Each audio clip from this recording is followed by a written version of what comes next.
นะคะหนูต้องเทสใช้คำพูดเอานะอย่า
เทสเทส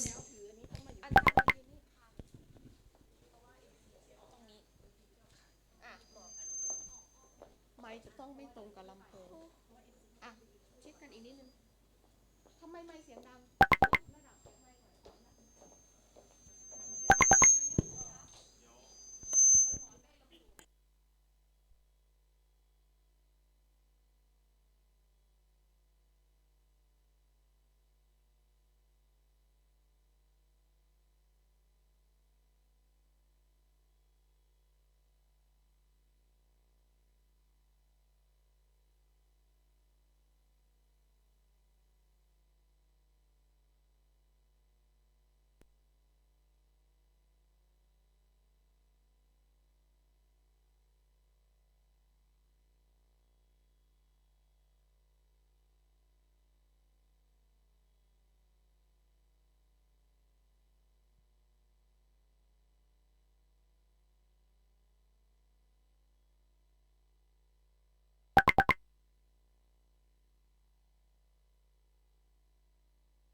ฮัลโหล test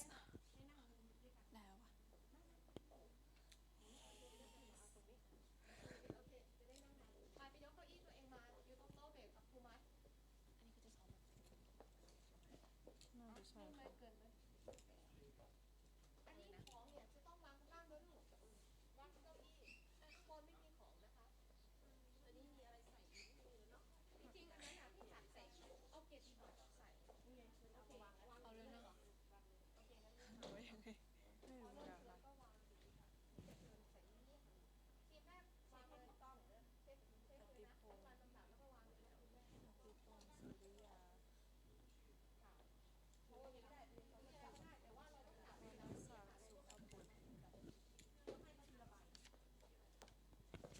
้าอี้ทานคิปเปอร์ต้องวางข้างๆแล้วลูกไม่ใช่วางข้างเลยตามเวลาจบเวลาเริ่มเลยเราต้องเก็บเลยในคำถามของคนที่กรรมการคนสุดท้ายอยากให้คนลงไปเราต้องหาที่ก็คื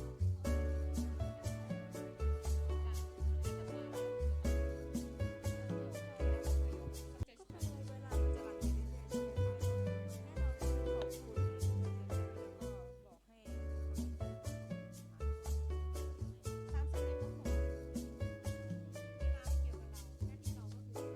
อกเ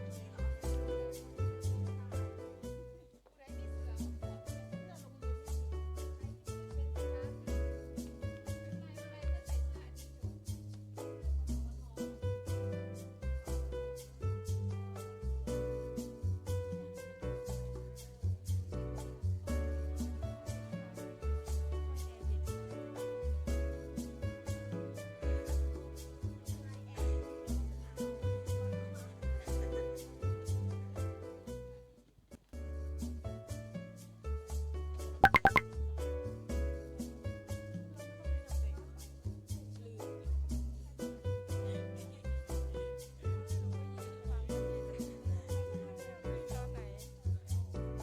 หน้าที่เราก็คือ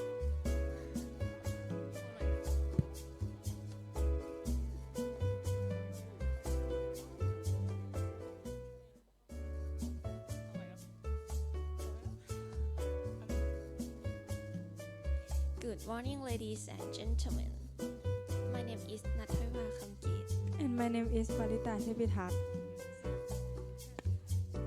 Welcome to Thailand Japan Student ICT Fair 2019 On behalf of Princess Julapon Sai High School Mukdahan It's an honor to be your MC today First of all I would like to introduce our commentators Please welcome Assistant Professor Dr. วรศักดิ์สุขบุตร Dr. องค์อาจเทียบเกาะ Assistant Professor Dr. อธิพงศ์สุริยา Thank you for being with us today.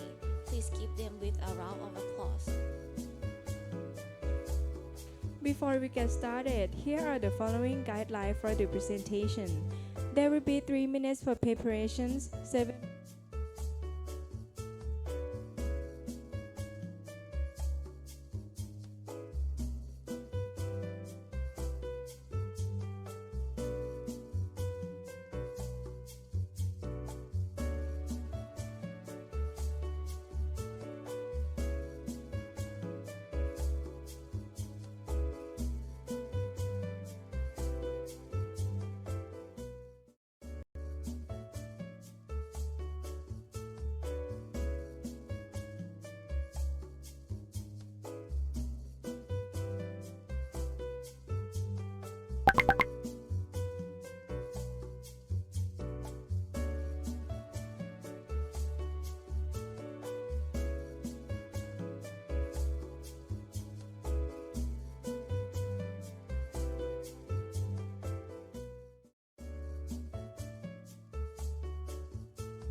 ดรวรสดรองค์อาจเทียบเกาะ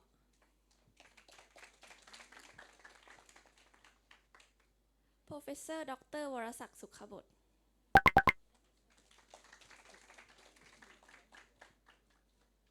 Thank you for being with us today. Please give them with a round of applause. Before we get started, here are the following guidelines for the presentation. There will be 3 minutes for preparations, 7 minutes for presentations, and 5 minutes for question and suggestion from our committees. It's a proper time to get started. For the first presentation, I would like to call in Pichayut Thapkade and Maho Hosoki from National Institute of Technology Nagaoka College on the title of Learning Kanji with Easy Talk.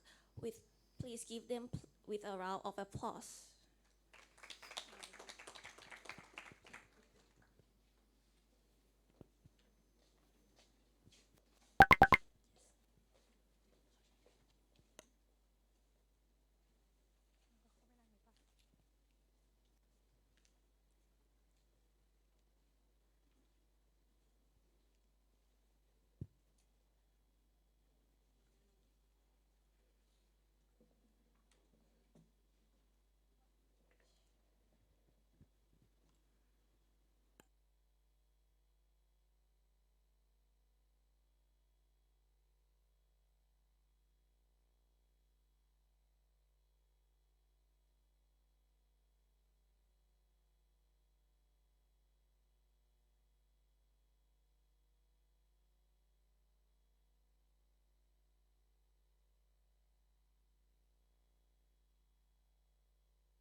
Good morning, honorable judges, ladies and gentlemen. We are from Nagaoka Hosen. My name is Pichiyu Tapkare. My name is Maho Hosoki. Today, we'll talk to you about learning kanji with easy talk. First, introduction. Do you know what is kanji? Kanji is letter, character in Japanese.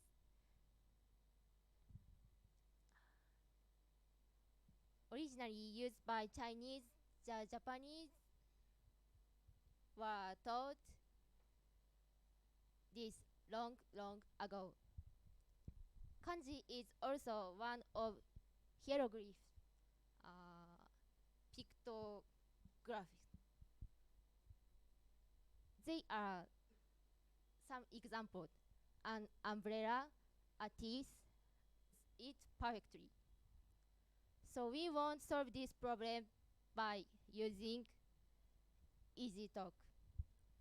EasyTalk is a translator equipped with AI. I want it now. We thought that we could use this to learn Japanese effectively.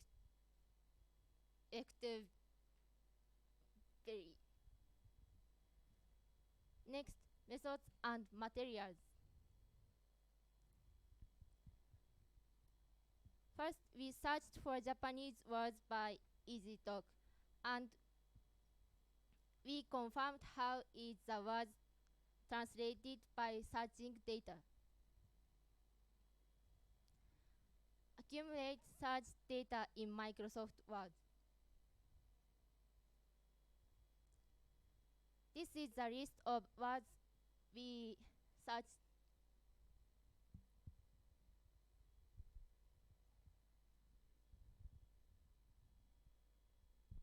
It's technical terms.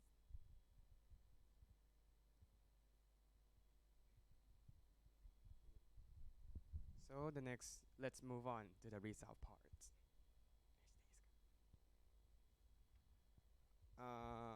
As you can see, the Japanese student is able to use, sorry, this is the graph that describes about the success rate of translation by the usage of the PCSHS student. Yes. So we gonna separate into the two graphs, the technical terms and the non-technical term, which is 75% of each. And let's move on the success rate of the translation by the usage of the Japanese student, which is quite a little bit, is quite very good because it's their native languages, which technical terms, it's 90% success rate and non-technical terms at 99% rate. And our discussion. As you can see, the previous graph, maybe although the kanji has a lot of pronunciation, but also the same pronunciation, but different meanings. For example, this kanji, the pronunciation of this kanji is nyusha. So the nyusha means incident, but there's more nyusha in the Japanese. So this one is nyusha, the same, but the meaning it's entering the office, or yes, entering the office. So although the pronunciation is the same, but meaning is a lot different. And also the previous one and the Japanese results. At the Japanese result, as you can see, the technical terms and the non-technical term is quite good, right? Although their pronunciation is correct, but also the same pronunciation but different meanings. That's why we conclude and we think that inside an EasyTalk, maybe its memory is not contain much of the technical terms. So maybe, for example, it's 100 usual words totals, and non-technical term maybe 500 words, some kind like that.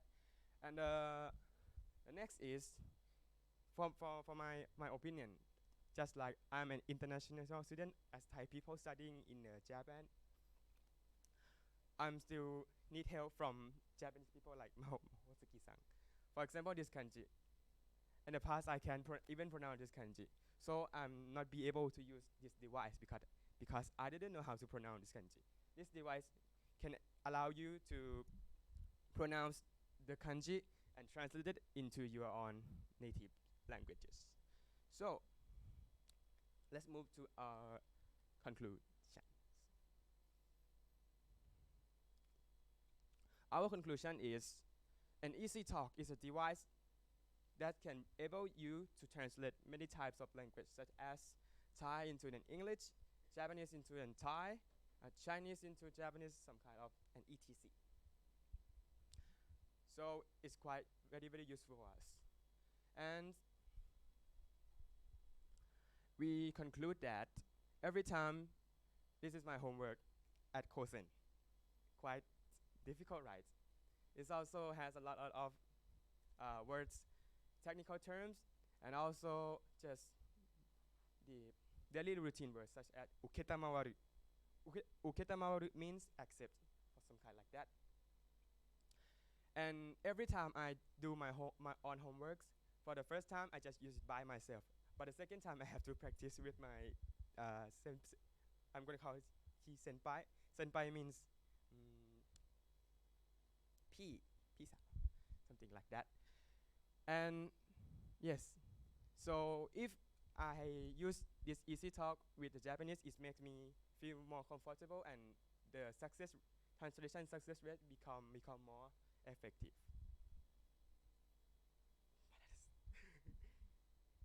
And what about the next gen, right? Our future version of Easy Talk is about we're gonna mm, create the new Easy Talk version, which contain the technical terms and also a lot of words. For example, like chemical terms or the physical terms, some kind of many types of words that contain in a little bit of the device, which you can put it and travel anywhere on Earth. Yes.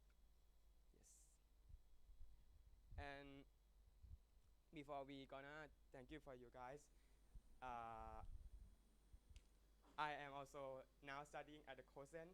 I have a chance to study in Japanese 1 year before entering at Kosen. So that's make me speaking Japanese a little bit fluently. But the next generation, they didn't have a chance to study in Japanese. That's why we're gonna improve this easy talk, which everybody can learn Japanese or kanji easier. Yes. So today, I think, thank you for your attention.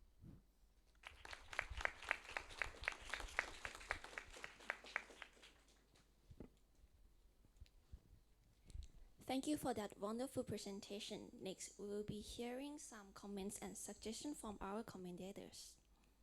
All right, let's get started with me. First of all, I would like to thank you for your great presentation and such a interesting topic and ideas. And I have like a quick question: how many students for like the sample, for the sample that you use for testing? Students, right? Actually, it's me and Mr. Hosoki.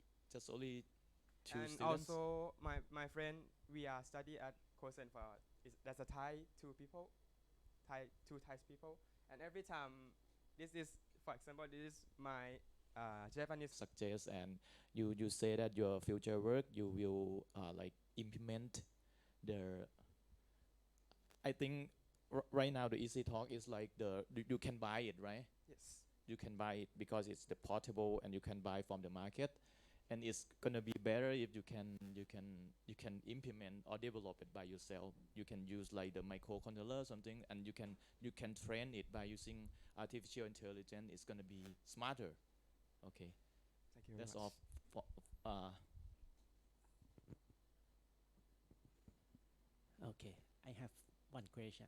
How can you determine the success rate? The in your- success rate. Yes, Uh, because you calculate in percentage. the 84.75% rate, right? Yeah.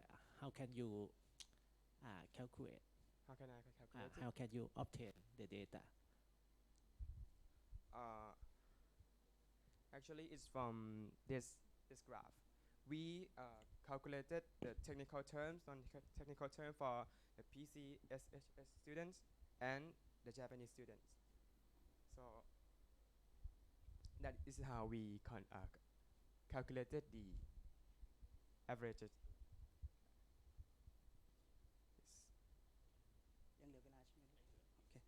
Okay. Thank you very much for the great work. I really like your work actually. One thing that I think like we can move further is like can we like take pictures of the kanji and then they will like image processing? And because you said that when we pronounce sometimes for international student, maybe incorrect pronunciation, it can cause problem, right? If we can take a picture also and then use image processing, it might help to miss the signal. But thank you very much for future work. Thank you very much.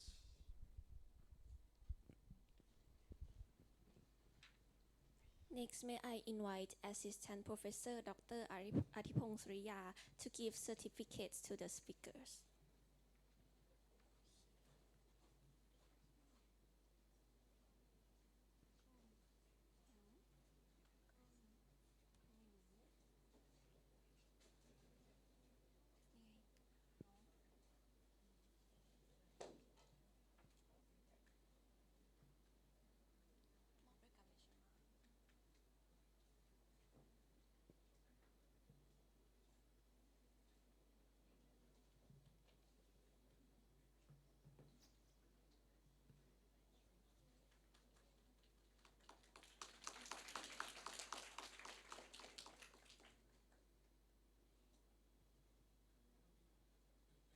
Thank you, Assistant Professor Dr. Adipong Sriya, and thank you again, the presenters.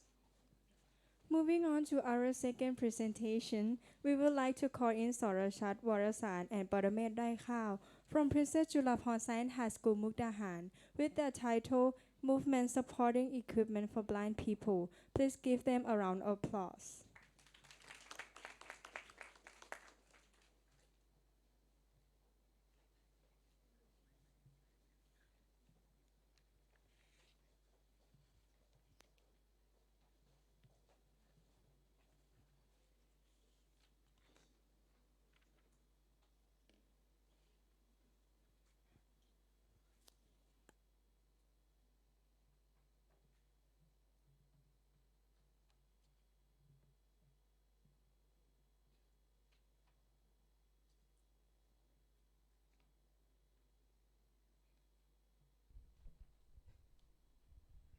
So, good morning everyone, good morning judges, teachers, ladies and gentlemen. Today we are going to present about our invention. It is movement supported equipment for blind people. So let me introduce myself. My name is Paramet Laikhao. And me Sorachat Warasan. We are from Princess Julapon Science High School, Mukdahan. So let I show you this picture. This is the character of our invention. It's like a belt for blind people to wear and they can walk by themselves. How is it? I will tell you later. So let I start with the introduction. At the present, there are blind people around the world, amounted 36 million people. So in the 36 year, they will be increased to threefold. I hope that everyone know that they all have a lack of potential to walk, run, or about the movement. So they always use the cane or have someone to lead them to go everywhere. So it's like an inconvenient. But in some special place, like in the big city in Thailand, in the Bangkok, they have this lane. It's like a bell. They call it bell box. It's for blind people to walk by themselves. But our invention is some kind like this because we have the lane of our version. So let I tell you the purposes of our invention. For learning and analyzing the way the blind people move in, so it's not like this lane because we have our version. Next is design a device that allow blind people to walk by themselves safely. And apply technology and computer knowledge in the device. And the last one is being instrumentality to help blind people in the real situation. So we have two scopes. The first, we processing just the specific path that we made by ourselves. And two, testing the device by normal people that act like they are blind people. And the location we have experiment in our school. So this is our equipment like I show you in the first slide. It's like a belt. It have two systems that work together. The first is the camera in front of the user. Will process the path.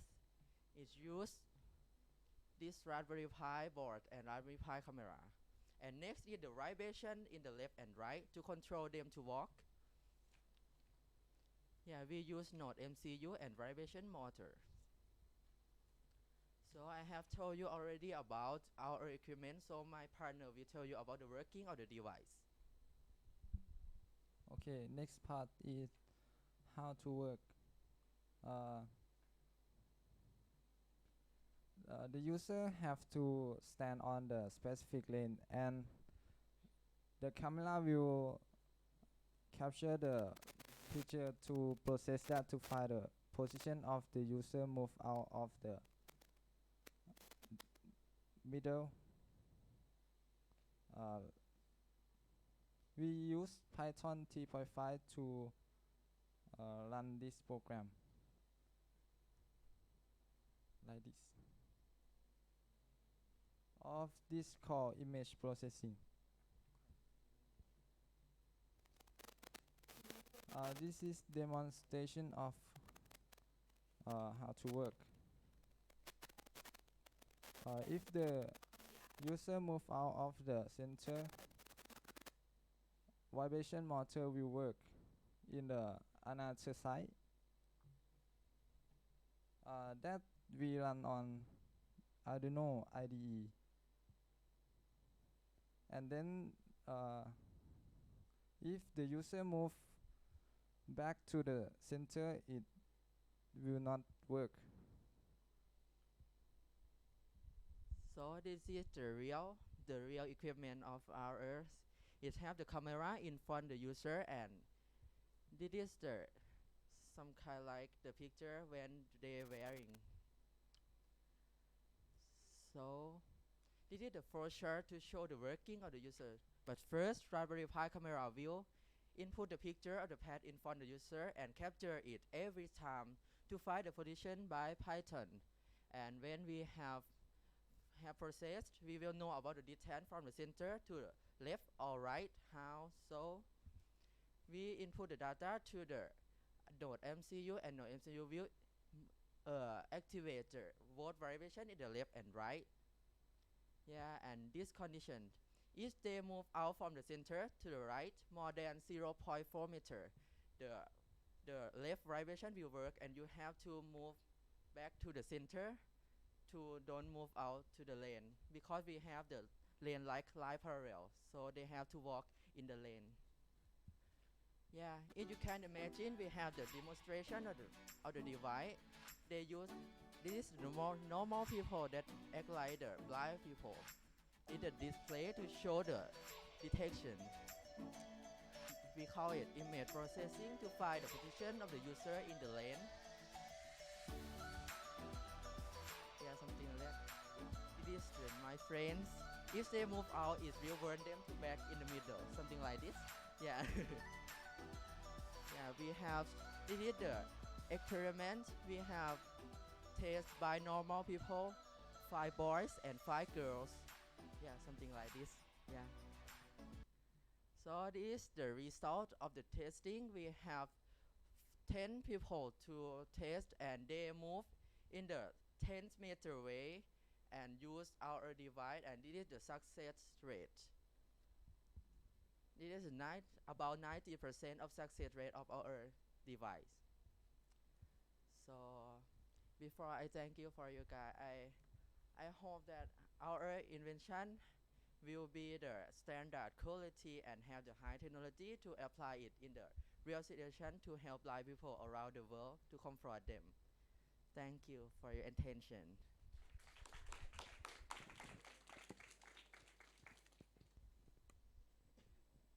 Well, that is great work again, and I really like it because I'm a physicist, right? But I'm working on like sensor, because the device that can help this ability is like important nowadays, right? So one thing that I really like it, like it's easy to use, right? Yes, it's easy to use. Just wear it like a belt. Mm-hmm. Yeah, something like that. But one thing that I like you to try more, like if we can turn, did you try that before too? Like not just go straight, like if the person turn left or right? Turn left, alright, yeah. Because our program can find not just from the middle, it can find the radius of the lane, and our program we just have to control them in the straight lane. But we have another invention. Is either to help them to how to say to turn left or right. It's like a how to say the something like this to hold it and turn. Yeah, I something see. like that. It's like a bar. Right, right. Because like sometimes if we have a disability at home, they can't go to restroom by themselves because like the design of the house is going to have to left or right, right to go to that. I think it will help a lot of people. So, but thank you very much for the answer. Thank you for your suggestion. Just like a quick question. Do you have when you want to to tell the blind people for your invention or your innovation, you use the sound, right? Right now. You know how yeah, vibration Oh, motor. you use Yeah, just like the yeah, vibrations. vibrate in the Oh, left and right. just the vibration. Yes. It's gonna be better if you improve your innovation or your invention by using like the sound or MP3 player or something. You can record the sound to the MP3 player or MPT module, and you can tell for more detail because the vibration just like the just only the notifications. But if you can use the sound to say something to, yeah, that the blind people is gonna make your innovation or your inventions better and more useful. Okay. Okay.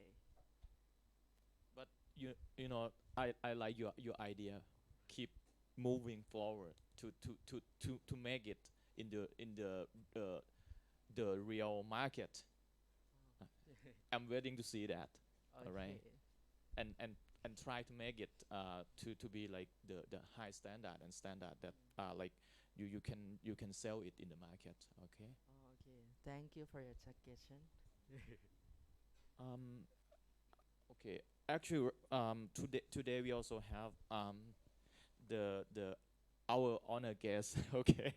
I would like to I would like all of you to give a big hand for the assist associate professor Dr. วิวัฒน์เลิศเรืองเลิศปัญญากุล Director of มหิดลวิทยานุสรณ์ School. He come here to listen to the speaker, and maybe he can give some comment if actually we have some time, right? Yes. อาจารย์ Thank you. The point is, what is the delay from the detection to the vibration? About the device that we use the Raspberry Pi. It can process that fast. When you call as an engineer, we don't saying it's fast or slow. We call it how many milliseconds the response time, because you have to compare to the walking speed. What is the processing time your equipment require? Because if looking at this, I'm not sure, because we need the processing time faster than the walking speed. So you have to measure the response time and compare that. I don't know that, but they want to move slow. Sorry, but because your friend moving slow because they are not blind is the first time that you cover their eyes, so they are used to it. But if you can see in the real life, the blind people walk very fast if he know in advance where that is the free path that they can move. So we trying to help the blind people live the normal life as live with more quality life so we need that response time too. Thank you. Okay, thank you for your suggestion. Thank you, commentators. May I invite Dr. Ong Ah Tiepkor to give the certificate to the speakers.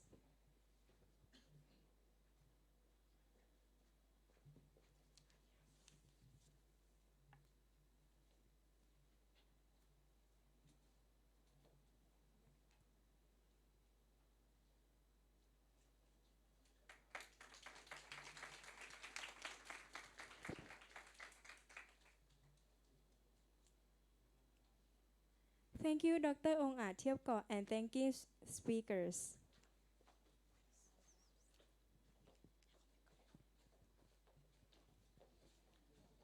Moving on to the third presentation, coming from Princess Julaponsai High School, Mukdahan, on title of Braille Writing Machine for Blind.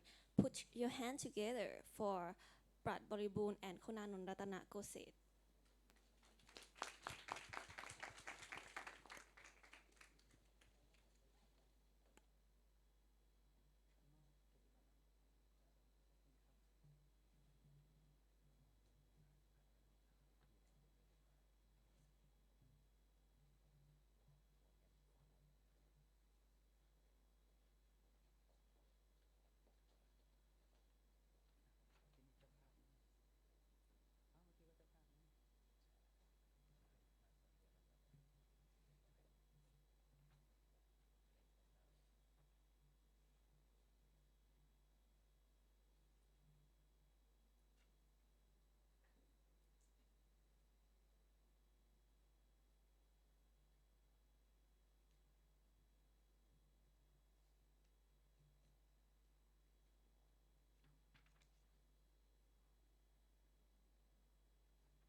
Good morning, judges, teacher, ladies and gentlemen.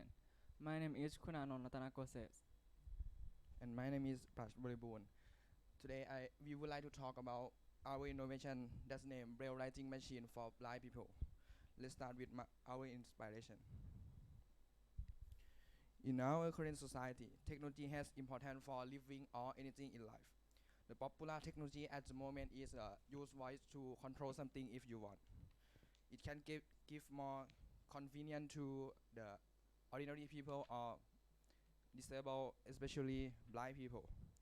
We have many ways to communication, such as a book or anything else. But the most of alphabet has shown you can see by your eye, but blind people can read it. Blind people have braille, look like this, to communication in the alphabet.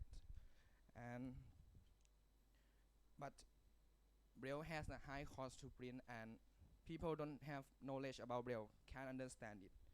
Therefore, we are interested in this issue and interested to create braille writing machine by voice. Why we use the voice control technology to give more convenience to communication about alphabet between normal people who want to share knowledge to the blind people in the book, or blind people who want to share knowledge or experiments in the alphabet form. Purpose. First, to help ordinary people and blind people can share information or knowledge by Braille, to Braille by voice. Second, to design and choose the best material for our innovation. Third, to study process of translate voice data to Braille by Google Cloud API. Methodology.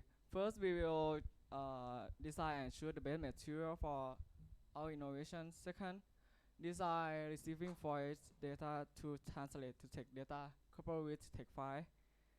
Third, study about receiving voice data by Google Cloud API. First, design process of convert text data to Braille. Process component, we have microphone, Google Cloud API, Raspberry Pi 3 Model B, Python, and speaker. The hardware we use one servo motor to A49XX stepper driver and two stepper motor. How it works? In this program has separate two modes. The first mode is receive file data from user, and we will send it to process on Google Cloud Speed API for convert file voice data to text data, and then we will check it's correct or not by speaker repeat word that received from user. If it's correct, we will convert it to bell and line to the paper until finished. The second mode is we can choose the file on your computer and change it to bell and line to the paper. Next is the result and conclusion. From explain in section 1, we design our innovation to the rectangle shape, and we use metal structure is the main structure because it has so strong and it can support a lot of weight, and we consider about safety for user and not complicated. From experiment in section 2, we use Google Cloud Speech API to convert voice data to text data. Google Cloud Speech API has a more good point, but it has a limitation in any word, in any language.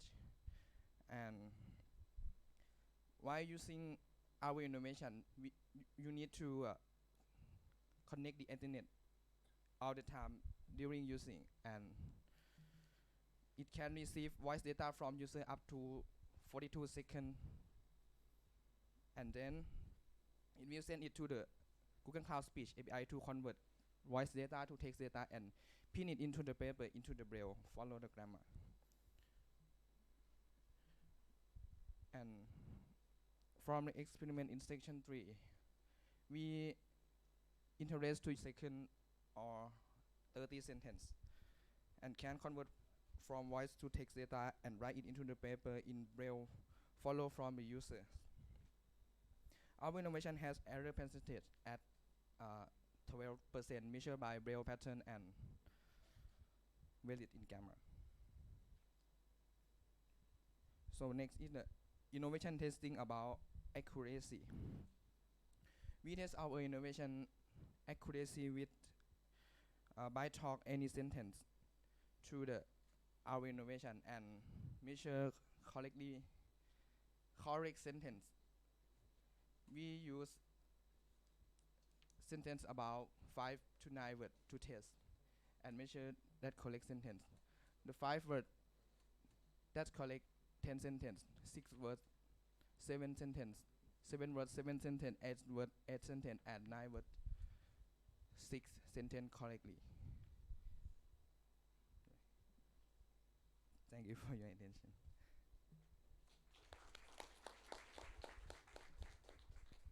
Okay, thank you for your presentation and your good work. So, from what I understand, because first you want to like try to translate from your voice or your sound to text, right? First, Yes. and then you send the signal, the text signal to like 3D printer. You implement the 3D printer. Or, how to like how to make the text and make the bell letter. How to make the bell letter from text. Yeah, how to make the bell letter. in my program loop it's character and check this gamma for convert to bell. So right now you still don't have the hardware, right? You have the hardware. Do you have the hardware right now? Because from your block diagram you have the hardware, right? Because from the voice you use the Google Cloud API and then it's convert from a voice to text, right? Yes. And then you send the text to the hardware to create the bell letter. Yes. From what I understand. So you have like the hardware right now? Yes. Okay. do you have the picture of your hardware or something like that? Yeah. ครับ no worries no worries okay and you make it your hardware right you make it right a 3D printer right Um, my hardware is similar to 3D printer. I Mhm. use in mini a CNC. Oh mini CNC Yes. okay yes Have two axis. okay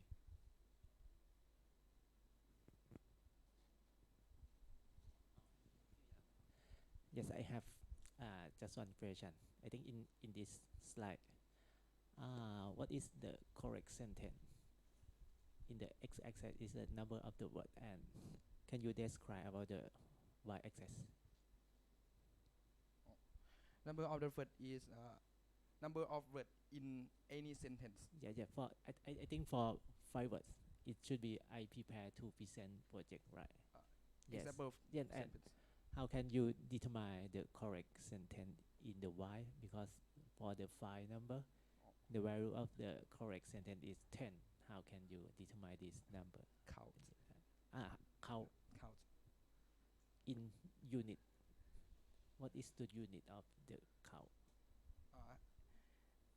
If people talk to the machine and we count the correct sentence, if the machine write the correct sentence, follow the voice from user.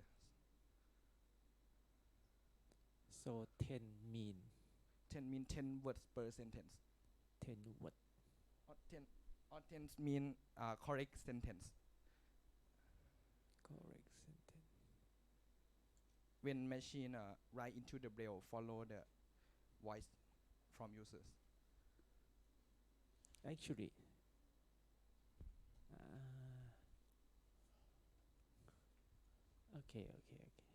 okay, thank you.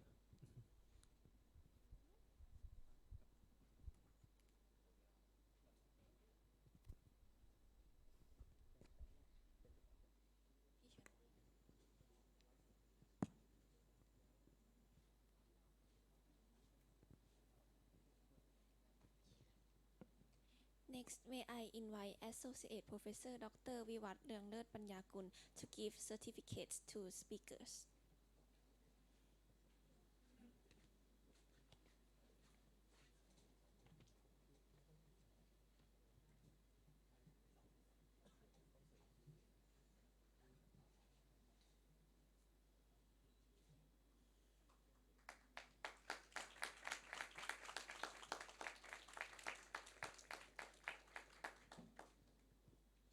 Thank you, Associate Professor Dr. Vivat Leunglet Panyakul. Thank you again, the speakers.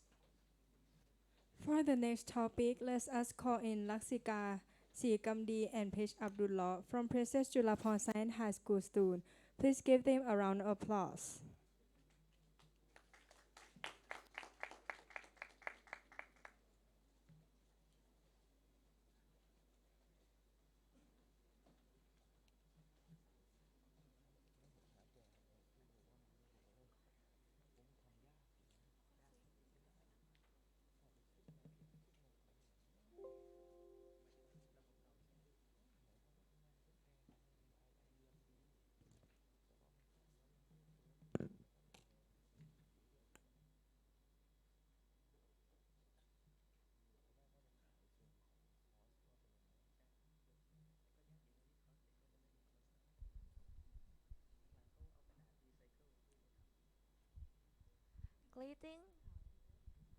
Greeting, ladies and gentlemen, teacher and student.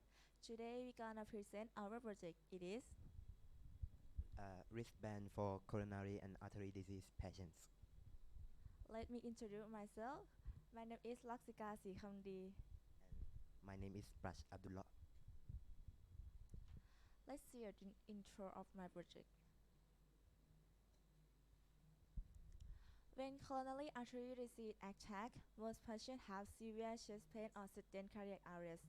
70% of coronary artery disease patients die, despite they have received the medical help. When coronary artery disease attack, they are unable to help themselves. Thus, We developed that device that will solve this problem. And next, the aim of the project is one, to build a wristband for coronary artery disease patients by use IoT board and heart rate sensor. Two, to build a heart rate inspect hardware that will emit to send a notification to auto device.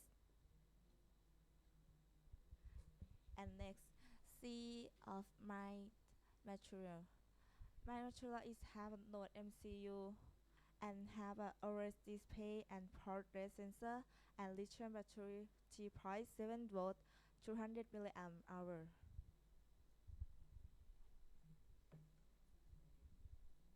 And we used Arduino IDE to program an wristband, and then we use a Firebase to store the data. We get the data from the Firebase to plot a graph on the website. We use HTML to create a website, and Plotly.js is a library to plot a graph. And the operation of our device is we connect the sensor to an ESP module, and then we detect our BPM and send it to a Firebase. And like I said, I get the data from the Firebase and plot a graph on the website. And from the flowchart, we made an X equal to 140. 140 is risk rate. If your heart beating faster than 140, you will be in danger. So we send a notification to a line. So yeah. And this is the results of my project. When list the results of my project is we can find the BPM and we can send a notification to auto device.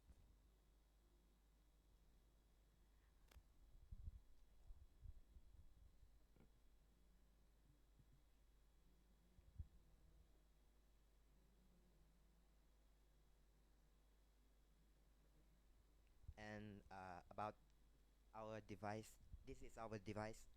The model is 3D printed, and the sensor is out here. How the sensor works, the sensor will detect hemoglobin cell beneath our skin, and the faster hemoglobin appear, we'll convert that into a millisecond, and again convert the millisecond to a BPM. And then we send the BPM to plot a graph. The graph is not for parents to watch how patients going.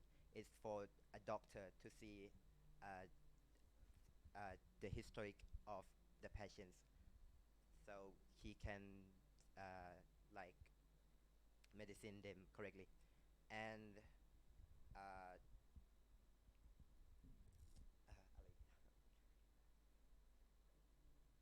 and yeah.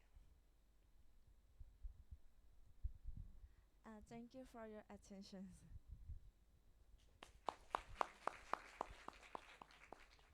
Do you have questions? Thank you very much for the great presentation. First, I would like to know like how does it cost for It's your about it depends on what you want. Oh, I see. Like you mean like So the option if, or if, something? if you want BPM, only detect BPM, so it's about 200 and 300. But if you want it to send a notification, so it's about 600 to 700. You mean baht, right? But not Baht. okay, I see. Because like Apple's like launch a lot of products right now, so I think like they have competitors already. So, but one thing that I like to know is that like it means that the test subject that you use, they already have the disease, right? Because you said that. We we don't we didn't really test our device with the patients. Oh, not we yet. we test the device with our students, but those students is really tired, so their heart is really beating fast. I see. Because like sometimes like we run, right, or we exercise. So the heart rate is really high too. But I think if we can link the data that like age or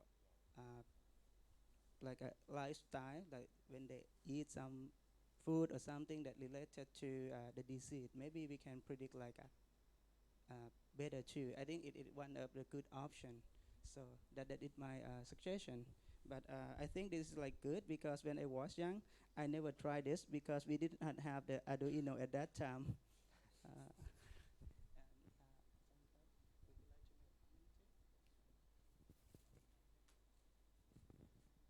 According to, first of all, thank you for your presentation. According to Dr. Ong Ah's suggestion, because right now your input is already you use the variable x, right?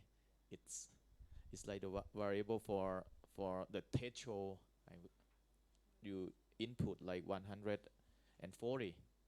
According to Dr. Ong Ah's suggestion, I think you should input something like the age of the patient or the gender or any other important parameters.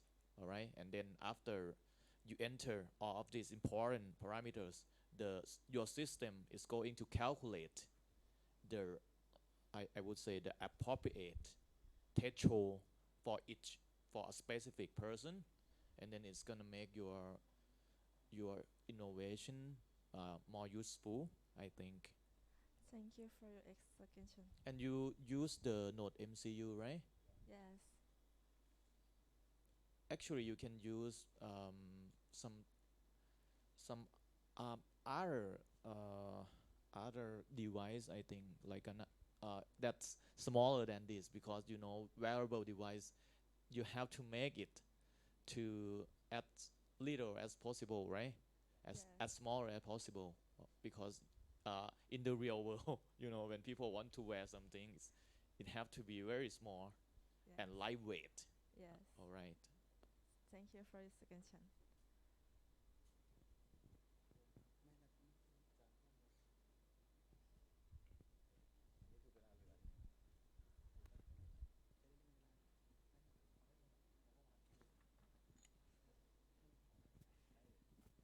Thank you, committees. May I invite Assistant Professor Dr. Warasak Sukhobot to give the certificate to the speakers.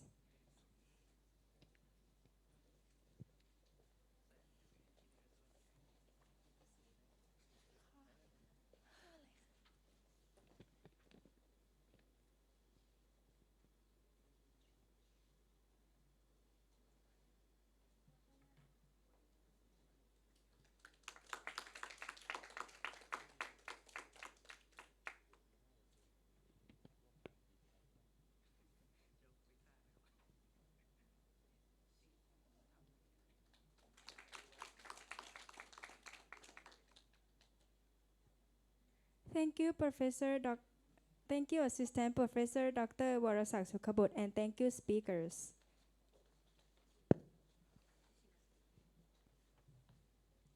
For the fifth presentation, I would like to call in Chitsanucha Noisriwong and Khathathorn Wongsupakunkon from Princess Julaponsai High School, Phetchaburi, on their science project named Cool Garbage Bin to separate recyclable waste with automatic system and IoT. Please give them with a round of applause.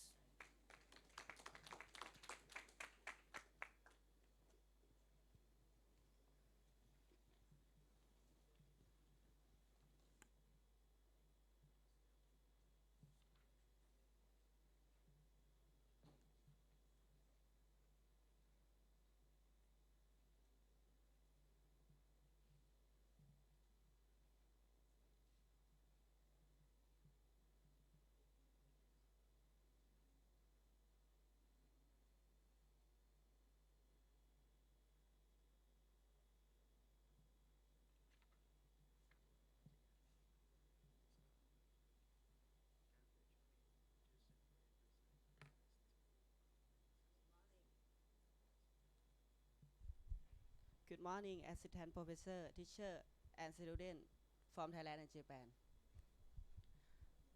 Let me introduce ourselves.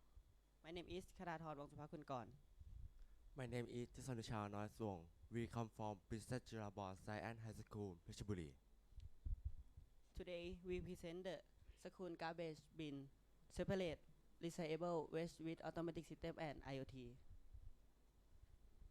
In the present, Thailand faced with the garbage management.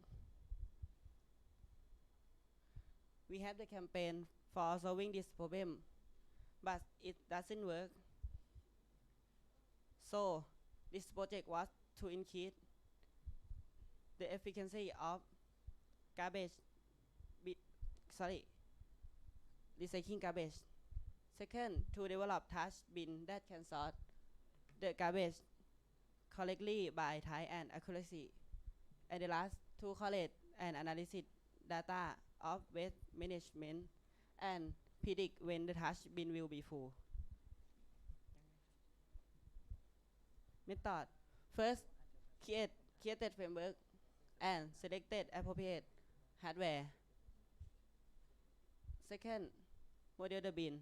Third, did the experiment and verify result. Fourth, notify by line notification and collected data. And the last, analyze data. Time will be predicted. This step is create a framework is scope our works. We can divide our work into parts. The first part is hardware. The hardware will select the appropriate hardware and design the bin. The second part is software. Software will select the program and panel to use the data. This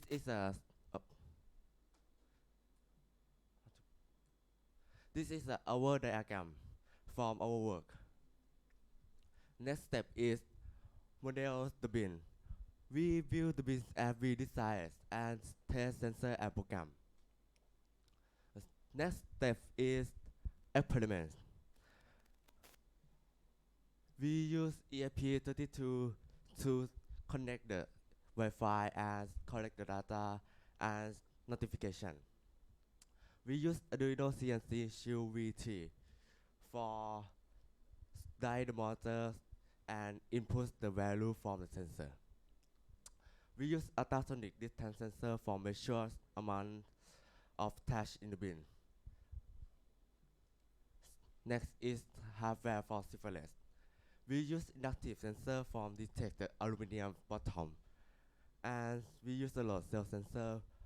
This is a measure waste for syphilis, plastic bottom, and scar bottom.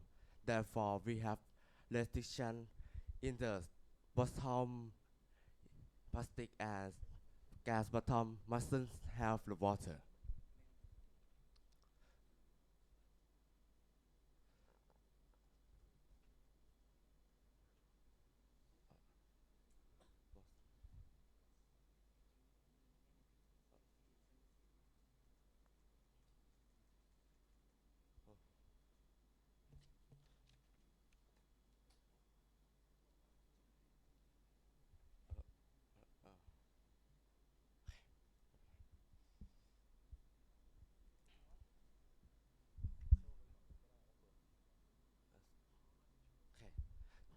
Ah.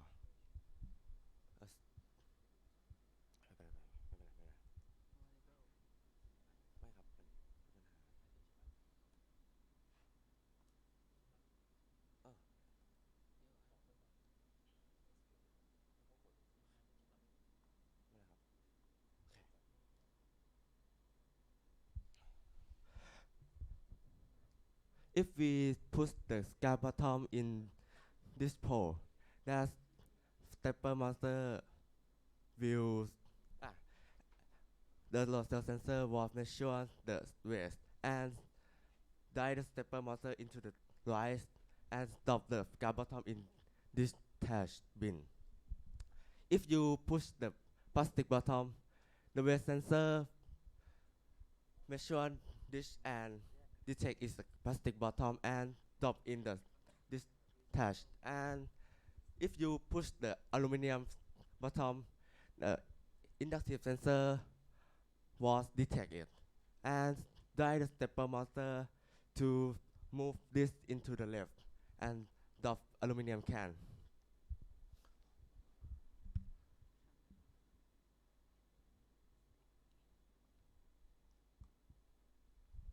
Next step is collect the data. We will collect the data in two ways. The first way is long-term collection. We send the history of garbage into the Google Sheet by FITT methods. The second way is the real-time collection. We collect the status of amounts of garbage in the bin into the NetPy box. This is our result. You can see the top picture is the NetPy box that shows the status of amount in the bins. This bottom picture is a Google Sheet. This column A is time, column B is the name of the bin. We don't have a bin, just the one. And column C is glass bottom, D is plastic bottom, and E is aluminum bottom. You can see this in the D column is 1. That means the plastic bottom was stopped in the bin 1 at this time. Next, we have a notification. When the bin was full, the janitor will get the message from our bin by line notification. This is an example for notification. You can see this. This is a time we have predicted, and we will apply in next slide. Next step is data analysis. After we have the data, we will analyze this into the topic. The first topic is the suitable location of the bins. If the bin was full fast, that means this location is appropriate because the more people use the bins. In the other hand, if the bin was slowly to full, that means this location is not appropriate. This is our example from experiments. You can see this. This is a location near our libraries that shows appropriate because most people use our libraries. But in the real, it's not. Because I thought the people is lazy to walk out the library to just drop the bench in the trash out. Next analysis topic is prediction. We will prediction the time when the wind was full. We collect the data in depots and create the tail line. The tail line makes we to know when the time may the bin will be full. This is all of our project. Thank you for your attention.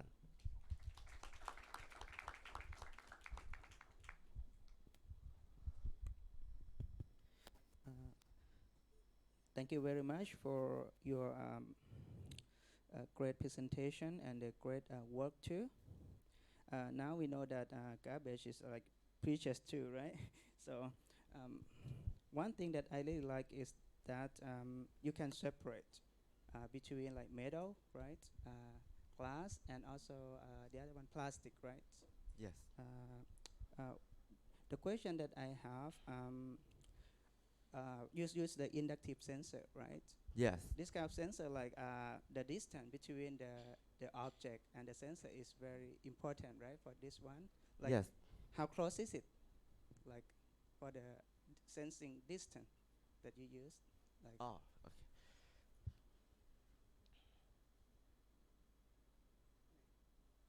Oh.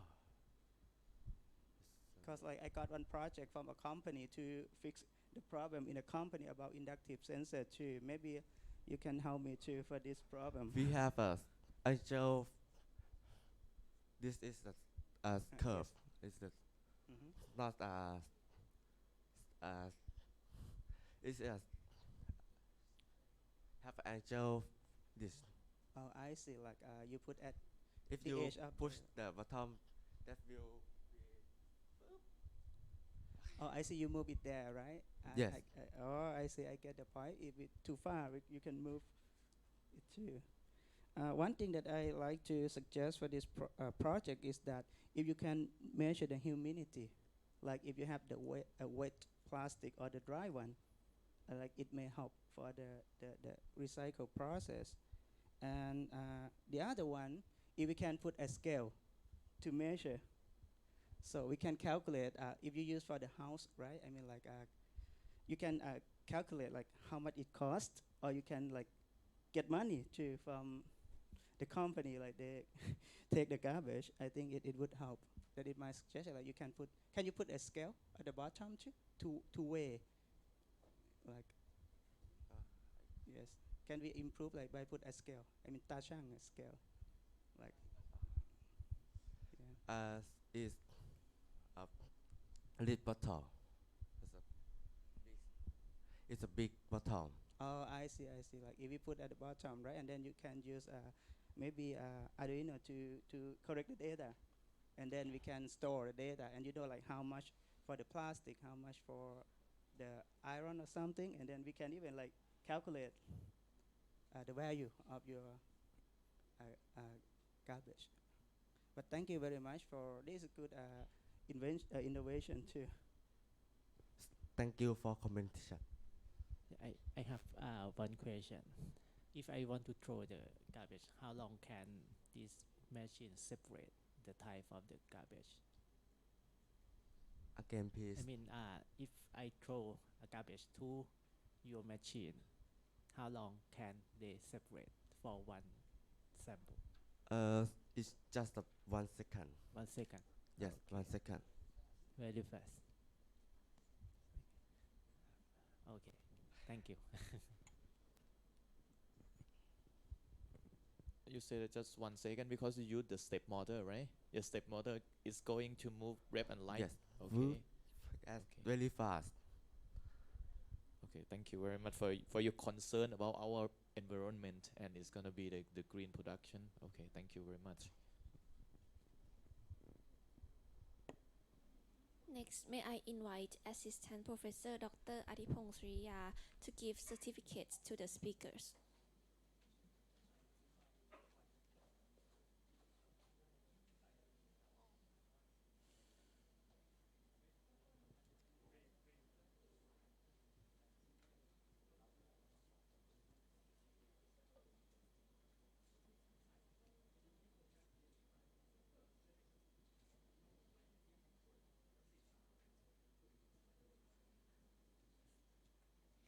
Thank you, Assistant Professor Dr. Adipong Sriya, and thank you again the speakers.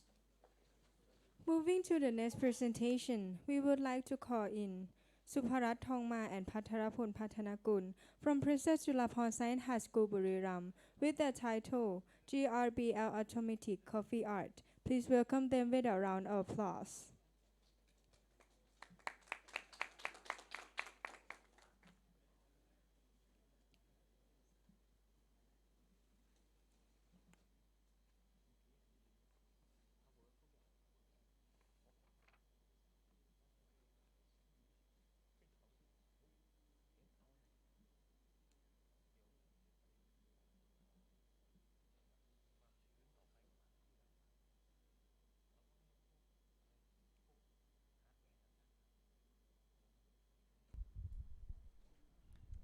Good morning, ladies and gentlemen. My name is Suparat Thongma. And my name is Patharapon Pathanakul.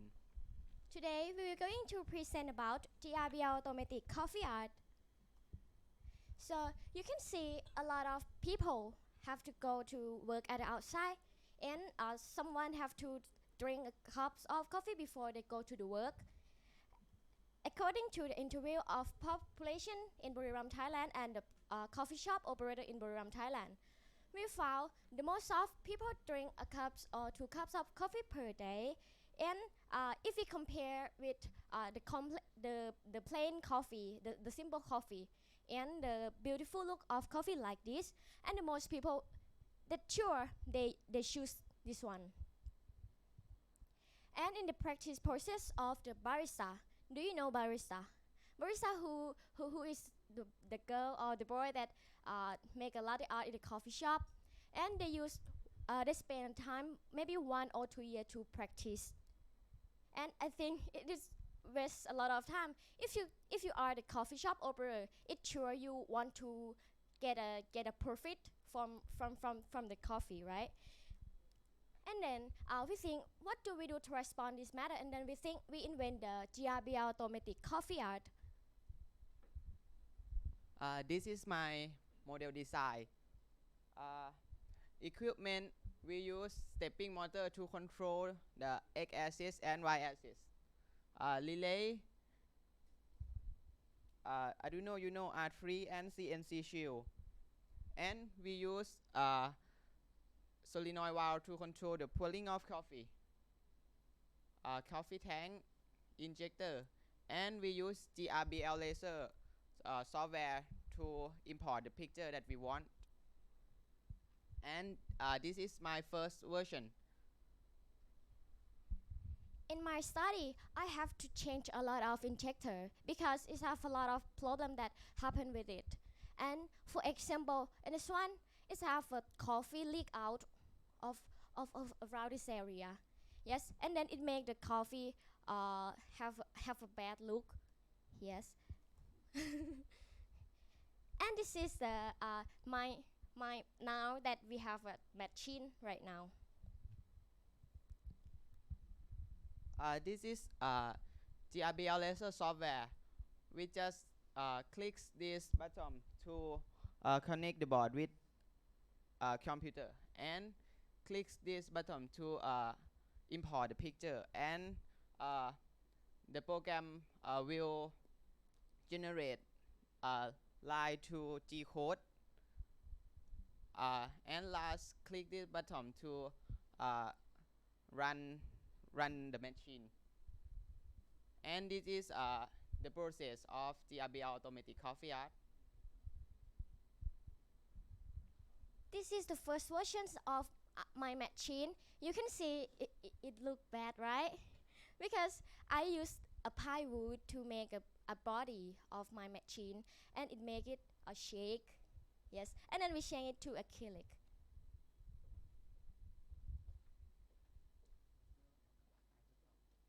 And I use the sandbox because I have to test a lot of experiment, and I want to save the budget in the experiment.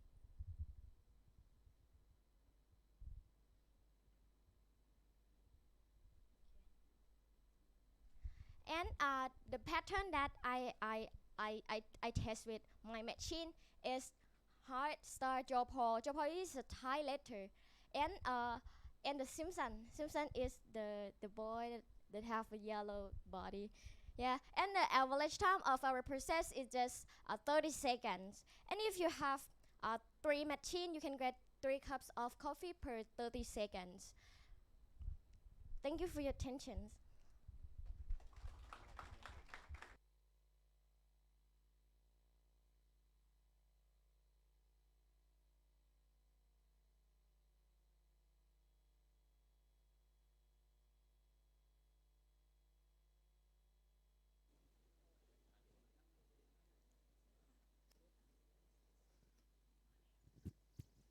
Test. Okay, thank you very much for your great presentation, and uh, the people who love coffee is gonna love this a lot. All right, my just the quick question: how you control the injector? Control the Yeah, injector. control the injector and control the amount amount of the liquid put in the for the injector. Like control the pressure of. Yeah, control the pressure. Yes. Oh, so now we don't have to control the pressure because I have in the past I have to use the pump, but I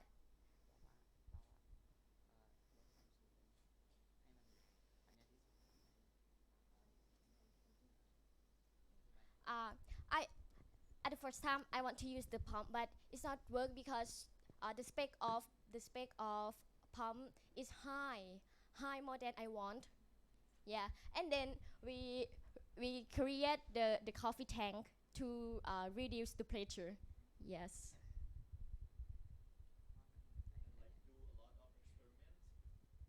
Yes.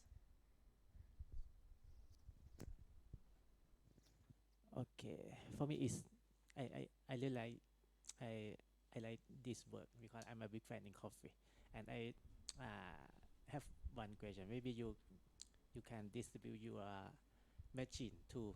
Actually, you are from Buriram. Maybe you can talk to someone in Buriram United and you present the logo of Buriram United on top of the coffee. Yeah, maybe you can have a big shop near Chang Arena. Yeah, this is my suggestion. Thank you very much for the questions. Actually, Dr. Warasak and myself, we were in Buriram for 3 years. We did our high school at Buriram Pityakom. We really hope that next time we visit, we can see your machine, right? One thing that I really like this, I saw your first pictures, right? You drew the heart. Yes.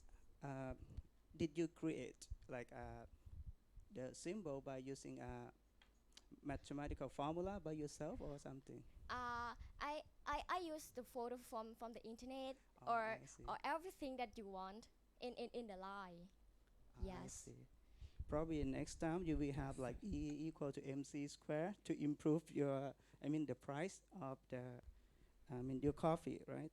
One thing that I really like to see more is like, could we put like some electronic notes for the quality control? You see, like now it's really like popular. Like you can put like a small sensor to check like smell or good or bad or fragrance. Like I think like it would check the quality. Like if it's bad, okay, reject the products. So and maybe I would buy one too because I like to drink coffee so much. And thank you very much for the great innovation for the people that love coffee. Thank you. And I want to add some more information. My machine just focus on the creative pattern. Just only focus on the creative. But if you see that the barista, he I think he focus on the beautiful pattern. You know that maybe swan like a heart pattern like that. Yeah, but he can make a creative pattern like cartoon like a letter. If you want to write "lak naka" something like this, you can write it and make it on the surface of milk foam too. Thank you for your attention.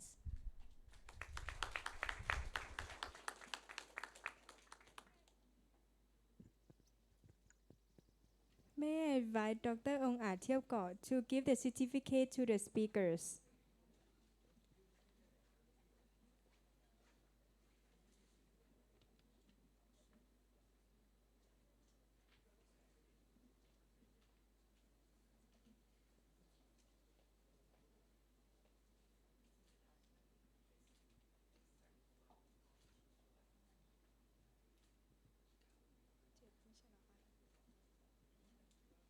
Thank you, Dr. Ong Tiapkot, and thank you, speakers.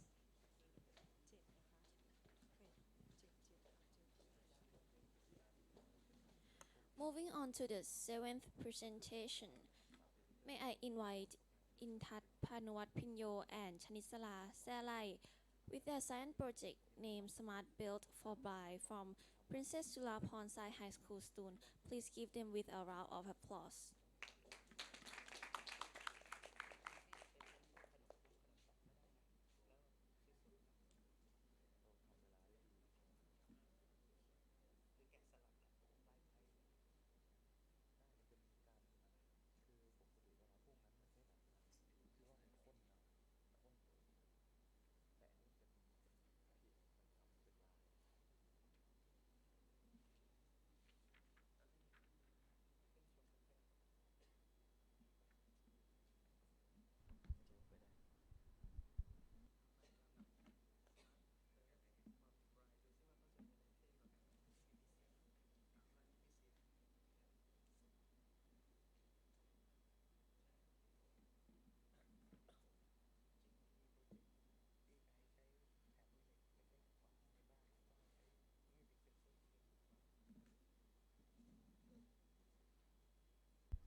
Good morning, ladies and gentlemen. My name is Nisala Salai.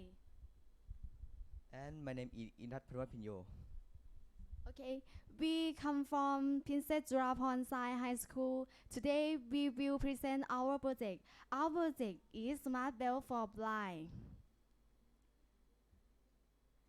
The blind adult can see a little and cannot see, and they have a limitation in the daily life.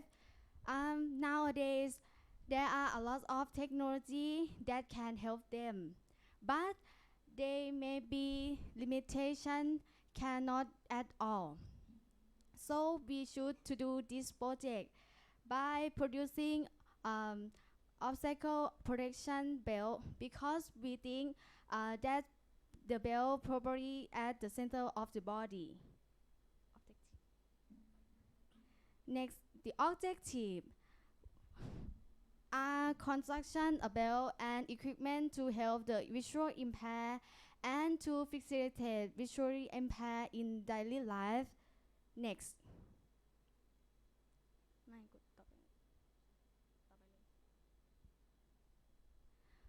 True. There are Arduino Nano board, jack 3.5, sensor ultrasonic, belt step, earphone, battery, and jumper wire. Using program Arduino IDE for write code and Tinkercad for design equipment. Okay. The budget of this project about 700 baht. And the battery lasts from about 5 hours. Okay, spec of the sensor, the fastest length are 600 centimeter and the recent length are 20 centimeter. The measuring angle about 75 degree. Next. For the operation process, start at our device will detect the distance between the obstacles and the device. If the distance is more than 100 centimeters, the device will not send any signal at all. Conversely, if the distance is less than 100 centimeters, the device will sound an alert to wearer immediately. This is the internal circuit of the device, and this is the design of an object for containing the circuit of the device.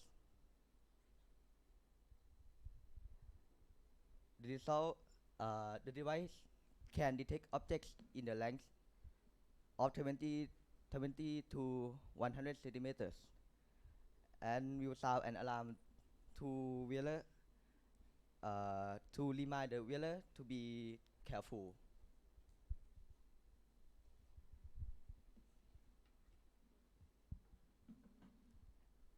This is our device. This is the ultrasonic sensor. Thank you for your attention.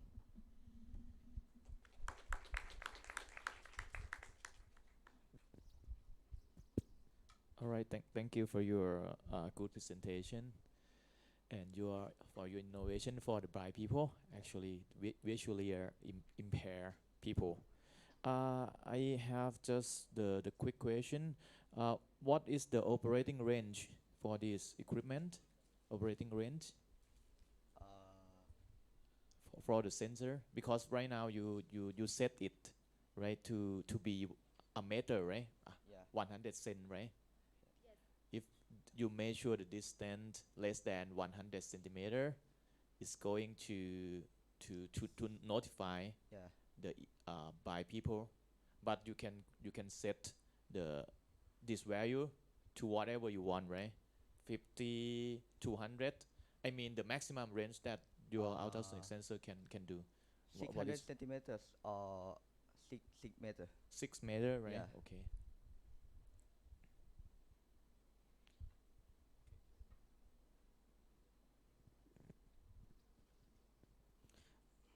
Well, yes, actually, I use this sensor as well too. I like the idea. Your device is cheap. Thank You you. said it's 700. But my concern only one thing is that like if the object is above, like their head, did you put like the second one? Like, do you have how many sensors do you have over there? Just one. Oh, now it's only one, right? Yeah. Like, I think like maybe we can put the another one to detect from the top, right? Because like you did not have the line, like the first one that gave the presentation, they walk along the line, so everything like safe, I think. But something like above, maybe it can like hit, yeah, the bride too. But we can improve by put more sensor, and also like you may use like I know like magnetic sensor. They are very sensitive too. Another one can detect the metal, so maybe that one can improve the work, and the response time is fast too. But thank you very much for I mean like to try to help the bride too. Thank you for your commentation.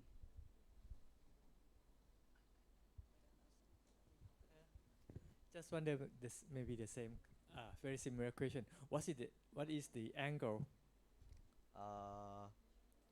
Because it's 1 meter, just right in front of you. What is the angle from the left light on or vertical?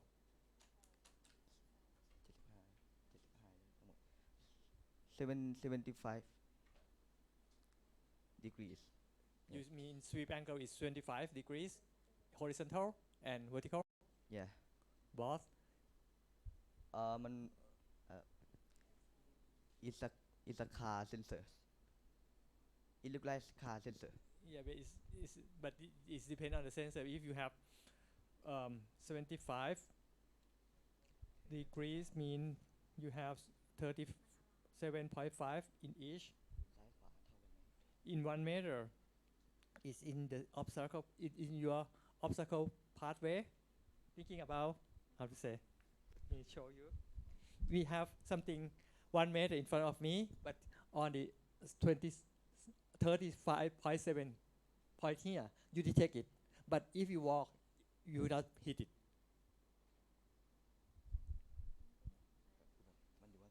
That you have to calculate what is the free path.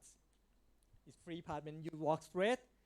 The path is you are not the point. You have the range, so you can go through. But if it's something here, the sensor detect it is false alarm.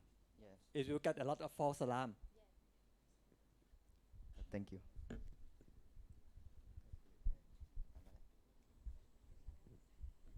Just a quick question, because actually, I from your proposal, you have the survey. Did you do the survey for the people who use this? How about their satisfaction? How about they're satisfied with your product or with your equipment or not? Because in your proposal, I think you have like the survey right here. Did you do the survey already? Not yet. Okay, Yeah, no not yet. worries. Okay, just suggest that if you use this equipment for the real by people and have them make the survey for you, and you're gonna get the suggestion, very good suggestion from them to improve your equipment to be better and better. All right. Okay, thank you. Next, may I invite Associate Professor Dr. วิวัฒน์เรืองเลิศปัญญากุล to give certificates to the speakers.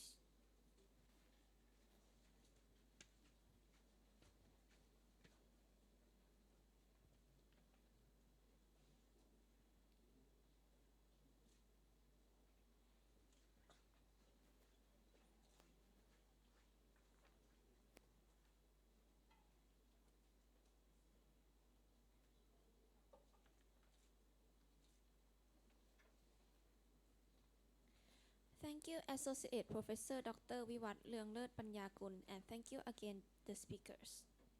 And now for the next presentation, I would like to call in Pacharapan Domprom and Chanatip Janpong from Princess Julapon Science High School, Pisanulok, with the title Automatic Waste Level Notification System. Please welcome them with a round of applause.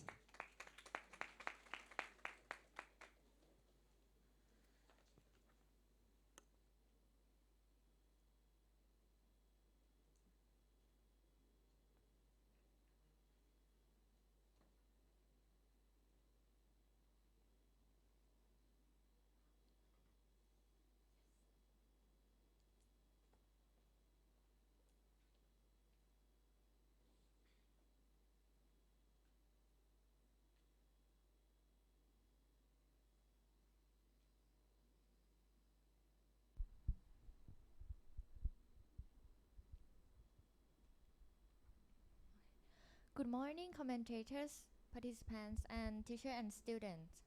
My name is Thanasini Thana. My name is Chinatip Chanpong. Today we will present project about automatic waste level notification system. Let's start. Like the introduction, nowadays, garbage problem is a main problem in Thailand. Is which will have other problem come follow it. Like air pollution, water pollution, and global warming. So now we can see the test out of the bin in Thailand. It look bad, but now we have the technology. It can solve the problem of human, and we can collect the information of the bin, allow the communication and our school for manage the way of the collect task to create. We use I don't know to do is my project. กดต่อไปเลย Next is objective. First, to design and build an automatic waste level notification system with a microcontroller. Second is to test automatic waste level notifications that work efficiently. We use I don't know to do it and to write a code and use knowledge to the cloud storage system. My hardware is EP32 อะไรวะ stepping motor ultrasonic sensor lead acid battery โอเคประมาณเนี้ย โอเค methodology we have two system. The first is automatic open and close. We use ultrasonic to detect when you in front of the bin about 20 centimeters and time in 1.30 seconds it will open and out is same time to close. And the second system is ultrasonic sensor. We use it acid Y and acid X to detect for the waste of bin and set it to the level of bin. When your waste lower 50%, it show the green light RGB on the test and will have the dashboard in our website. And upper 50 and lower 75 will show the less yellow. Upper the 75% will show the red. Our project will use the knowledge to cloud storage and MQTT protocol to transfer data. And Mosquito will be as broker.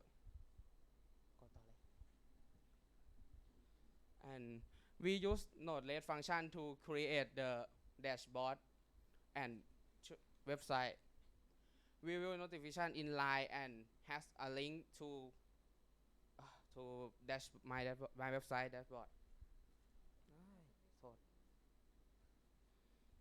First test is test of overlay of high level in bin, and the second is a test of time can use our system. And the conclusions. First, the discrepancy of measuring the height of the waste with the automatic waste level notification system had a standard deviation of 0.0347, and the percentage of the display accuracy is 100. Second, this device can be used continuously using a 9-volt 12 and lead acid battery for an average of 222 hours or about 9 days without disturbing the device with any operation commands. The future work will use the system bigger than community. Now we use in the our school and allow the school. And we will can use the AI for my system too. Thank you for attention. Thank you very much for your great presentation, and also thank you for your concern about our environment. Okay.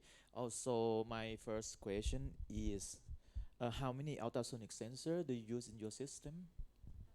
Two. Two. You In said exit that Y in and exit X. exit Y, x-axis and y-axis, and how do you measure like the percentage? Because you mentioned that you can measure the percent 50, 75 and 100%, right? We set in my program I don't know. Set the level. Because you what you measure from the ultrasonic sensor, you are going to get the distance, right? Yes. You know the height of that trash bin, right? So you set you space. When we test, we use real bin is high of the 90 centimeter. Oh, 90 centimeter. Yes. And you like just divide by 2, you're gonna get 50%, right? 45 is 50%, right? Yes. And you mentioned that you have the infrared sensor. How do you use the infrared sensor for what? We use ultrasonic. Because in your proposal here, you don't use it, right? Oh, so you don't use infrared sensor. You use just only ultrasonic. Yes. Okay. Okay, that's all. Yes, this work is very interesting. However, I would like to know about the result that you present in your slide. Can you describe maybe, the first, the graph, the first graph. But because there is no question about the X and accuracy Y of axis. average in the Y ครั้งคือเขามาเก็บถังขยะแต่ว่ามันยังไม่ได้เต็มจริงๆครับซึ่งแจ้งเตือนนี้เราทำเป็นเน้นไปที่ระบบถังขยะเราใช้กับถังขยะไหนก็ได้ครับมันก็ส่งแจ้งเตือนไปให้เทศบาลมาแจ้งให้เขาทำระบบการเดินทางว่าเขาสามารถเดินทางยังไงให้มีประสิทธิภาพมากที่สุดนะครับเพราะว่าเราจะมีลืมบอกด้วยเรามี GPS โมดูลระบุไว้ว่ามันอยู่ตรงไหนก็คือถ้าถังขยะไหนเต็มมันจะแจ้งเตือนไปแล้วก็เป็นเว็บไซต์เป็นลิงก์ sorry Actually, what he tried to answer is about the combinator asks about the ultrasonic sensor, because they use two ultrasonic sensor in one located in x axis and y in the other one located in y axis, because he want to check the y axis, want to check the how the highest or how full is the task, 50%, 75% or 100%, and the x axis is to check if it's full enough, because sometimes the people put some wood inside the trash bin, but it's not full enough, so the x axis and ultrasonic is going to check. That's very good thing to do that, because I usually see most people use just only one ultrasonic sensor, because Thank you. and you use x axis, the other one in x axis. That's a good idea. Okay. Thank you. Maybe just a very small point that I like to ask for that. Like I see like measured by human, it's like a blue one, right? Is it like behind the measured by your device, right? From the graph, I see like I did not see the blue. The blue is, you see the graph. Where's the blue? It means that your device is very accurate, right? Compared with it's human. my mistake. Sorry.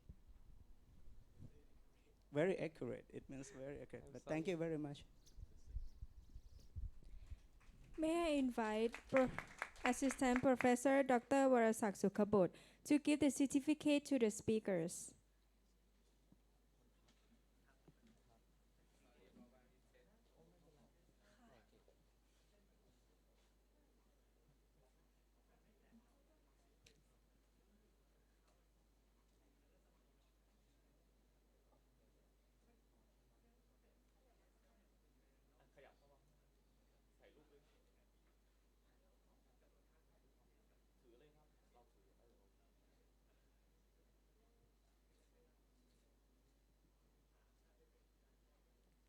Thank you, Assistant Professor Dr. Warasak Sukhabot, and thank you, speakers. Moving on to the ninth presentation, may I invite Silawit Arunram and Natapon Mantham Mongkol with their science project name Book Organization from Princess Julapon High School, Buriram. Please give them with a round of applause.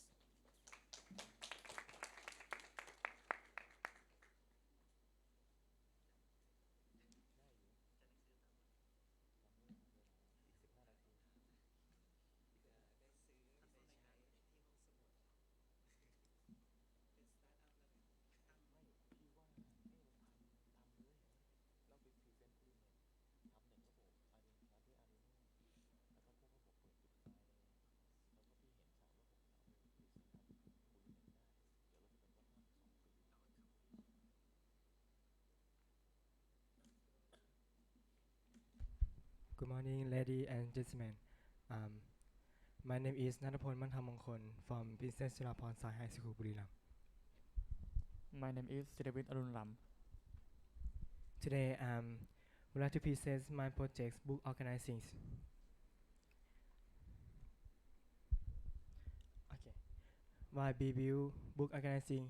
This project starts from in the morning. We get up so late, so we couldn't arrange the school schedule in time. Therefore, we think to build a machine for arrange the schedule. If you use this machine, it can reduce the time for organizing the book for a day.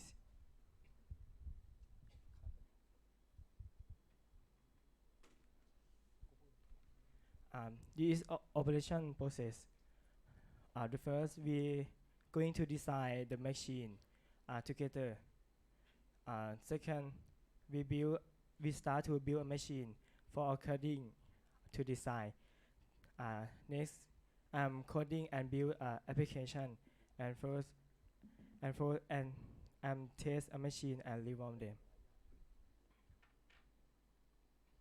This is my design.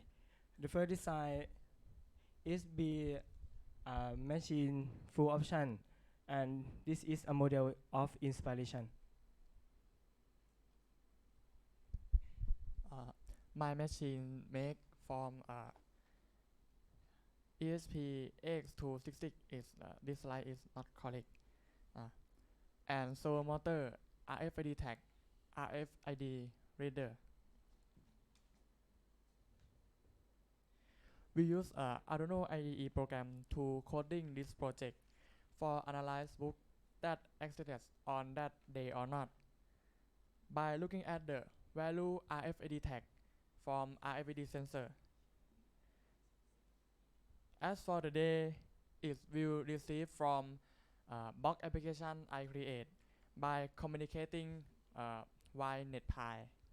And my application made from App Inventor.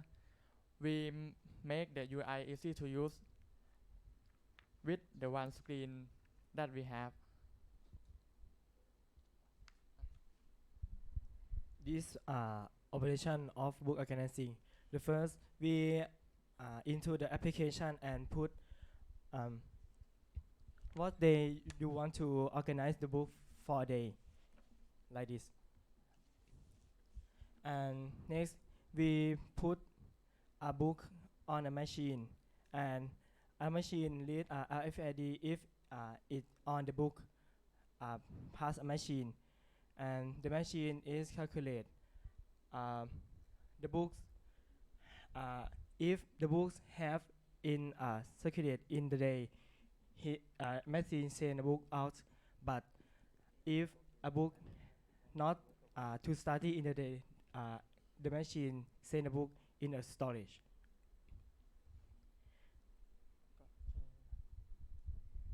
Okay, this all of my project. Thank you.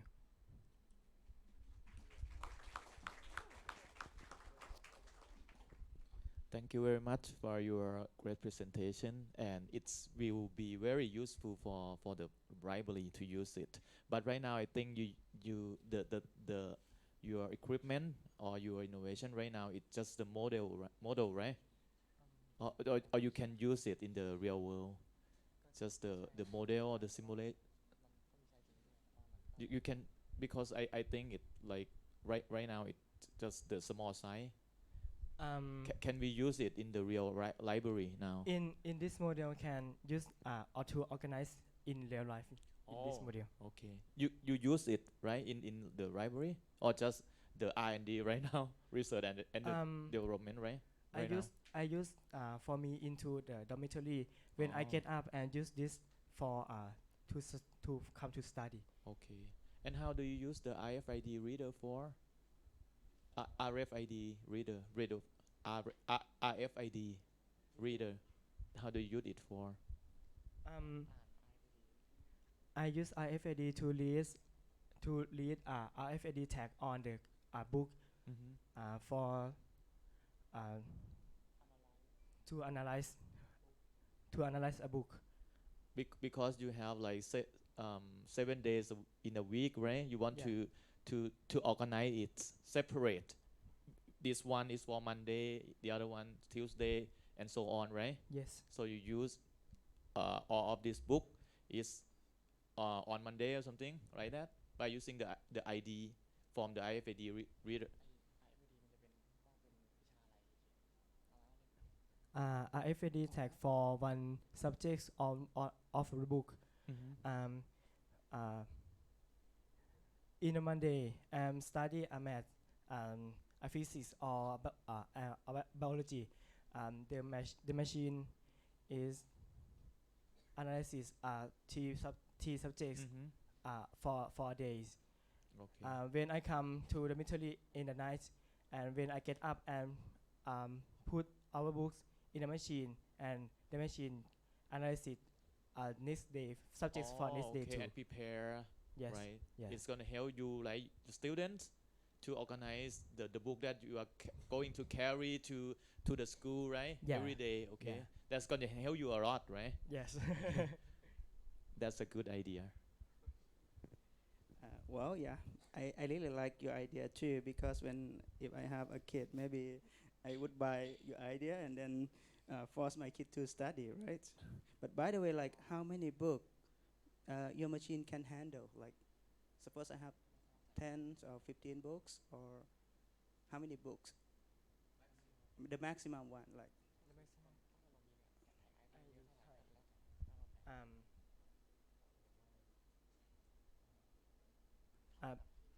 The max book for the machine.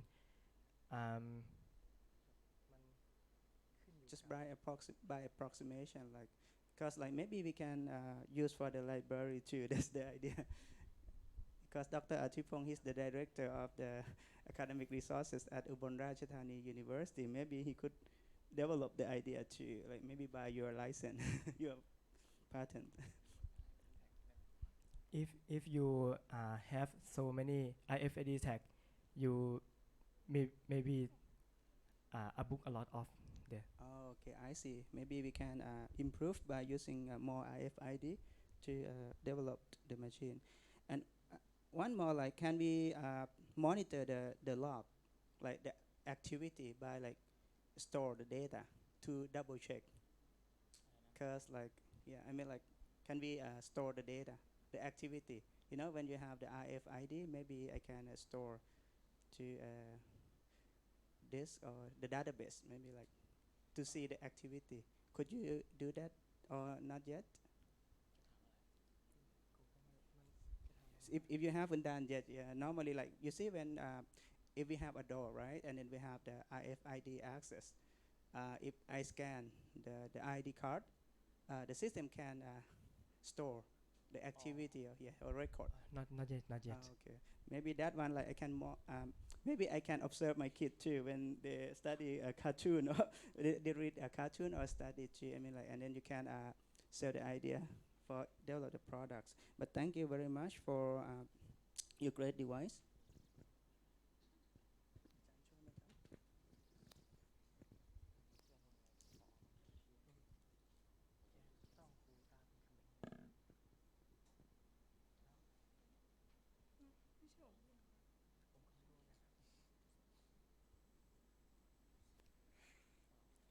Next, may I invite Assistant Professor Dr. Adipong Sriya to give certificates to the speakers.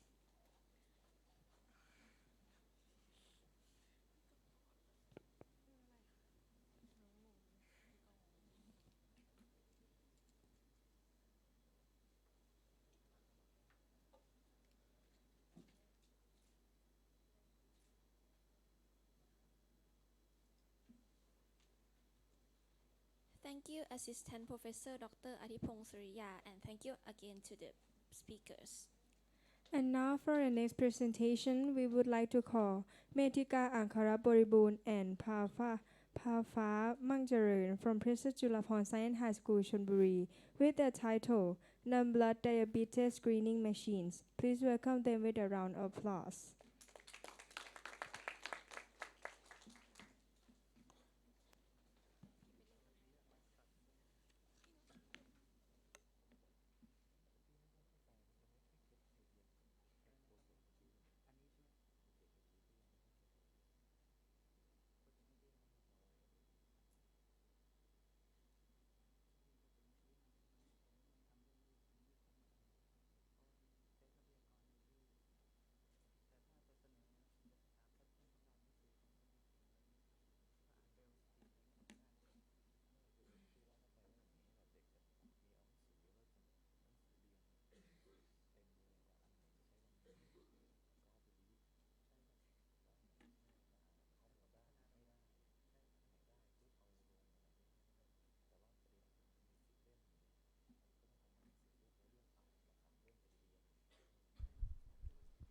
Good morning. Good morning, the commentators, participants, ladies and gentlemen. We are from Princess Julapon Sai High School, Chonburi. I'm Ratapon Punpam and she is Phafa Manjaran. Our project is non-blood diabetes screening machine. First, I will tell you about diabetes. Diabetes is the disease that occurs when your blood glucose or your blood sugar level is high. Actually, the average the blood sugar level of diabetes patient is about 100 to 120 milligram per deciliter. So, when you want to taste your diabetes patient or not, you have to test with blood sample.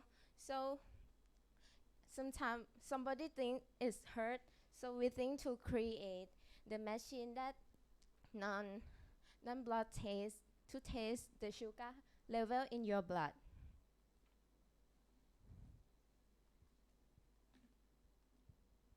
So for the hardware we use Arduino Nano version 3, IR sensitive photodiode and IR LED. And we also use OLED LCD, jumper wire, RGB LED and resistor. For the software, we use Arduino and design the machine by Tinkercad. For the work principle, we use the infrared method by using IR-LED and IR-sensitive photodiode as an infrared transmitter and receiver. The working principle is that IR-LED emits infrared waves through the fingers. From the research of Tohoku University Graduate School, they tell that the blood glucose can absorb the infrared light. So we use this method to apply with our project. So IR sensitive photodiode and IR LED will absorbed by the glucose level in our blood. And this is the prototype. We use the bear because it's just kill and not scare. Yeah. This is the first generation. It is two sensor here. One is here inside here, and two is the second one is here. And this generation, this show the result by the LED light. And the generation 2, we have the OLED LCD above the machine.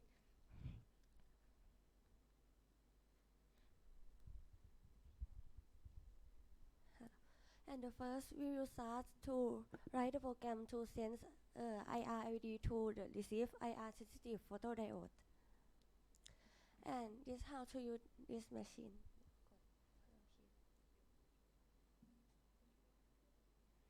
We put the finger in the device and the machine will tell you the result. Taking the prototype to the test flying the standard. When we test with the normal people, is a graph of infrared of the normal people. And this number of the monitor in the normal people.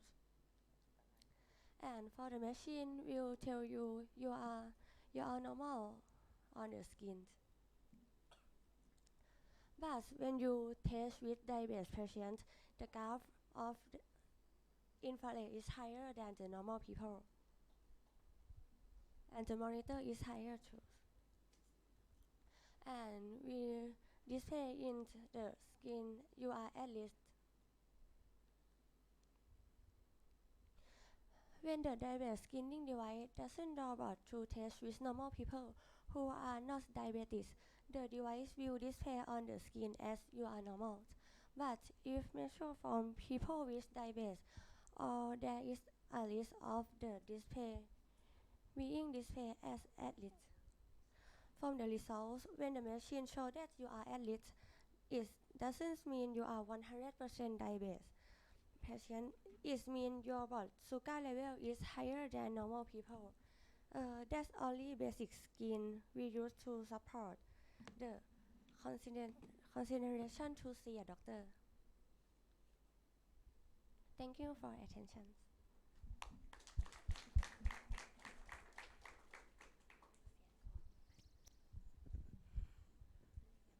Okay, it is a good job. I would like to understand the graph of the patient.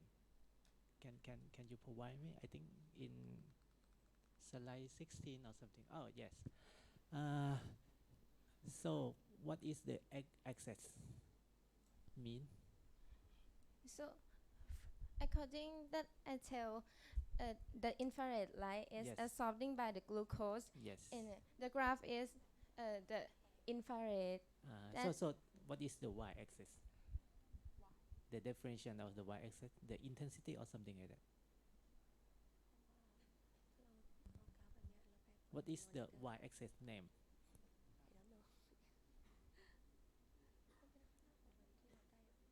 I guess for the x-axis is the time. Is it?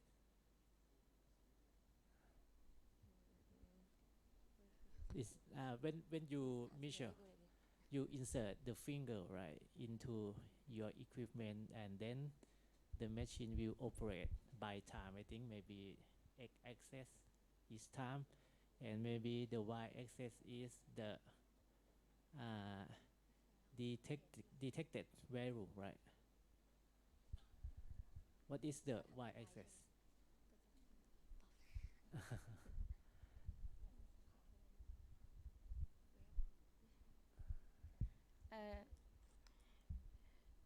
We not sure about it, but we think is the value of infrared. So When the receiver receive. So y-axis is the maybe the infrared disable value or something like that. Yeah. Intensity, But yes. we're not sure about the unit. Uh-huh. So if the value is out of the rank 1, so it the people. So if the value is out of 1, so what happened? Can you repeat? So how can you identify that these people is a patient? We determine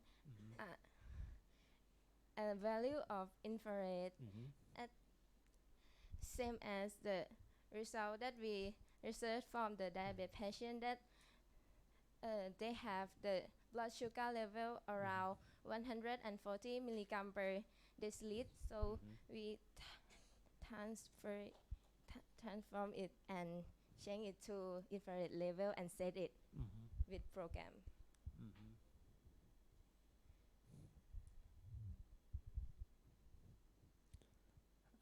Okay, thank you. Well, yes, at present, healthcare device is more important and also like crucial for improve people life, right? My question is that can we make it like portable? Like now, I'm not sure. Like you need to you have a monitor to show this one or not, or like can we develop your device to make it like portable? I think we need a computer to display this one, right? And one thing that I knew that the peak over there shows the heart rate of the human too, right? So maybe you need that information, or maybe you can report that one too. But one thing that I really like it, like if you can display the heart rate, it might help. But for the portable one, could we make one too? We will try. All right, and you can sell the idea, right? All right, thank you very much for your answer. Thank you for your suggestion. And for my last question is how accurate is this device? Do you test with the real diabetes, the real patient? Yes. Right? How many of your subject group? How many people? How many patients do you test it? And how accurate? Because you still don't show the results of your testing, right? How accurate it is? Because something that you want to do, it's very good thing. I like the idea, but yeah, if you want to shoot it in the real patient, you have to test it a lot to make sure that it's gonna be accurate, right? How do you test it? How many people for the subject group? We use 20 people. 20 for people, samples. and you can determine, right, if they are patient or they are normal people, right? Of them you can determine, right? Patient people with they are diabetes people, or they're normal people, or the mixed together. 20. We test 20 people from diabetes patient and 20 people for normal people, and compare the result of the 40 people. And you get all accurate, right? 20 diabetes people, you say your system say that they are diabetes, right? Yes. And normal they are say Yes. normal. So you have like 100% accurate. Oh, that's good. That's good. Very quick suggestion for the last one. You know that, right? When we test in human, we need IRB protocol. Like we have to ask for the, like permission. So if we couldn't test that a lot, first you might use like water. The other one you put the glucose concentration, and then you change the concentration, and then you measure, you study that, and make that accurate, and then you expand your work in human too. I would suggest that. But thank you very much for your presentation. Thank you for your commentations. May I invite Dr. Ong Aat Thiepkot to give the certificate to the speakers.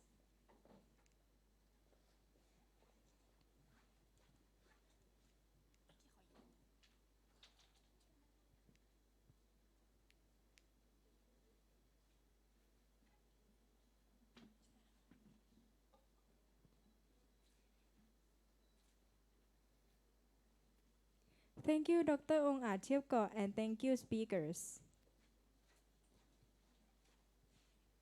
For the 11th presentation, I would like to call in Pataraporn Jantaklad and Trihida Bunsi from Princess Julapon Sai High School, Chonburi, with their science project named the UV radiation. Please give them with a round of applause.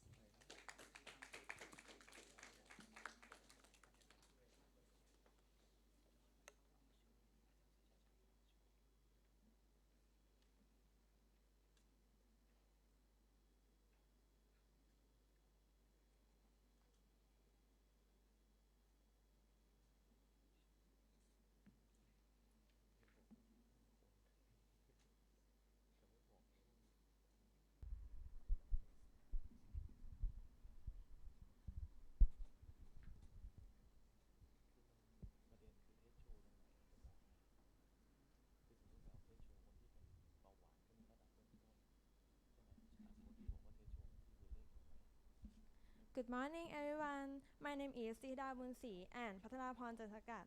I'm from Princess Julapon Science School, Chonburi. Today, I will present about my project that is the prototype measure the UV radiation. We have the idea from seeing that the light of the sun enters the world a lot because the ozone layer is destroyed. Therefore, develop this work to measure UV radiation and find a way to avoid yourself from the sun. User group are people who have to work outdoor and interested people out of it. Expected benefit. The first, it helps to know the UV radiation from the sun at the time that you want to know to find ways to prevent and avoid the danger of UV ray. It helps reduce the risk of skin disease result from excessive UV radiation and can use the prototype developed further. For equipment that we use are Arduino program and kits include Arduino program and USB. Arduino board nano, sensor UMT0A module and OLED screen. Website and program for designing include Tinkercad and Fatprint program.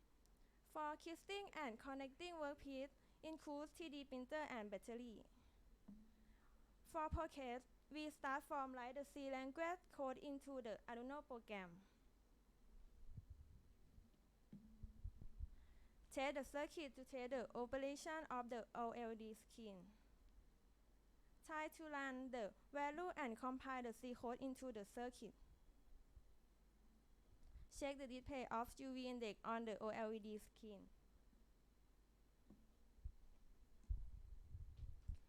Design process. We design work of OLED screen parts and package for inserting Arduino board Nano 3.0 to display UV index and UEM30A light sensor module for UV exposure. We import the safe master project file from Tinkercad to Fatprint to convert the file to .gx extension. And printing work with a 3D printer. This is a UV prototype.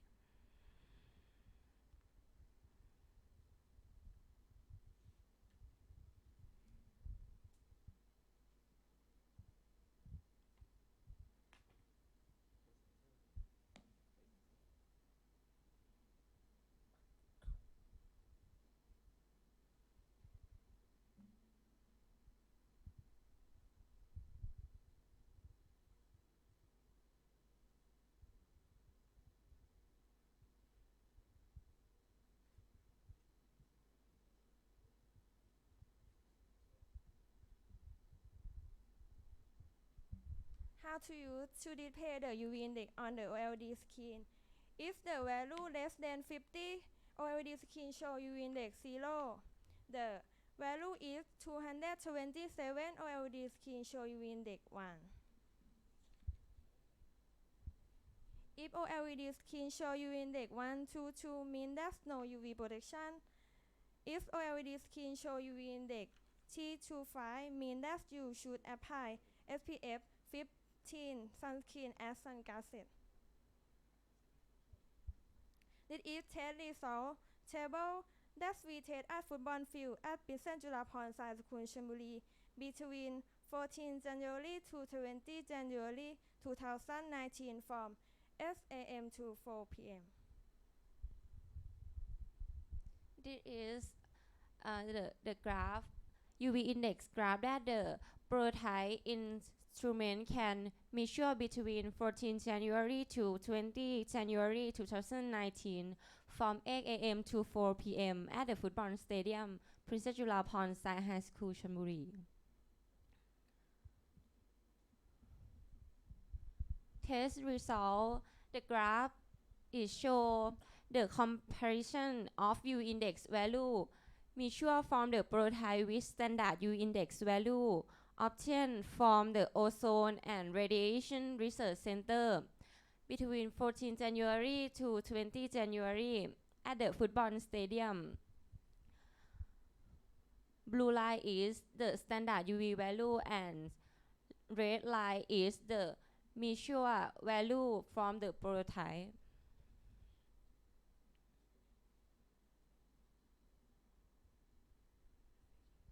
This is the Ozone and Radiation Center Digital Meteorological Service Division Online Meteorological Department.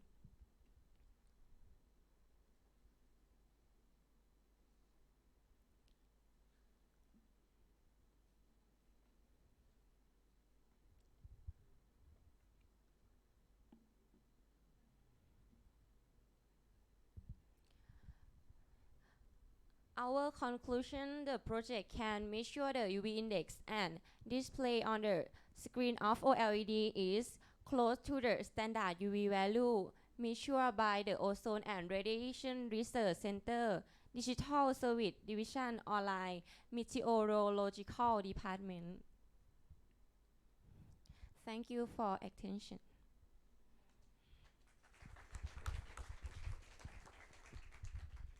Okay, first of all, thank you very much for your great presentation and your great idea and great work.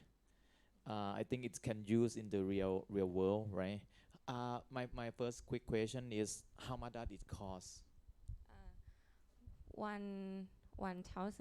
1,000 Yeah. Thai baht, right? Yes.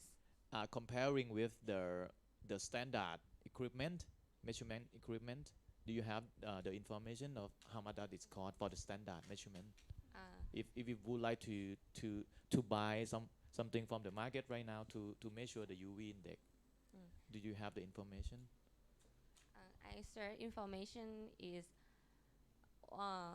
have many thousand to 10,000 Oh, is so expensive.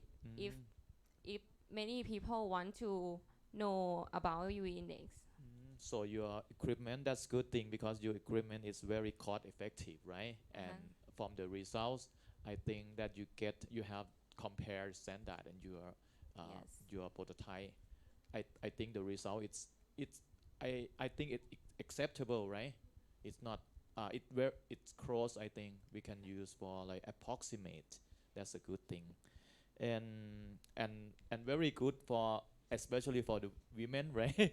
Because we are going to use like we know if the UV index is very high, we're gonna use the sunscreen, something like that. That's a good idea. Thank you. Thank you. I like your idea too. And one thing that I would suggest is that there are a lot of product for the whitening lotion, right? I think maybe like if we might use your device as standard, like apply, suggest, yes, like we have artificial skin and we apply the lotion and then you can measure the UV that pass to the skin, I mean artificial skin, and then maybe we can use that to claim like which product is good, but you have to put X. You don't put the name, otherwise you will have the conflict of interest with that. It's good to try too.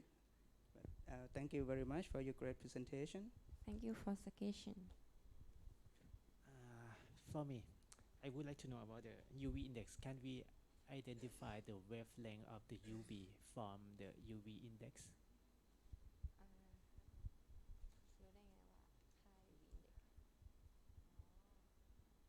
According to electromagnetic field, the spectrum, the spectrum. So the UV have has the wavelength in the I'm not sure about the number of the wavelength, the value. So can we identify the UV wavelength from UV index? I use sensor UV and search about Is light intensity is standard. from internet. I search information for sorry ความเข้มแสงเท่านี้อาจจะเท่ากับ UV index เท่านี้ค่ะก็เลยเอาข้อมูลตรงนั้นมาเขียนโปรแกรมภาษา C ลงในบอร์ด Arduino ให้มันแสดงผลเป็นเท่านี้เอาอย่างนี้เดี๋ยวอาจารย์ถามอย่างนี้เหมือนไอ้ตัว UV index เรามันสามารถบอก wavelength ของ UV ได้หรือเปล่าครับเพราะว่าไอ้ตัว wavelength ของ UV เนี่ยมันก็กว้างใช่ไหมเพราะฉะนั้นไอ้ตัว UV index มันสามารถบอก wavelength ได้ไหมว่าอยู่ในช่วงไหนไม่ได้ค่ะไม่ได้ใช่ไหมครับโอเค in page 24 can I see the data from slide 24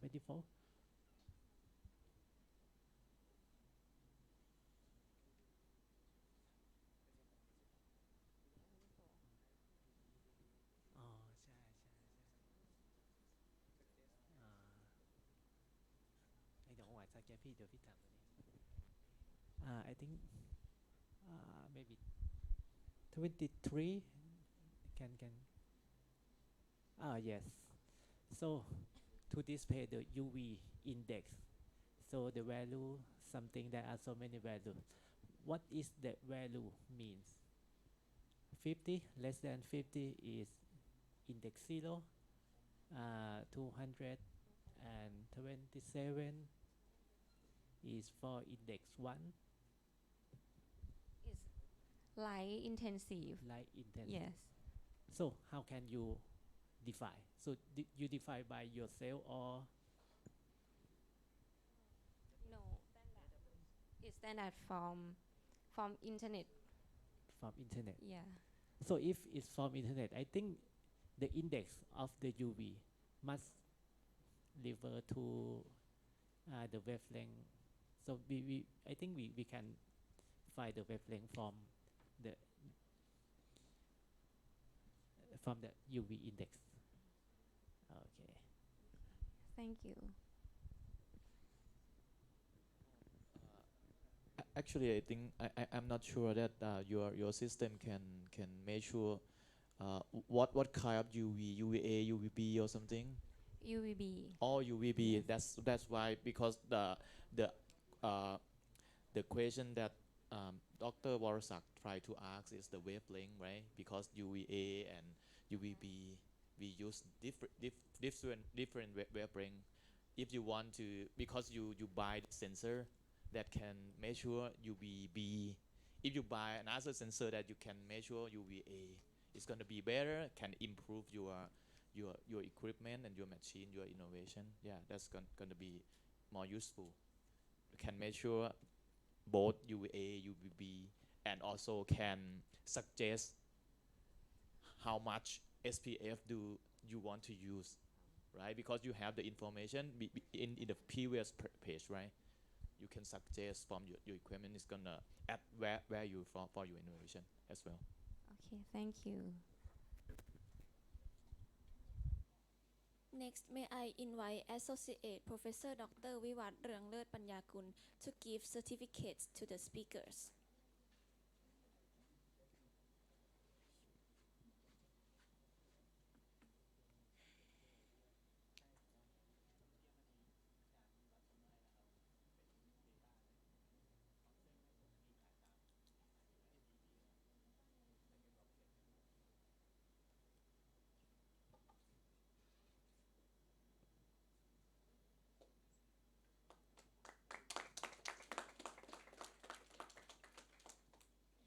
Thank you, Associate Professor Dr. Vivat Reungleut Panyakul. Thank you again, the speakers.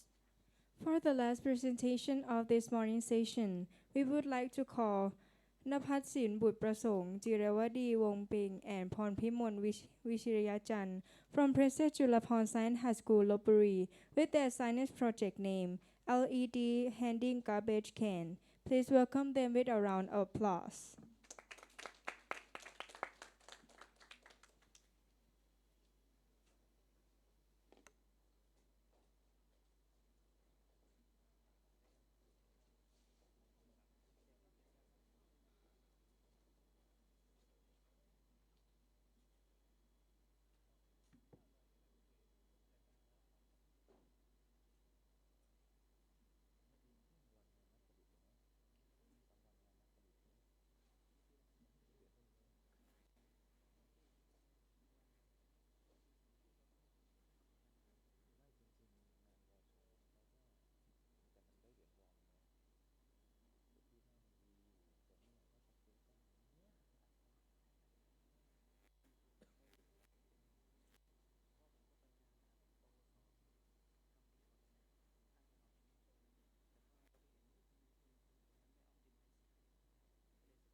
Good morning, everyone. This is Jirawadi Wongpeng. This is Pamimon Yajan, and my name is Napasin Bupasong. Today we will talk about LED handy garbage can. To start with, I will skip introduction. Nowadays, garbage problems have increased dramatically from population. We often find garbage problem in community. One of the cause is the lack of bin. Normal garbage bin have a big size and difficult to move. There was a problem of rubbish dog and difficult to see in the dark. We have objective three things. For the first, to invent an easy moving bin. Second, to decrease overflowing garbage problem. And third, to make a bin that can be easily observed. In order to meet the objective, we therefore create this device with the following methods. 1. Structure design. By designing tool like we want, we will find that a structure according to the principle of lever, and the lever can help the trash to be balanced.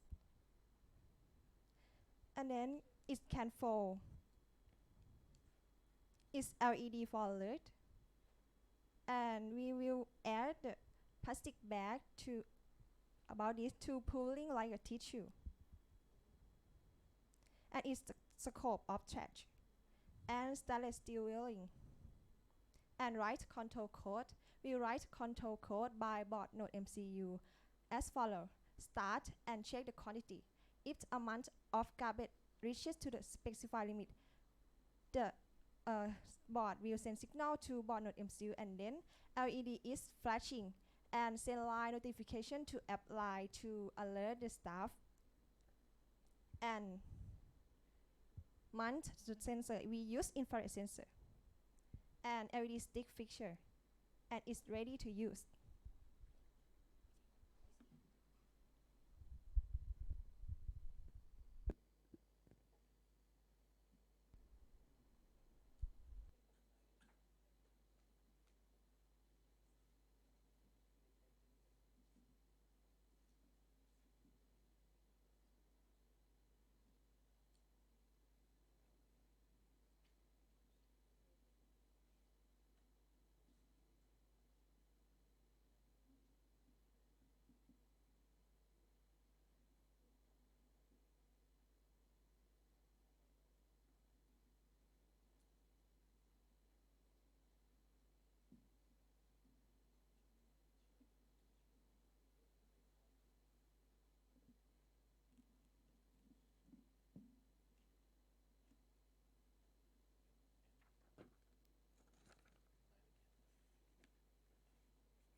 How to use it?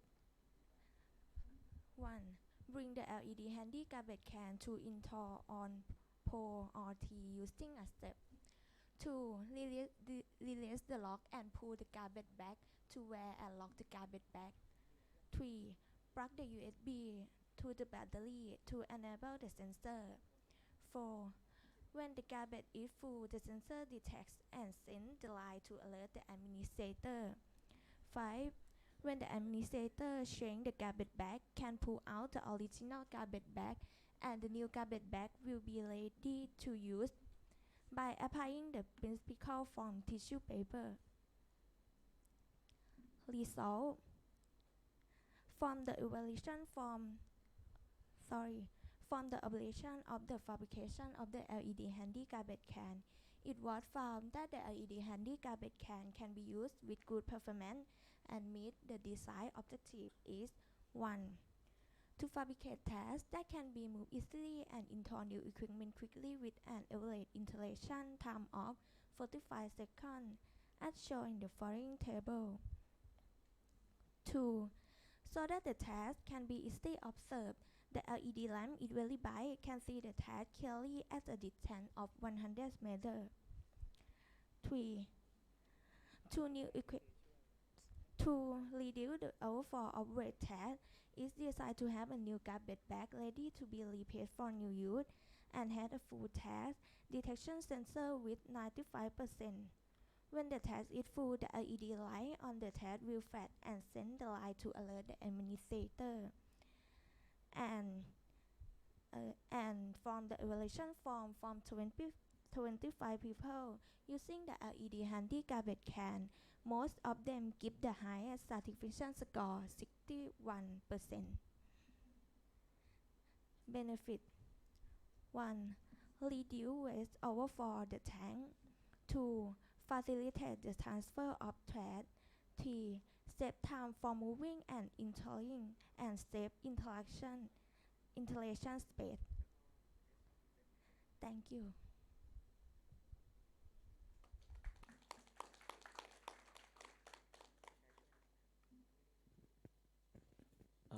Thank you very much for your great presentation. So my quick question is, you in your work, you use the infrared sensor and the LED, right? And what do you use the LED for? For To alert. Oh, and to easy alert. see, yes. Okay, to alert. And how about the infrared sensor? Do you use it for infrared sensor? If the garbage full, it will send signal and send signal to board MCU, and then not MCU but not board node MCU will send to LED to alert and send to line notification for staff to apply. So your system is going to send the notification if the garbage can is full, right? Right. Okay.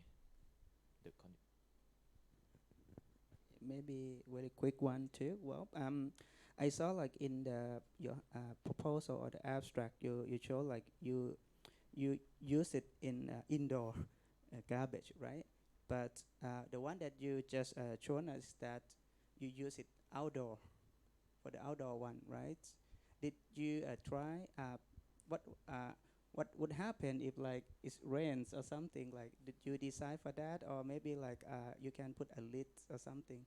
Did you have that idea too, or did you try to? We think about a cover box. Oh, for you our think sensor, about that? yes. Oh, I see. Maybe you put like a big box to Yes. to do that. To All right. sensor, yes. Thank you very much for your answer.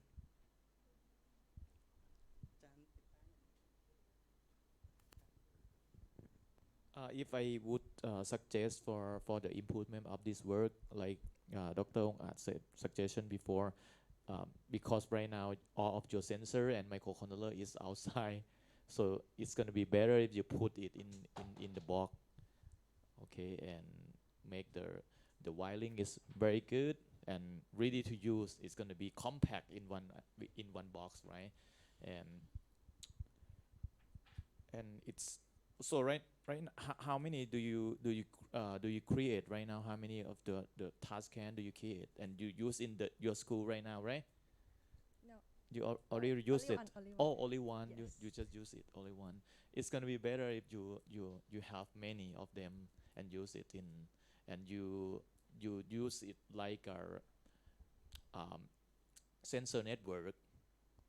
You have like many of the task bin or the task can in your school, and all of them send the signal, and you have like the like a war room or the dashboard that you can you can monitor the task bin or task can in your school. It's gonna be better to manage the system and uh, know which one is full or not.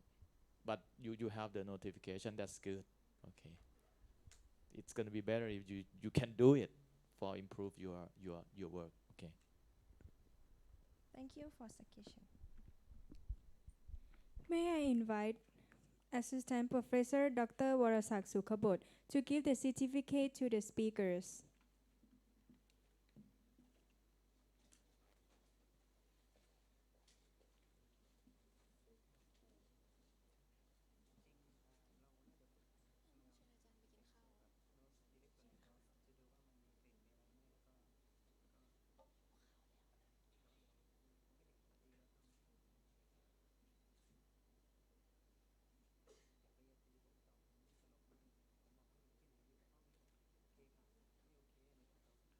Thank you, Assistant Professor Dr. Warasak Sukhabot, and thank you, speakers.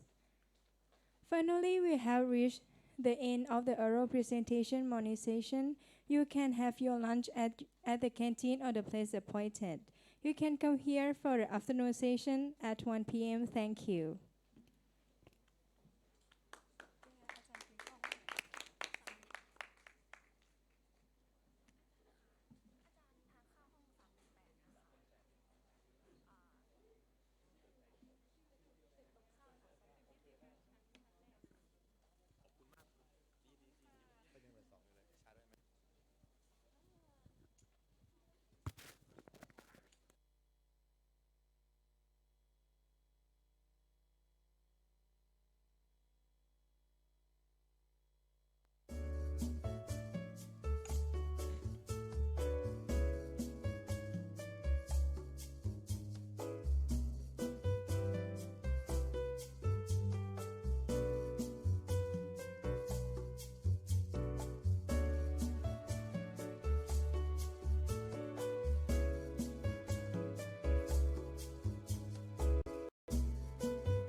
The mapped image data is captured with built-in cameras on the lenses, developed with eye tracking device. Amazingly, this camera built-in on contact lenses seems to have been successfully developed by Sony. Do you know Sony? Do you know? Yes.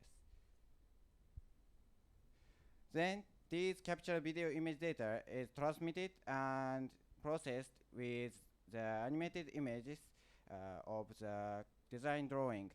In transmission, Bluetooth or Wi-Fi on the contact lenses will deliver the captured video image into the mobile device in your pocket without any codes.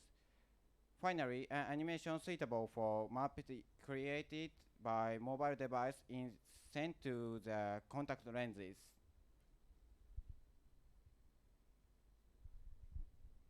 Or I'm thinking of using organic EL this time. Indium thin oxide, the transparent electrode is used. About the electrode portion.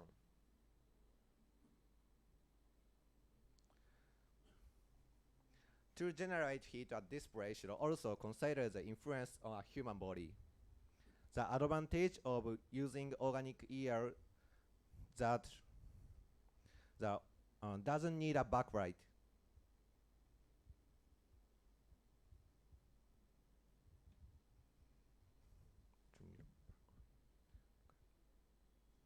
The heat that organic EL makes also doesn't influence a human body.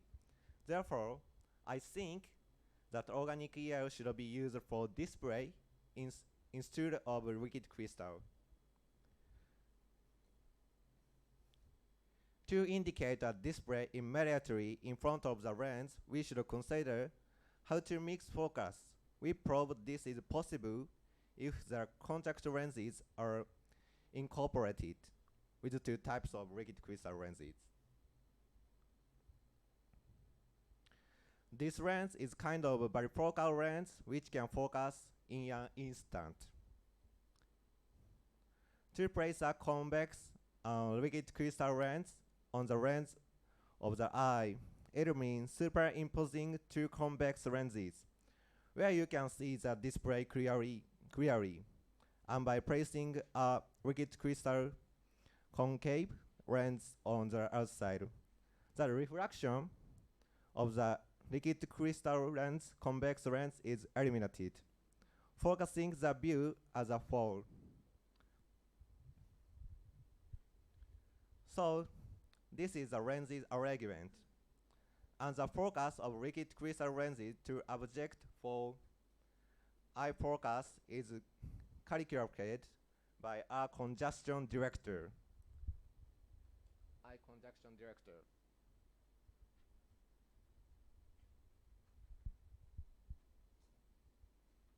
And this is last problem. Now, power is essential to everything.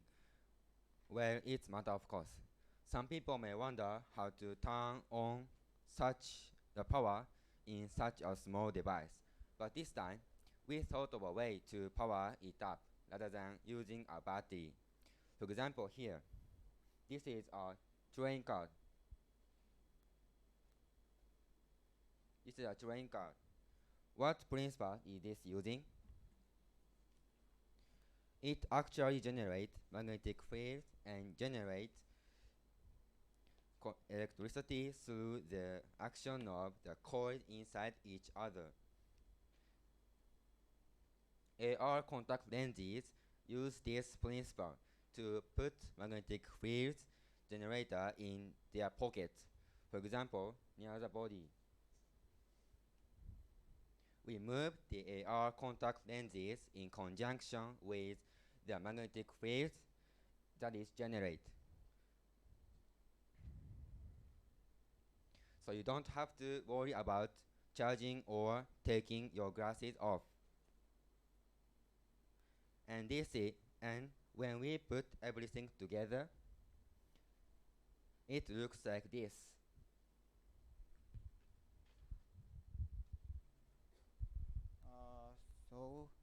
I'm talking about conclusion. Tokyo construction company in Japan has verified the of smart glasses for inspection. These are videos at that time. This is an inspection of cracks found in a tunnel. The crack spots are indicated by lines, and this is a blueprint of road construction. It is easier to make the image with animations on the completed roads. If they use AR contact lenses, there is not such obstruction to your eyesight as raindrops, sweat on the face, the frost, and the frame of your glasses. Of course, there are still some problems that cannot be solved by modern technology. Examples of these problems are heat and scale. These technical issues will be resolved over time. As it is easier to use during work, the AR contact lenses used at construction site will be so useful and revolutionary. And we can expect further development as a next step. For example, car navigation, cancer surgery, tourist information, and so on. It's exciting to imagine how AR contact lenses will be used in the future, isn't it? That's the end of presentation. Thank you very much for listening.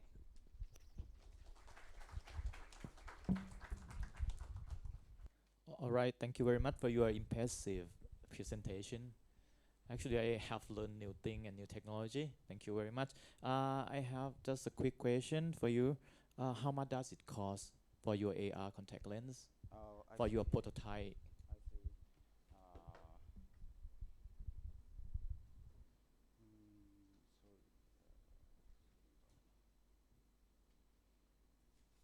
It's very interesting. So right now it still doesn't come out to sell in the market, right? No. Can we buy somewhere AR contact lens? Yes, in the future, but in the future, it's hard to imagine because these contact lenses include things that are not the technology right now. So it uses very new technology. So we can't imagine yes. But you have like you have already implemented the prototype already, right? Already make it. Yes, This prototype. this air contact lens. Yeah. Make if I make this, I running company. Yes. Okay. No. Okay. Okay, Yes, thank yes. you.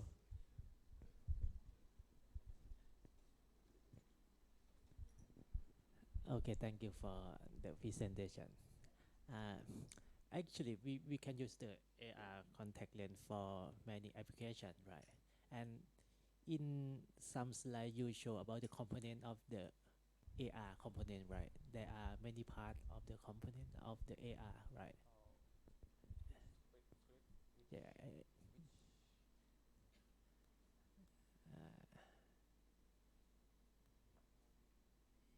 yes. No. Yeah. Maybe this one. If we want to modify modify the AR contact lens for another application, which part we need to modify? Develop. Yes. We have to develop. Yes. Yes. We have to develop about. First is coil. Mhm. This is bigger by if we make modern technology. Yes. And we have to make smaller. But built-in camera in the contact on the contact lens, it's developed by Sony. Yes, complete by Sony. Yes. So you can use built-in camera now. Okay. I mean, if for example, if we buy the AR camera, and then we want to use it for maybe education, do we need to modify something in the component, or we just use it? Do we use to program or coding something?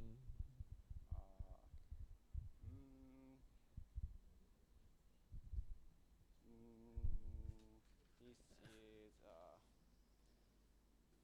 Okay, which part is the most important in the AR? most important part. Yes.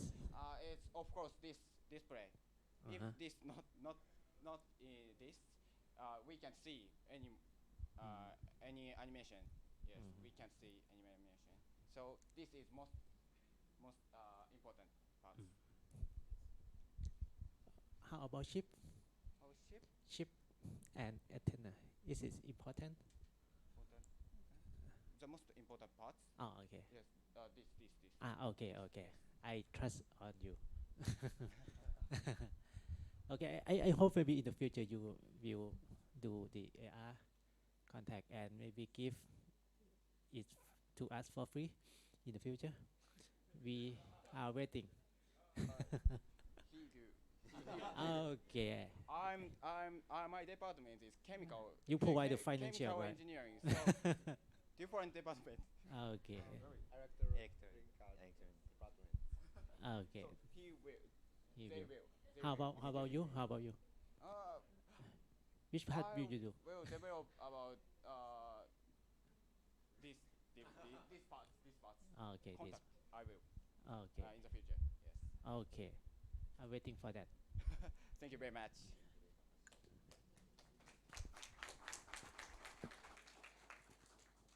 Next, I would like to invite Assistant Professor Dr. Atipong Suriya to be on the stage to give the certificate to presenters.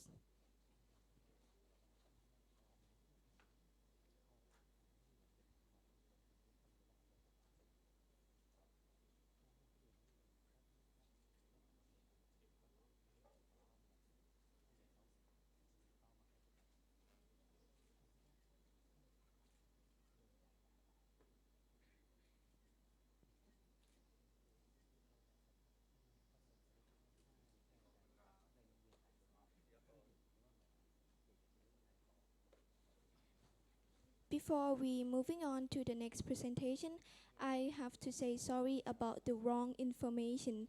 So now let me just again tell you about the information. For the presentation, there will be 3 minutes of preparation and 7 minutes of presentation, not 10 minutes, and 5 minutes for the question and answer part. So let's moving on to the next presentation.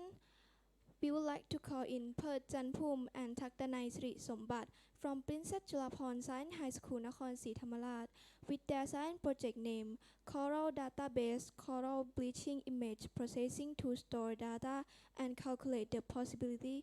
Please welcome them with a round of applause.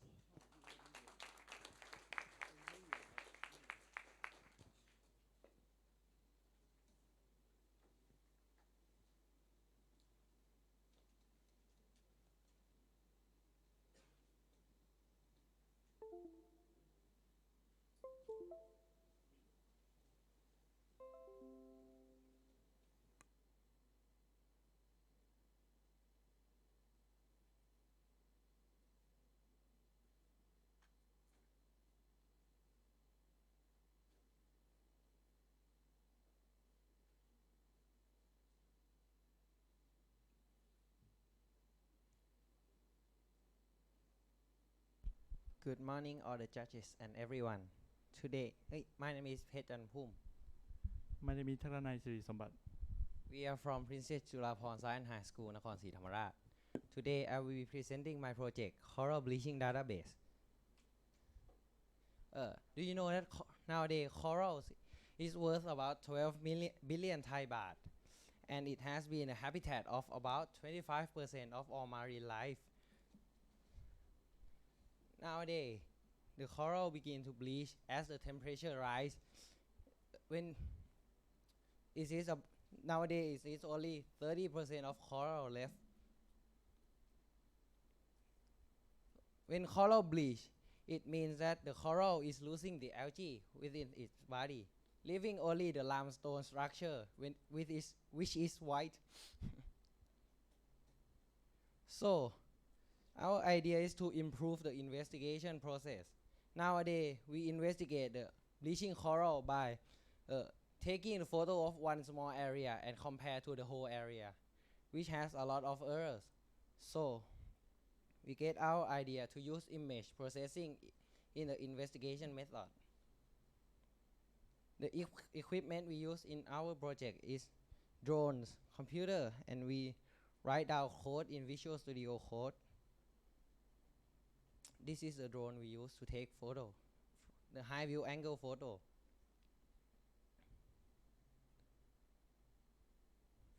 The process of our software. First, we outline the bleaching area to get the size. When we put on top of the real photo, we can know the size of the bleach area. Then we separate the color, so we can separate the bleach area from the other area.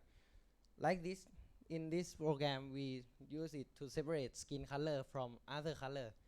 And if we use to separate the bleach coral, we change it to separate white from other color. So we can get the detail in size in pixel. This is a test. We test our program in Krabi. You can see it. This black part is dye. You can see that the dead area is keeps expanding from the history. But there is one problem in our project. If we take a photo from the high view angle, if you get through the water and there is some refraction, so the size might be some mistake. So we have to calculate with some formula to get the actual size of the bleaching area. Right now we're having the database of the bleaching coral from the Natural Resources Office of Thailand, but the database is not very accurate. There is a lot of error in investigation. So if we use that database, there will be more error in the future. So if there is an error in the investigation method, we can use that to predict what will happen to our coral in the future, because the error data will cause the error prediction. So we have to keep the new database in order to predict and protect our coral in the future. As you can see, there is only the data about the water temperature and air temperature right now that is kept. But for the amount of coral bleaching, there is no correct data, so it can't be used to predict the future. As you can see right here, the water temperature can be predicted many years ahead us, because there is a lot of data that is being kept from many years. So in the future, we aim that our software will be posted in the internet to make open source, so we can keep the data of coral bleaching in every area. Lastly, we would like to thank you, this man, Mr. Thakun Pisuwan, the director of Krabi National Resources and Environment Office, that gave us picture of the restricted area.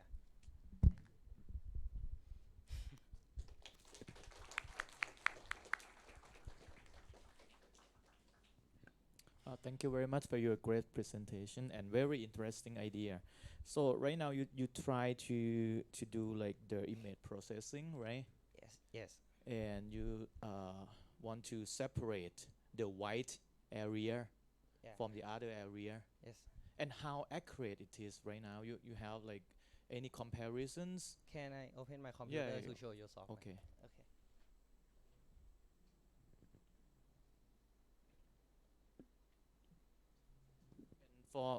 Before that, you answer that question. I have one more quick question. How normally how deep is the bleaching coral? how deep is from the like the sea water About surface? 1 meter. One. The area that the water is clear, so the UV is quite concentrated. Mm-hmm. Yeah. How deep is About oh, 1 meter. only 1 meter? Yeah, All right. the area that is bleached.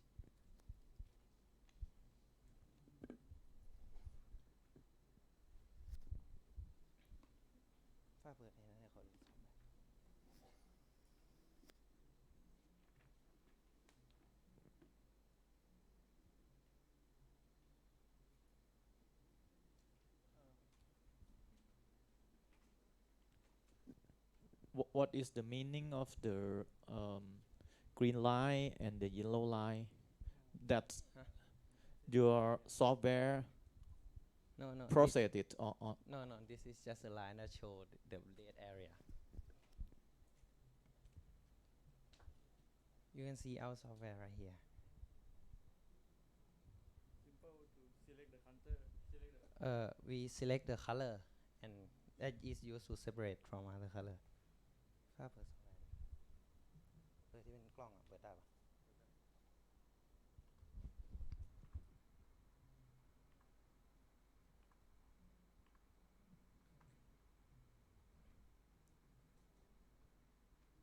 This is a real-time processing. You can see this we use to separate skin color.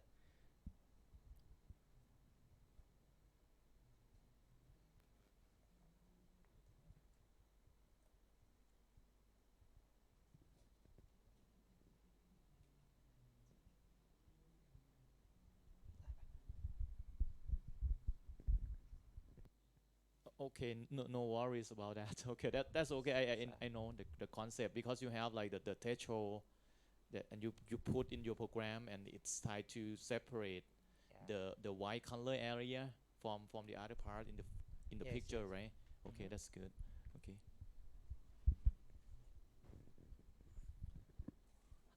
From my questions, you said the height of the drone affect to the precision of the image data. I wonder, are there any factor that affect to the precision of the image data, such as temperature of the water? Maybe the data we keep the information, the water have to be clear. Like the wave is not too high. Yeah. Thank you.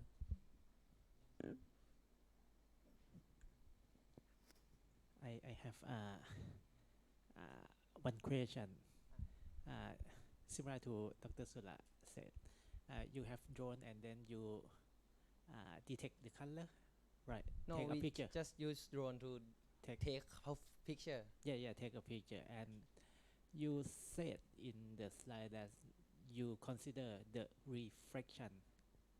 Yeah. How can you consider? Uh, I think you show in some slide. Oh. Can you show me? How can you consider? There is a like the software in the internet that calculate the refraction rate. Yeah, we just Okay. take picture and it will calculate by that program. Okay. And we get the actual size. Okay. Okay. Thank you. Thank you, committees, for your comments and suggestions. Next, I would like to invite Dr. Prasha Khampakdi to be on the stage to give the certificate to presenters.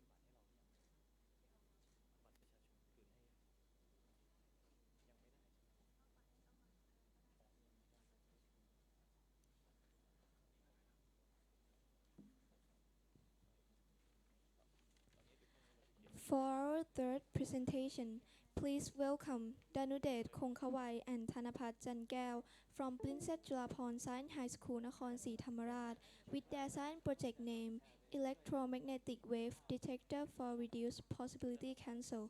Please welcome them with a round of applause.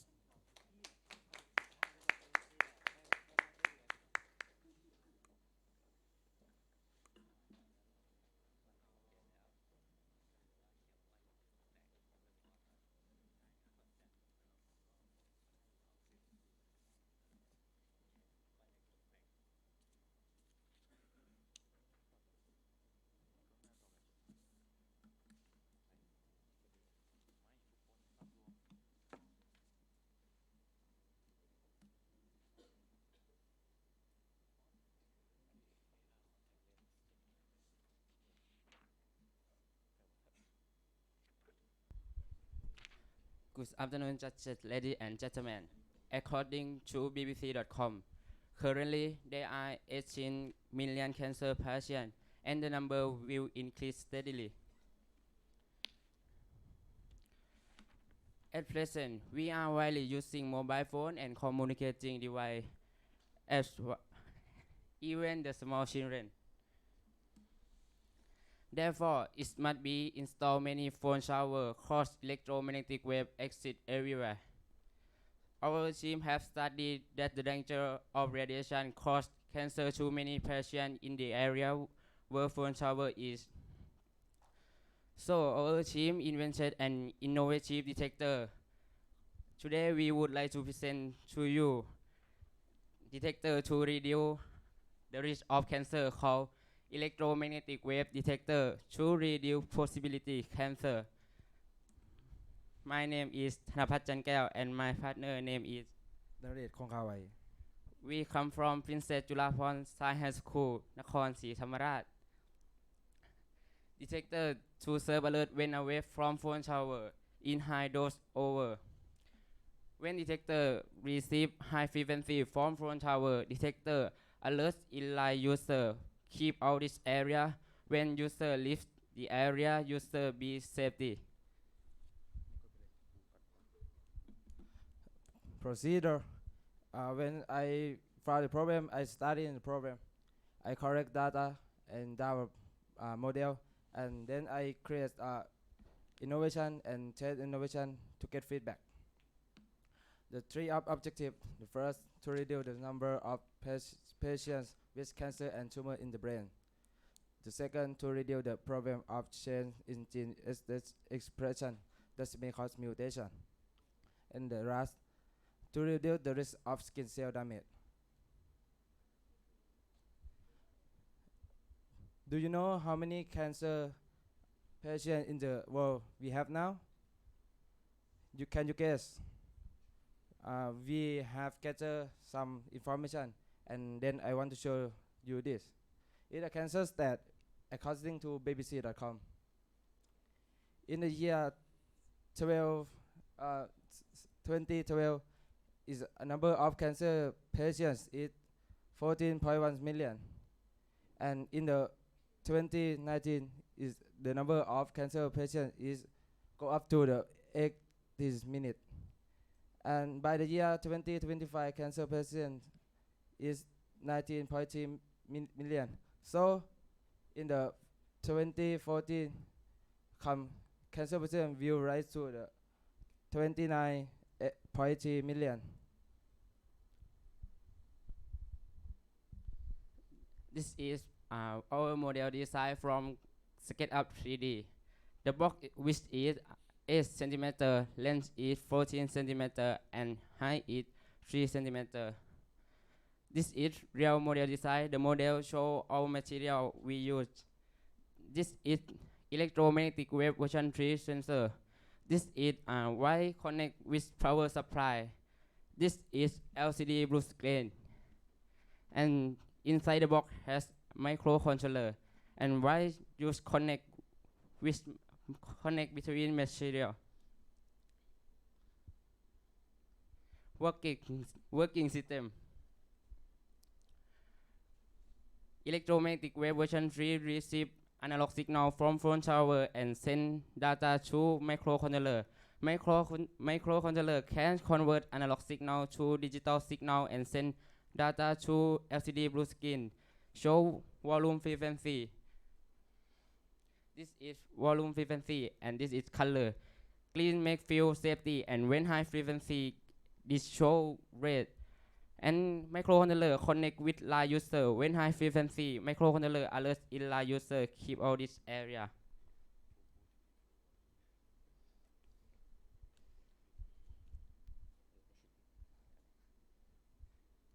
We want to show you this. This may as my example. Is it the map of our school, and you can see telephone tower along the roads. This is the last spot. This, and this. This is my experience area.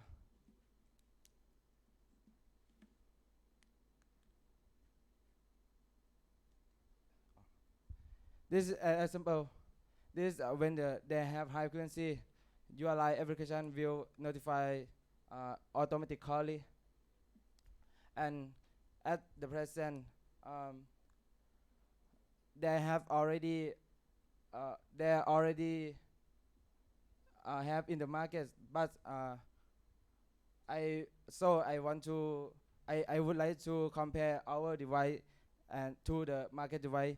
The first, our device has more function, and market device has a function is only display a value, but our device can has a notification function. And the price, the price of market device is very expensive. Price is called 5,000 to 10,000, but our device costs 1,000 baht. And if you want to save money, save people, and to know before when the web exit the limit, you would prefer our device. Thank you. Do you have any question?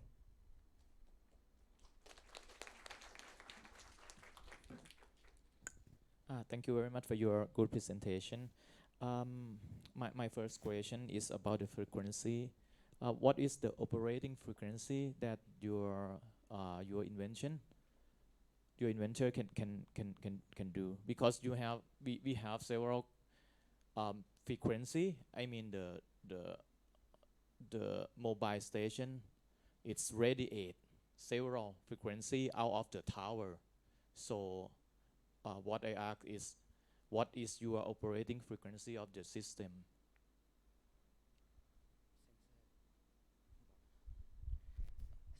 Sensor version 3 can receive frequency from phone tower or near phone tower.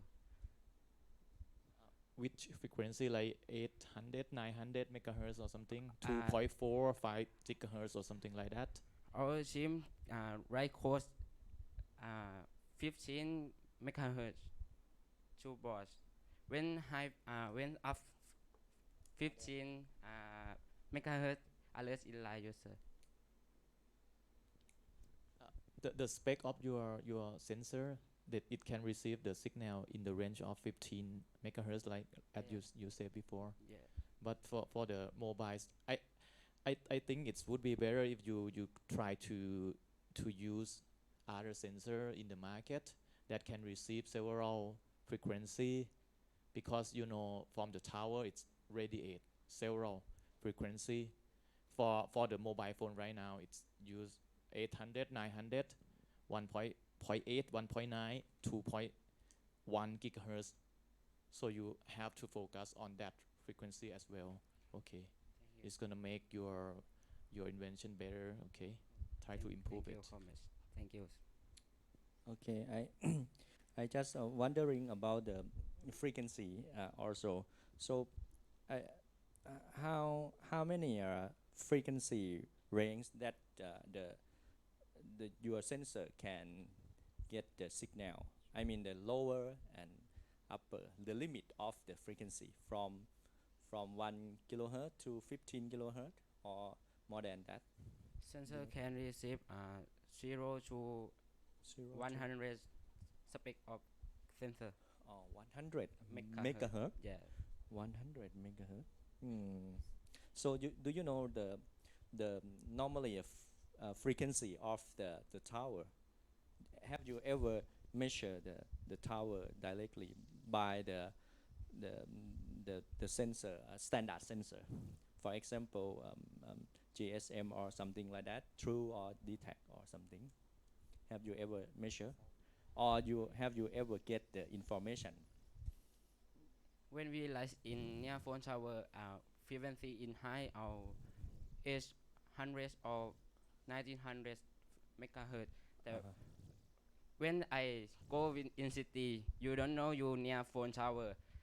Yeah, because tower or house is high and high in high phone tower. Okay. But then I in when shift detector two people live in city use. Mm. But your sensor can detect less than 100 megahertz, right? Yeah. No. But the normally the frequency is more than that. So you have to choose the other sensors. Yes, yeah, okay. And more one question about the amplitude. If even though the high frequency, but the amplitude is lower, it's not affect to the human. So in your have you considered the amplitude of the level of frequency? Be- For example, the dB milliwatt or something unit. Oh, but detect sensor can receive Only frequency. frequency. Only frequency. Oh, okay. Yeah. You have to check the level. Okay, thank you. And in future, I think I detector development detector to receive Mhm. electromagnetic field and amplitude. Yeah. Yeah. In your future develop. future work. Yeah. Thank you. Thank you so much. Thank you, committees, for your comments and suggestions. Next, I would like to invite Assistant Professor Dr. Sura Wuttiprom to be on the stage to give the certificate to presenters.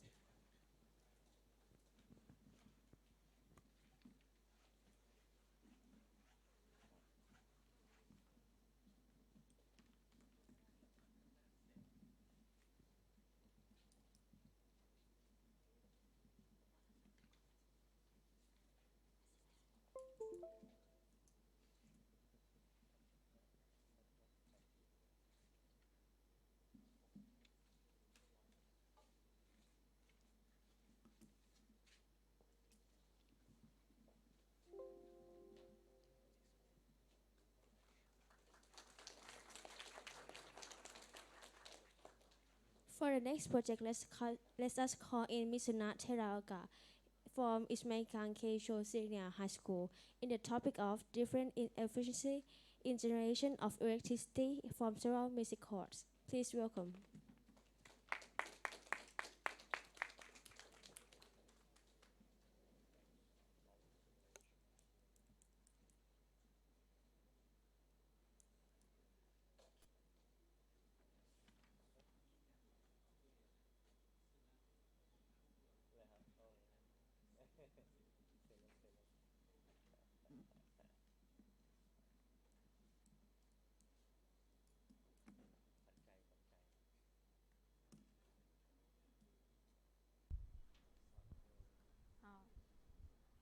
It, it's a great honor to be able to speak to you today.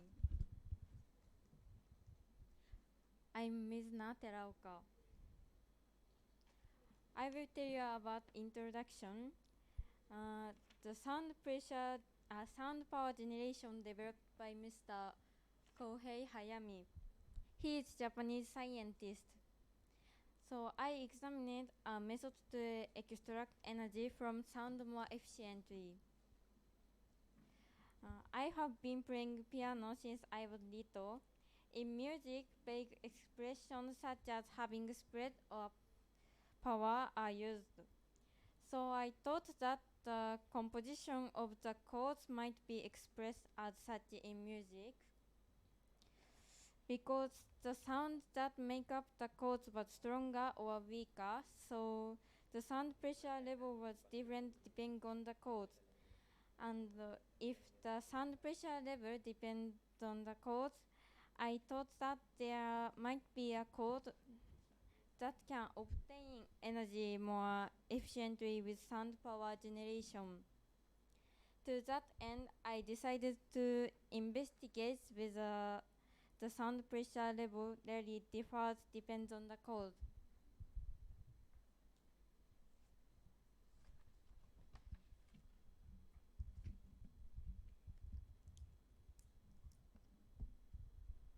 I focused on 6 simple chords: C, E, G, C, F, A, B, F, G, B, D, G, C, S, G, C, F, S. I compared sound pressure level decibel by chords. From previous research, it is known that the amount of energy that can be obtained is large. The large sound pressure level is large.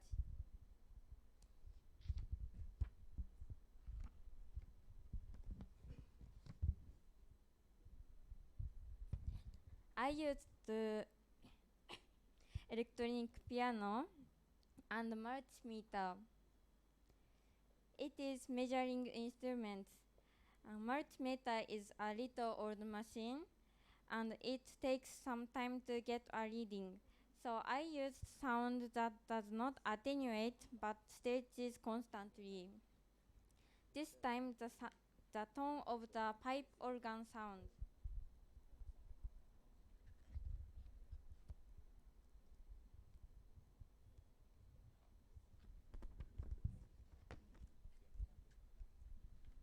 Next, I will tell you about experimental design. There are speakers at both ends of the electric piano. Place a measuring instrument between two speakers. It is just middle. Play a chord that continue to play until the instrument value stabilizes. I recorded stable values and measurement and recording of 6 chords. I didn't force it.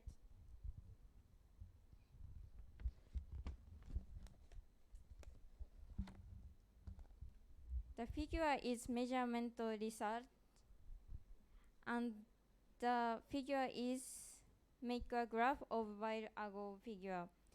What you can see from this figure is that BDG chord is extremely low in sound pressure level.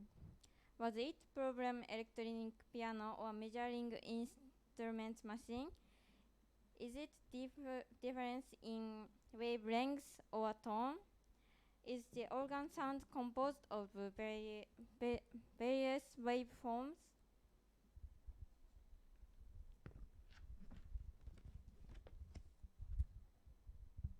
So first, measure and compare the sound that make up the 6 chords one by one. This is that figure.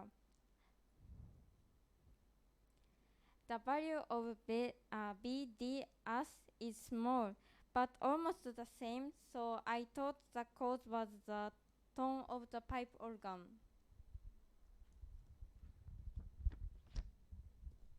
Measure and compare 6 chords with sine waves that sound from computer. The figure shows spectrum analysis of each chord. Vertical axis is decibel, horizontal axis is hertz.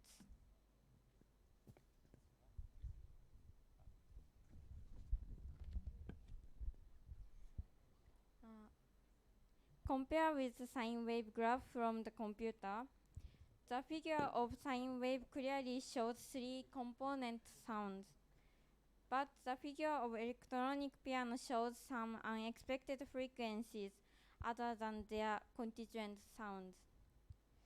Therefore, the electronic piano synthesizes sounds other than the constituent sound in order to create a pipe organ sound. It was found that conditions other than the contingent sounds were not met by spectrum analysis. Based on the above, I'm planning to conduct similar experiments using sine waves in the future. Thank you for listening.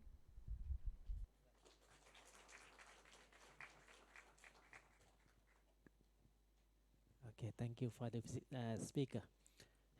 This work is really interesting. So in this work, you try to measure uh, the sound from what kind of the detector? This is based on the similar principle like loudspeaker. What is the sensor? What is the sensor do you use to measure the sound? Sound loudspeaker or microphone. When a sound lands in a loudspeaker, the sound pressure is converted into an electric signal.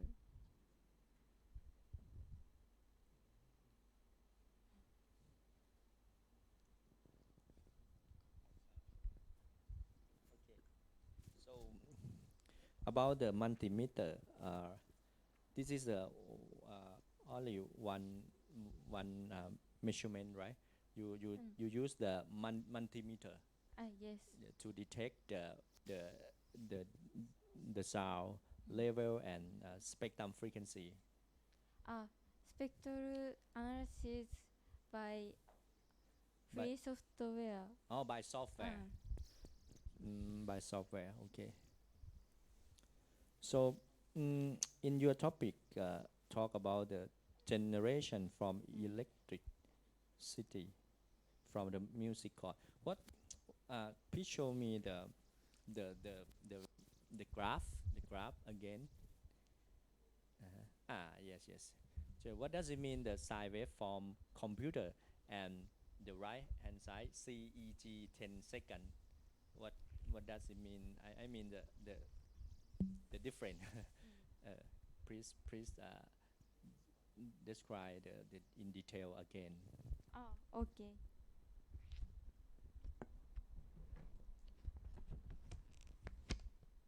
The figure of sine wave clearly shows three component sounds, but the figure of electronic piano shows some unaccepted frequencies other than their contingent sounds. Therefore, the electronic piano synthesizes sound other than the contingent sound in order to create an pipe organ sound.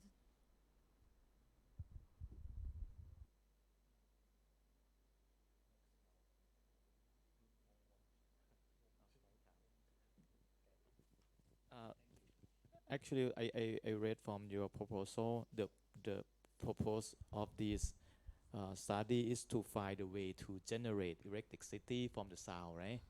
You measure the sound by using the multimeter and try to create or make the electricity. How is the theory or the principle behind this? Because you try to, because electric piano generates sound, right? Generate sound, and you have like 6 different chords. You put your finger on the piano, is gonna make some sound, and that sound have several frequency inside it. So how after I have that sound, I mean it's the wave, only the wave, and how to generate the electricity from this waveform. I would say that, because when you put your finger on the piano, it's gonna generate the waveform, like a sound waveform, and how to convert from the sound waveform to the electricity. I'm not sure I understand the theory behind this.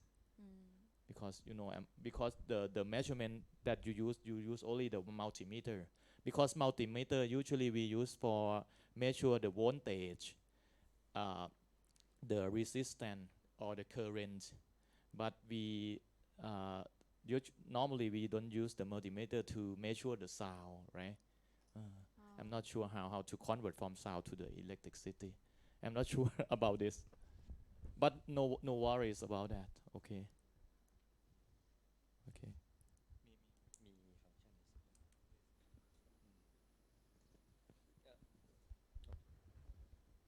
Okay, thank you. And next, may I invite Assistant Professor Warasak Sukhabot to give the certificate to the presenter on the stage.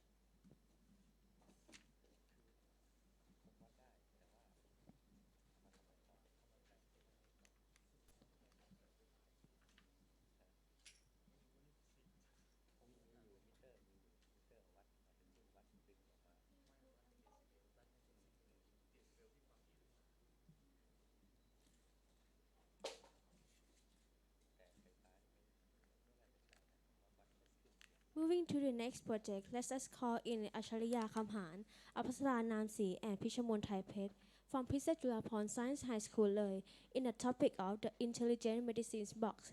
Please welcome.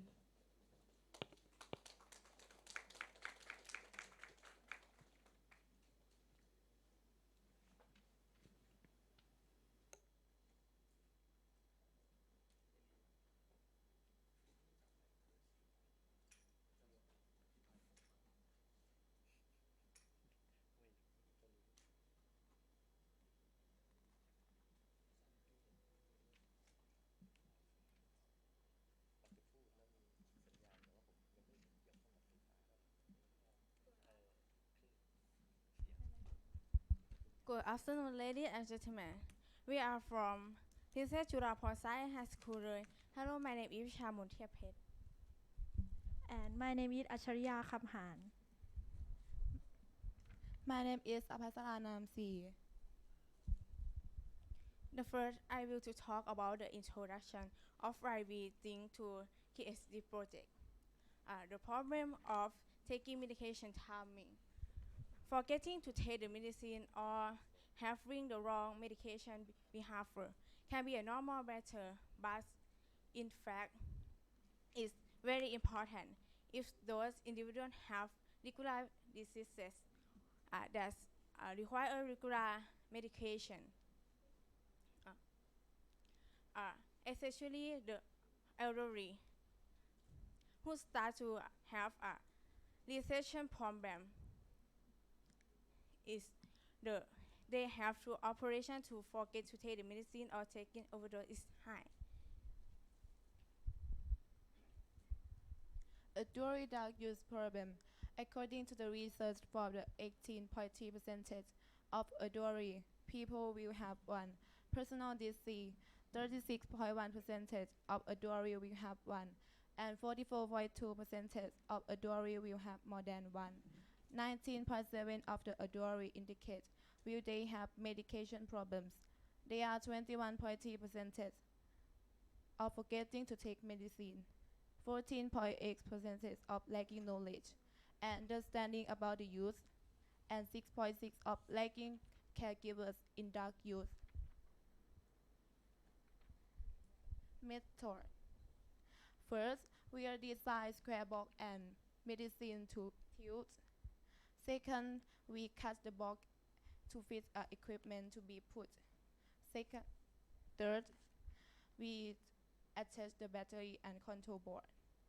Fourth, we install medicine tray in vertical. 5. Install servo the size of medicine tray. And 6. They write screen display program.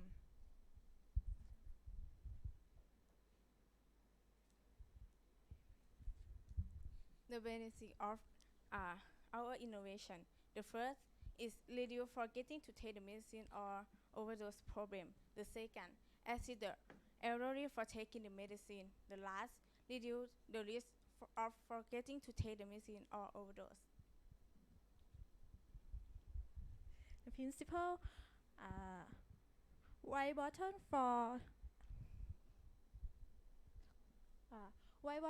add time and red button for reduce time, blue button for start and yellow button to turn off roll sound. And when the power on, you can you press one white button or red button to set the time, and press OK or blue button to start. And when the time limit is reached, an alarm will sound. And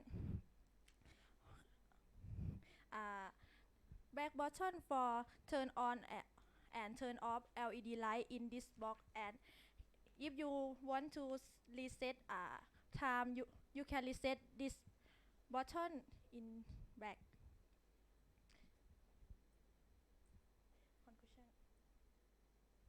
Conclusion: the experiment was found that it could be 100% of dispensing when the data and time were set, and the efficiency of innovation is accurate. Thank you for your attention.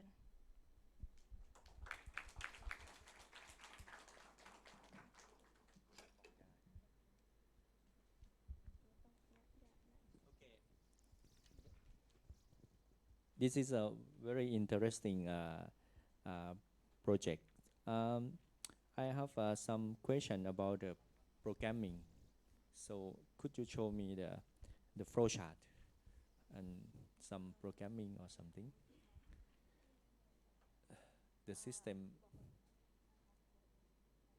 or you can show the system on the block how to use. I can show you when the system. Yes, yes, yes. Please.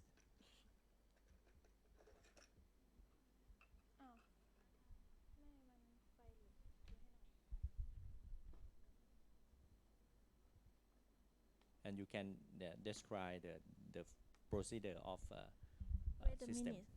Okay.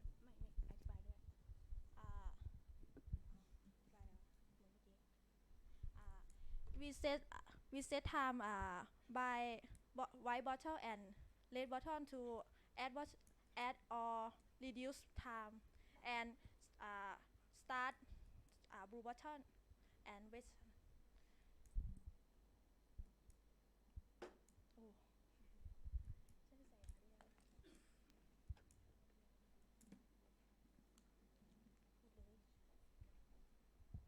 The time is a loop. Is we sitting about 4 hour. Example, we sitting about 4 hour. Is about 4 hour, 4 hour, 4 hour.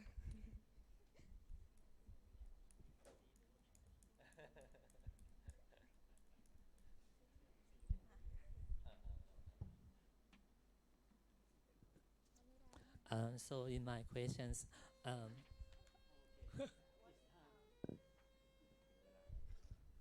You can press and hold that is medicine. Press. Yeah. Thank you. so if I went to the doctor, I get more medicine, more than one type of medicine. Yeah. Can I use this box? Yes. ทำให้มันยาวสูงขึ้น มากกว่าหนึ่งครั้ง 5. Yeah.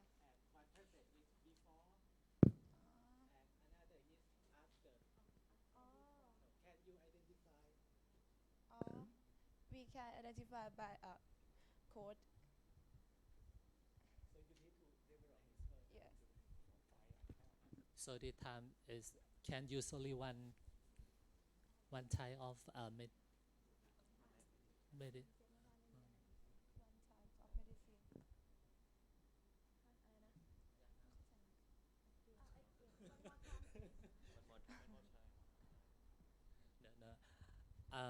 Can we use just only the tablet medicine? Can we use I mean just water medicine in your box?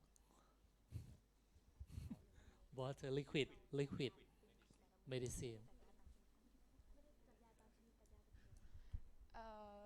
We press the medicine. We can press in. We can put in. Yeah.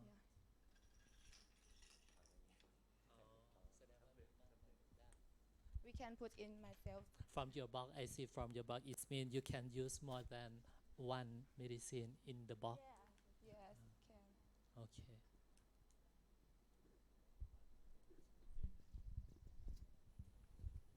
Thank you very much for your work.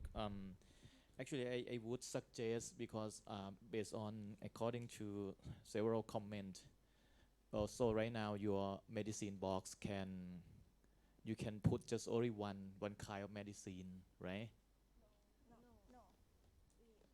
Only one kind of medicine, and it's gonna alert you every like 4 hours or whatever you can set it. Or right?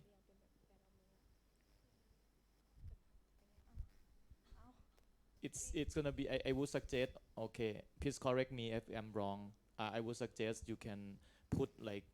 So right now you have just only one row of the tablet of the medicine.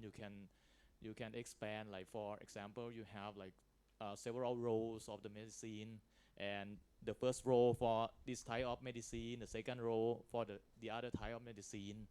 I mean for your future work, you can improve and add value to your innovation. It's going to be better, and you can select you can use it for several type of the medicine. Okay, Okay, I would suggest you can do that in near future. It's going to be better medicine box. So right now it's okay and good enough, but if you can improve it, it's going to be better. Thank you for your suggestion. For next, may I invite Assistant Professor Dr. Warasak Sukhabut to be on the stage and give the presenter's certificate.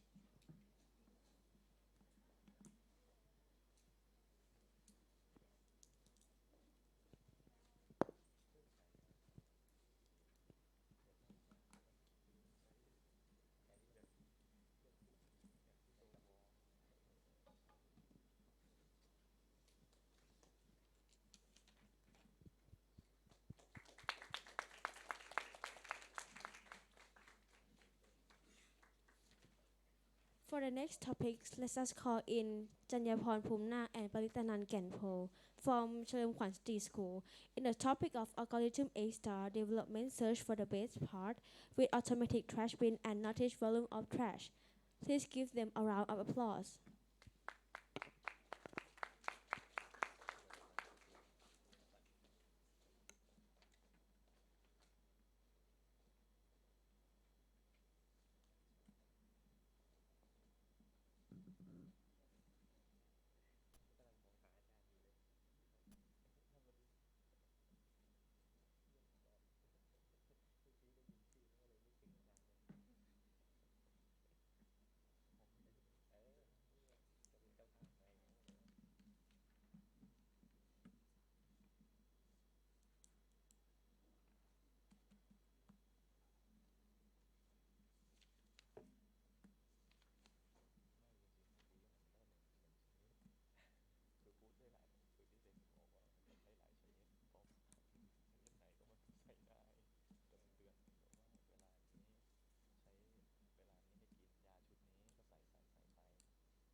Good afternoon, everyone.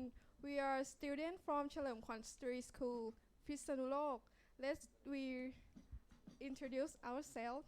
My name is จนพร พุ่มนาค And my name is ปริตานันท์แก่นโพ And our project is inventing intellect box and create web application to find the shortest distance by the star algorithm.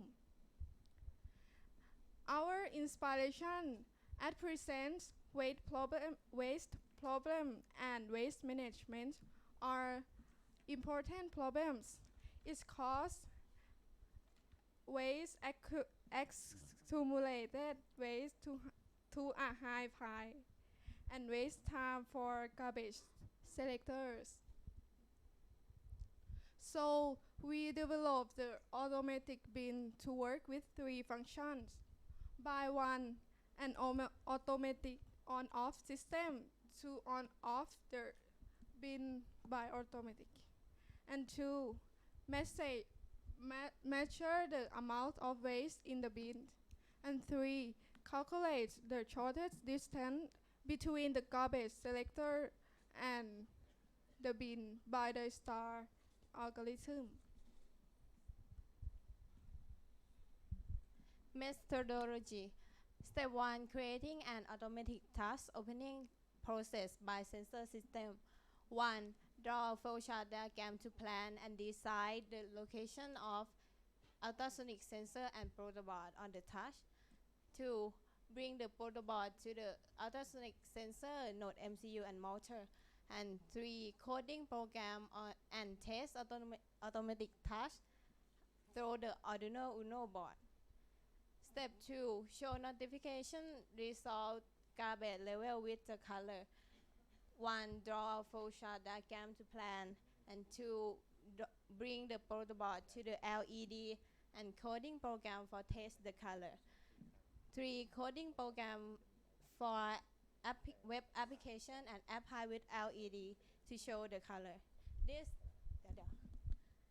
is our web application. Red bin is mean have a much of garbage more than 85%. Yellow bin is mean have a garbage 75% to 85%. And green is mean less than 10%. This is result table. This is time we use to open the task and error. And this table is mean amount of garbage.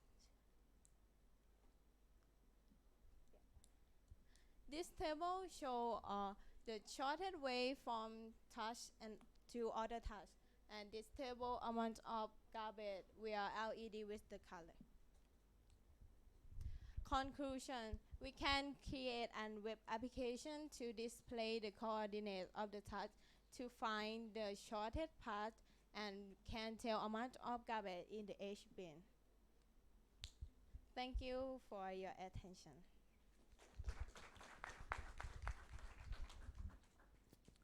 Thank you very much for your great presentations. My first question is about you try to find the shortest part. What I am wondering is the shortest part for collect the touch bin or the shortest part for what you want to do. The shortest distance for the garbage truck to the bin and the other bin to other, yes, with the shortest distance. Because normally we use the the algorithm of the shortest parts before we usually use it in like the transportation when you want to drive from somewhere to somewhere else, like you have to drive to 5 city. You have to drive which part that you want to drive it for the shortest part.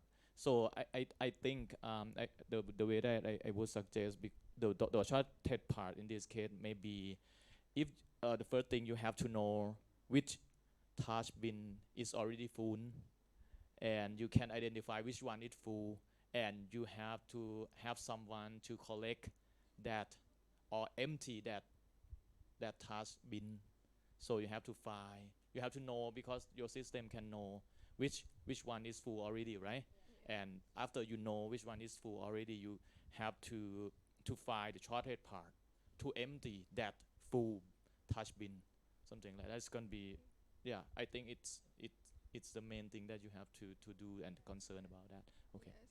Thank you. Okay. In your system, how to check the level of the trash on the bin, green, yellow, red? How to check in the system? Ultrasonic sensor in the How many data sonic sensor? two. Two. One What? to open and one to check amount of garbage. You know, One to open. open for Where is the position of your sensor in the at the bin, on the bin? One. for open ตรงนี้แล้วก็ and this Close. yeah Oh, okay, okay. So, about the ultrasonic, sometimes they have some effect in the blocks. yes Do you have any some problem about the effect of the signal in the recycle in the bin before? ultrasonic sensor have ข้อจำกัดอะไรนะ I mean the have problem with the dust you know yeah. For example, if you put something for bottle, garbage or something, how to check the full 50%? Sometimes the ultrasonic you check the garbage like paper. You have many full, but not full, right? Around 50% because they have no the configuration can be changed. Sometimes only 10 paper in the block. Maybe you can alert that full, something like that. Do you have some problem about this situation before when you test or no? yes I have yes Yeah. Okay. One sensor, if you consider, I think the weight of the force sensor or something, you have to check level and the force sensor. That means confirm the trash be full 50% or something like that. Yeah, maybe it's better. Okay, just a suggestion. thank you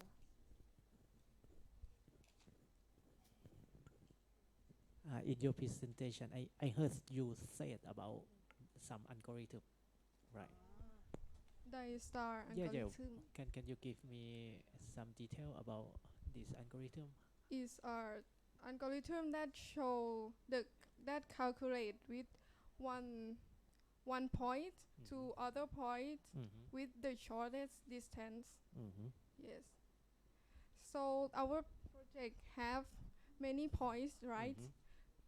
Such as this is full, so the truck will go here and go here with like the shortest distance.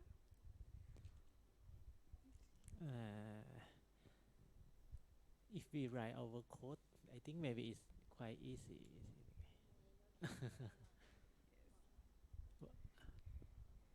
We didn't Why do you use this algorithm? I think if we consider from the distance, I think we did not use this code anymore. But basically, if you say it's important, I think it's okay. Yes. Okay. Thank you for suggestion. Thank you, committees, for your questions and suggestions. And next, may I invite Assistant Professor Dr. Atipol Surya to be on the stage and give the certificate to the presenters.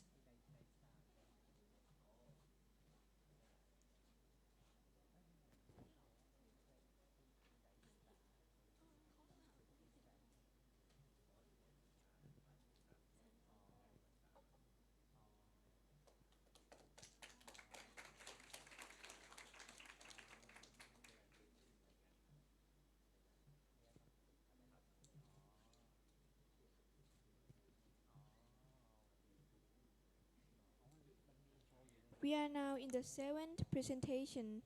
We would like to call in Ryosuke Shibata, Kazuma Sakamoto, and Haruto Endo from Nara Women's University Secondary School with their science project name The Analysis of Sound Wave Threads in the Water and its Applications. Please welcome them with a round of applause.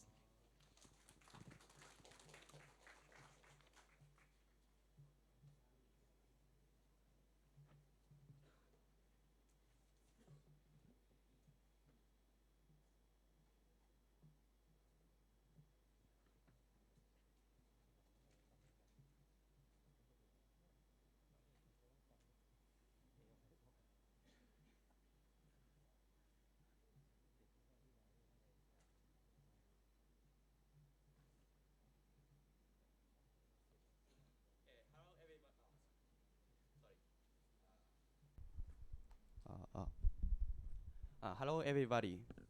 Welcome to our presentation. I'm Kazuma Sakamoto, and this is Haruto Ando, and this is Ryosuke Shibata. Today, we are going to talk about our research, the analysis of sound wave threads in the water and its application. First, I'd like to talk about sound. People get a lot of information from sound, like a human's voice, a machine's noise, and others. It's very important. However, sound is just an effect of airwave. The point, how can we get information from sound? The point is that every sound has different frequencies. So we can say that when we identify a characteristics of sound frequency, we can get more information. This is the base of our research and why we start the research. Okay. Let me tell you about underwater sound system. Our system has two steps. The first, to explore the component of the system. And the second, to develop sound quantification system.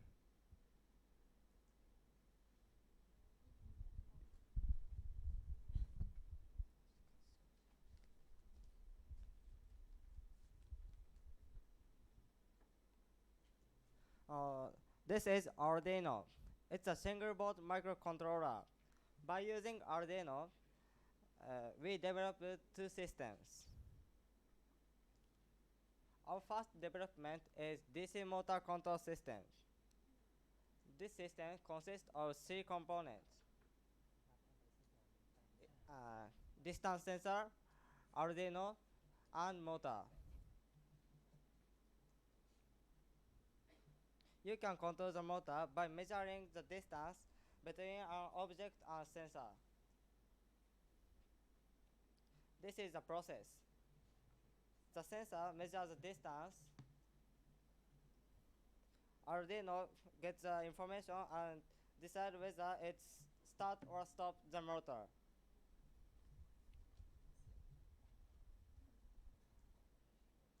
Our second development is illuminous display system. This system consists of three components: illuminance sensor, Arduino, and display.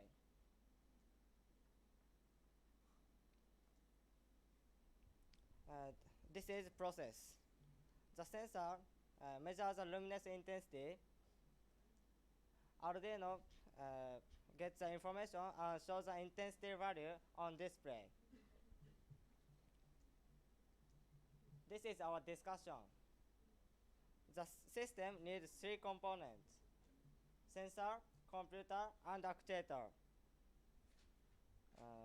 For example, in development 1, sensor is distance sensor, computer is Arduino, and actuator is motor. Development 2, sensor is illuminance sensor, computer is Arduino, and actuator is display. In this way, we are successful in manipulating a hardware using a software. In the second stage,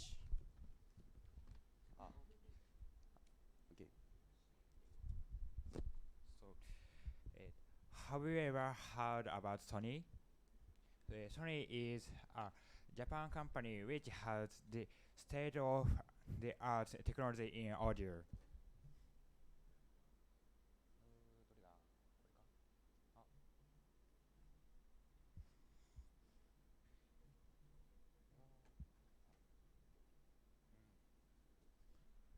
Look at this board. Sony developing microboard's presence. Presence is embedded in GNS, so it can input audio and update it. So, we use the presence second experiment. In the second stage, a developed sound quantification system was made like this picture. First, human make a pronunciation voice. Then, the system get the sound, and the system make a graph which express a peak frequency and time. We use a circle microphone as a sensor, and presence as a computer, and PC's display as an actuator. This is our result. Look at the graph. This is light sound, and this is right sound. Can you see the difference in this shape? This is our conclusion. Look at the graph on the left. The sound of light has two peaks in the world. Look at the slide on the right. There is just a peak in the world.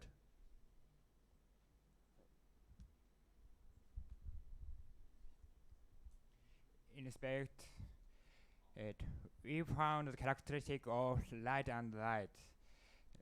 That problem is we analyzed only two samples, so we are going to gather more and more samples and use deep learning for founding acoustics characteristics.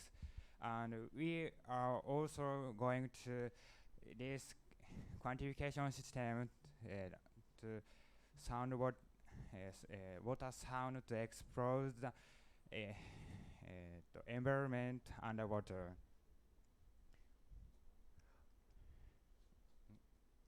However, this is not all. So this system is a lot of potential. So this is a wild animal research. So I can't. So example. So imagine we are in forest. So we heard different bird voices. So I can't see birds. So this system used. So this system found a bird by sound. So it recognizes individuals such as the name of a bird and so contents population. So thank you for listening.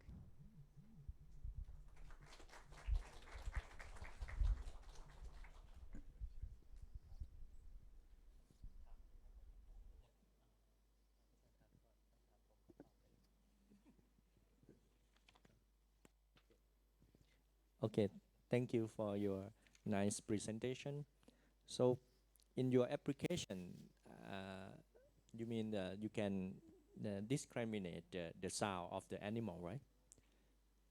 From the FFT fast Fourier transform, you check the frequency. another application, another Yeah. application. Oh, another application. Ah. But right now, you can you can check the frequency. How to check the frequency of the sound in your system? Frequency. The Yeah. FFT you coding in the Arduino, or you get the information and use the computer again or something like that. Yeah. From now you get the signal from the microcontroller, right? And analyzed by computer, right? In microcomputer called presence. The presence process the. This is the system. A present can have this algorithm FFT, right? Yeah. Oh, okay.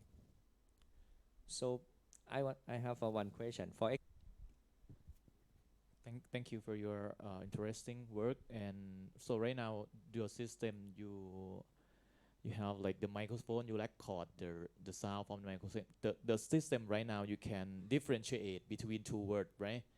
Right, like with L and right with R, right? You can differentiate because the first one has only one peak and the other one had two peaks, right? You can differentiate between two. And after this, you say like your future work, you are going to use your system for underwater, for sound underwater, right? How can you make it? Do you have any idea? Because when we are going to use some electronic under the water, you have to have like the shield or the box to prevent it, because electronic doesn't the humidity of water, right? Do you have any plan for this? Actually, our purpose was the underwater system, but we need two steps. So now we are thinking the system can use many things. So, for example, the animal ride, and in water, maybe the temperature and texture can be used to know it.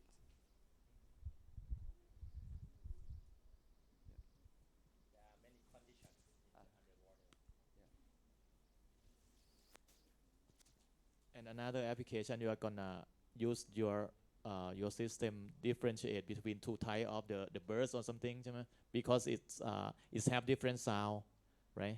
That you say in your presentation, the birds, the bird number one and bird number two, they have different sound, and your system can differentiate between two of them, right? You say that you are going to apply your system to this application, right? Yes. Okay. That's good. That's good idea. Thank Hopefully, I will see in near future. Thank you. The last question for me. As we know, the sound travel in different medium with different speed. As we know, sound travel in different medium with different speed. But your projects focus only the sound in the water. My question is, which one is easy for you extract the sound from? I think which one is easy for you to detect, extract the sound from water or in the air or in the solid medium? Is it the same or different? Maybe the system is for it can be used for everything. So in our considering, yeah, it can applicate your Your solution. project can be used for in the water, in the air, or in the solid. It's the same Yes. process or the same procedure.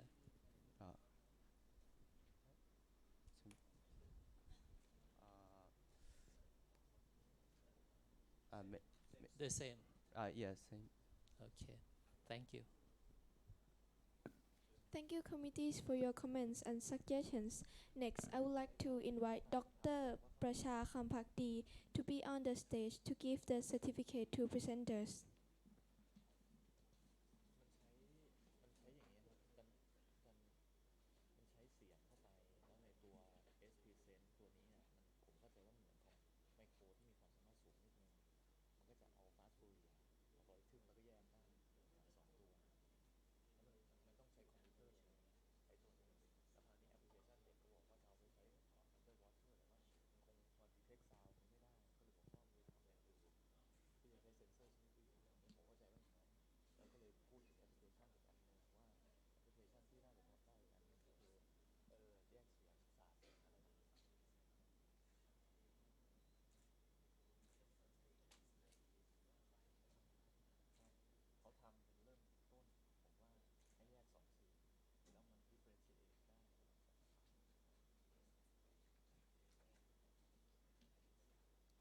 'And now for the next presentation, we would like to call in Jongkrit Prajaran and Washirapat Kwanwong from Princess Julapon Science High School, Pisanulok, with their science project name Smart Latch.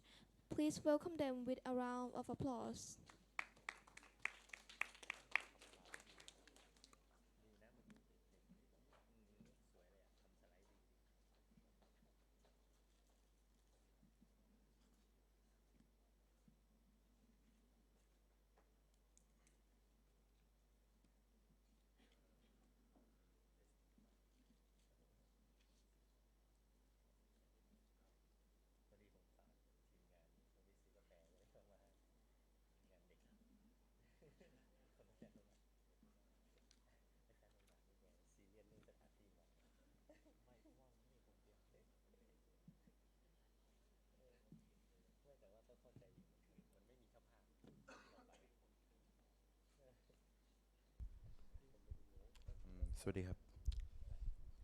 Good afternoon, everybody, and konnichiwa minasan.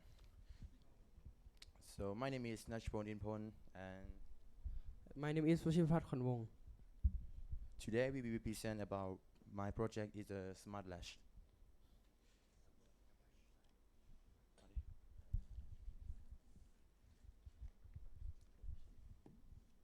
So the introduction. So in the patient, we found a problem. It is a death in the house oftentimes, and we found another problem is a fire. So we therefore invent smart light for help to the prevention.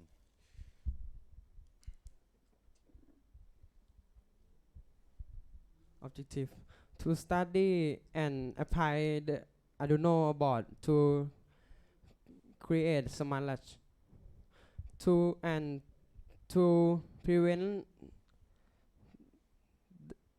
that and for regularity in your house and to be aware of a fire in your house.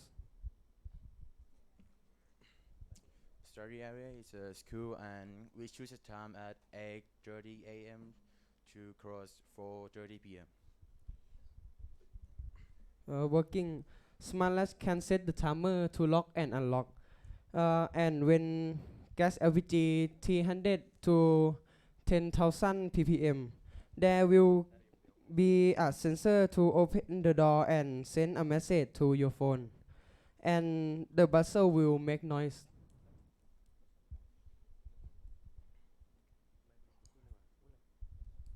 Software, we use Python, Arduino, and Blink, app Blink. On the hardware, we use a computer and smart lash and mobile phone.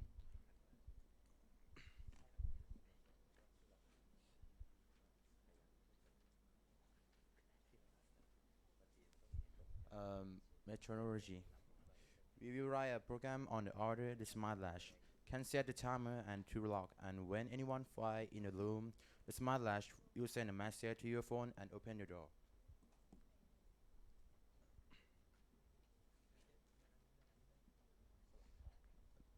testing test by ordering teacher, and in a school the experiment and evaluate the questionnaire and then college data.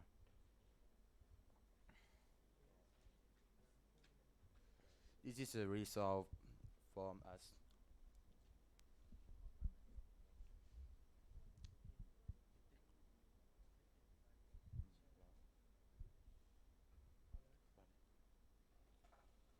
Conclusion. From the work in inventing the work and trying it out according to the purpose set in order to study and apply Arduino board in the creation of intelligent draw board and to reduce the problem gas pollution or burning.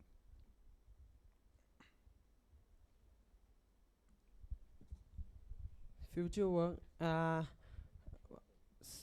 First, we will change place for use smart latch to suitable place, and when people come over time working to smart latch, it will send message to your phone, to mobile phone. Thank you for your attention and arigatou gozaimasu.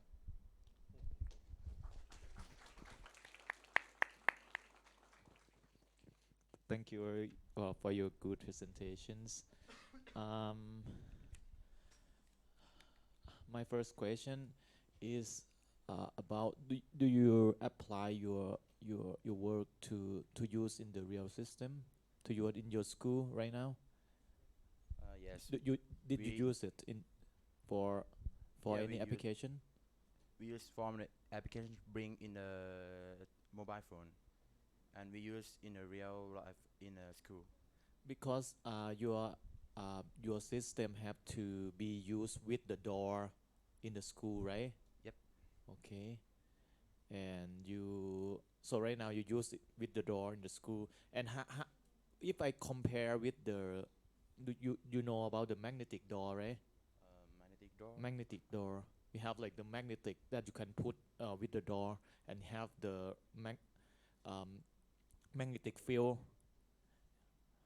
to like attach to the door, and if we want to open the door, we have to use like the RFID or something like that. You know, RFID, radio frequency identification. You put your card or something.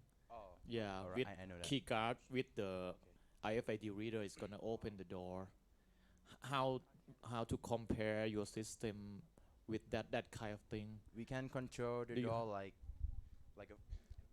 a application in the phone. We can control like open and close and lock the door, open the door, something like that. Right.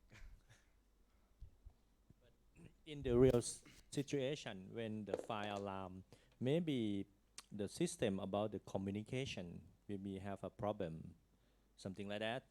Do you have a second procedure or second system? For example, you can fire alarm and then you cannot open by your mobile phone because your Wi-Fi they have a problem. The system shut down, electricity shut down. Do you have a second plan to? Smart latch will be automatic open when have a fire, when sensor, smoke sensor. If have a fire in your room, smart latch will be automatic unlock the door. Unlock? Really? More. But your system you use the electricity, right? I mean that your equipment attached on the door do have electricity. For example, the electricity shut down. And you cannot open by your mobile phone or smoke detector. I think you have the like a manual system, right? We have a second plan, one automatic, one manual. Just just suggestion. Okay.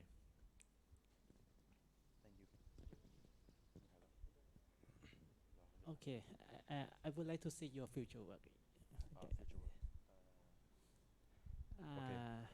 For the first one, change place for use smart latch to suitable place. Can you give me more detail about? Like a government office, like hotel, school, dormitory. yeah, we like another page. Mm-hmm. Yes.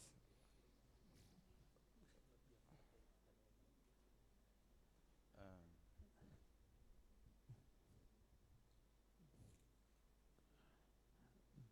Okay, thank you. thank you. Actually, my last suggestion, your system is good right now, but you can improve. Like as I said before, you can add the RFID Like because right now you are open and chat. You use your mobile phone, right? yes. Right now, but in near future you can put or add the RFID reader and the tag Like a in the card. system. Yeah, if you want to open the door, you can use your card or something. Yeah, you Um, can open by using your card and okay using your mobile phone as well. It's gonna be better to improve your system. okay. Automatic. Thank you for question. Thank you, committees, for your comments and suggestions. Next, I would like to invite Assistant Professor Dr. Sura Wuttiprom to be on the stage to give the certificate to presenters.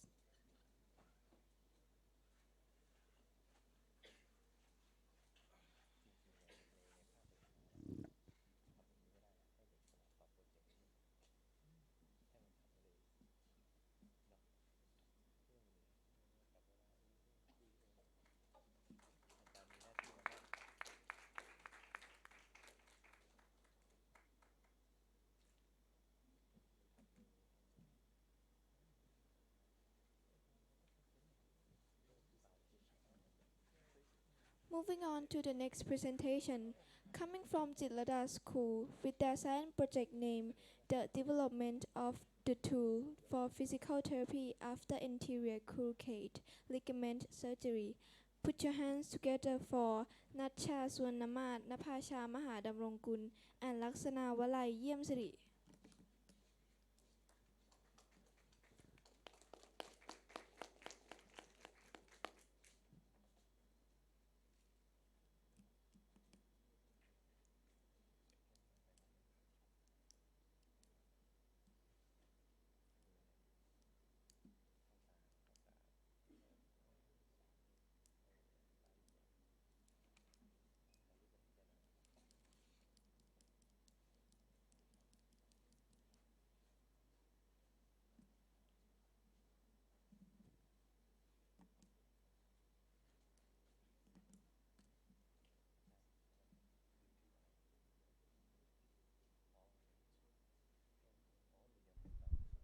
Good afternoon, everyone. Today, my group, which is consists of Laksanawara Yemsiri, Napacha Mahadamrongkun, and me, Natcha Sunamas from Jitlada School, we are going to present you our project about the development of the tool for physical therapy after anterior cruciate ligament surgery. Anterior cruciate ligament injury, or you can say ACL injury, is an injury that can be found a lot in the age of around 20 to 29 due to the cause of sport. And on the right, you can see that the cause of the injury, almost 90%, is due to the sport activity. But what is a ACL? Anterior cruciate ligament, or ACL, is a ligament that links between tibia and femur bones together. The ACL injury can be found a lot in the activity that involve lots of sport, lots of pivot and jumping or landing from jumping. And during the activity, the ACL that pivot beyond its capacity will lead to the detrimental ACL failure.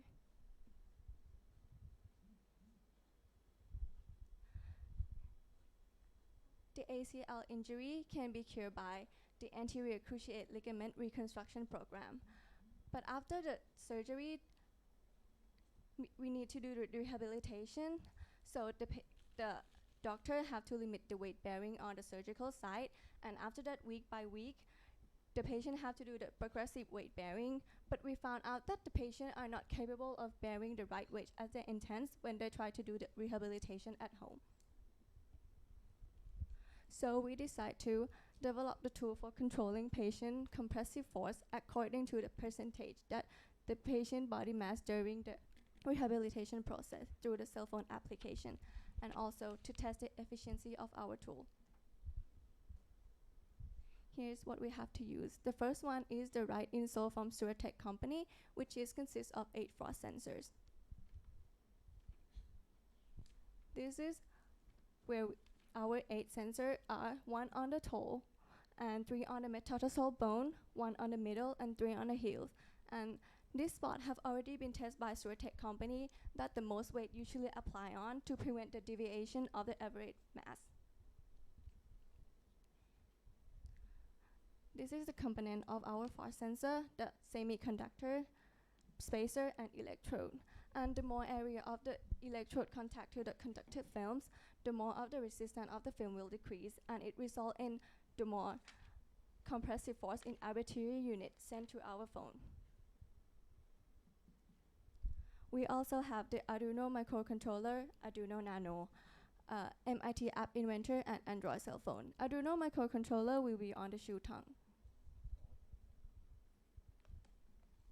So this is the flowchart that indicates each step that we do in the method. So the first step is to create the application using MIT App Inventor in order to receive the signals from the sensors via Bluetooth.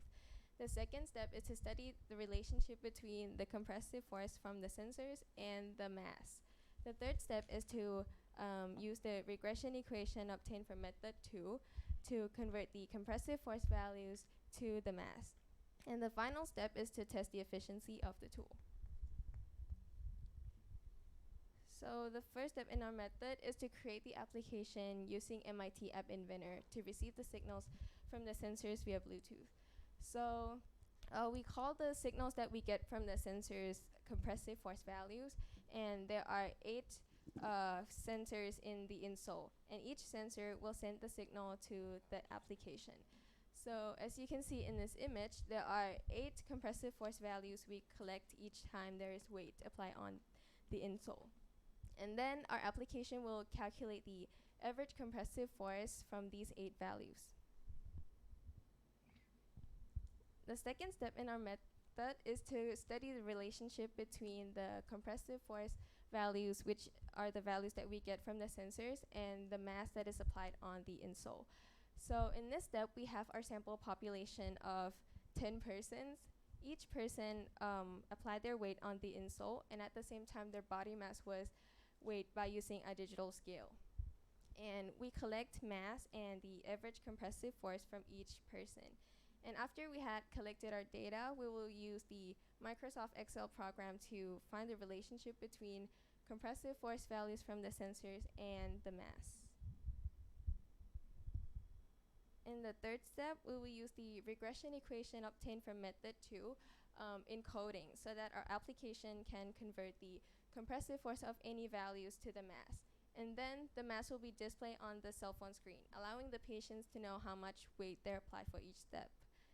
And the last step is to test the efficiency of the tool by finding the R-square value from Microsoft Excel. So the result of this study can be shown as follows.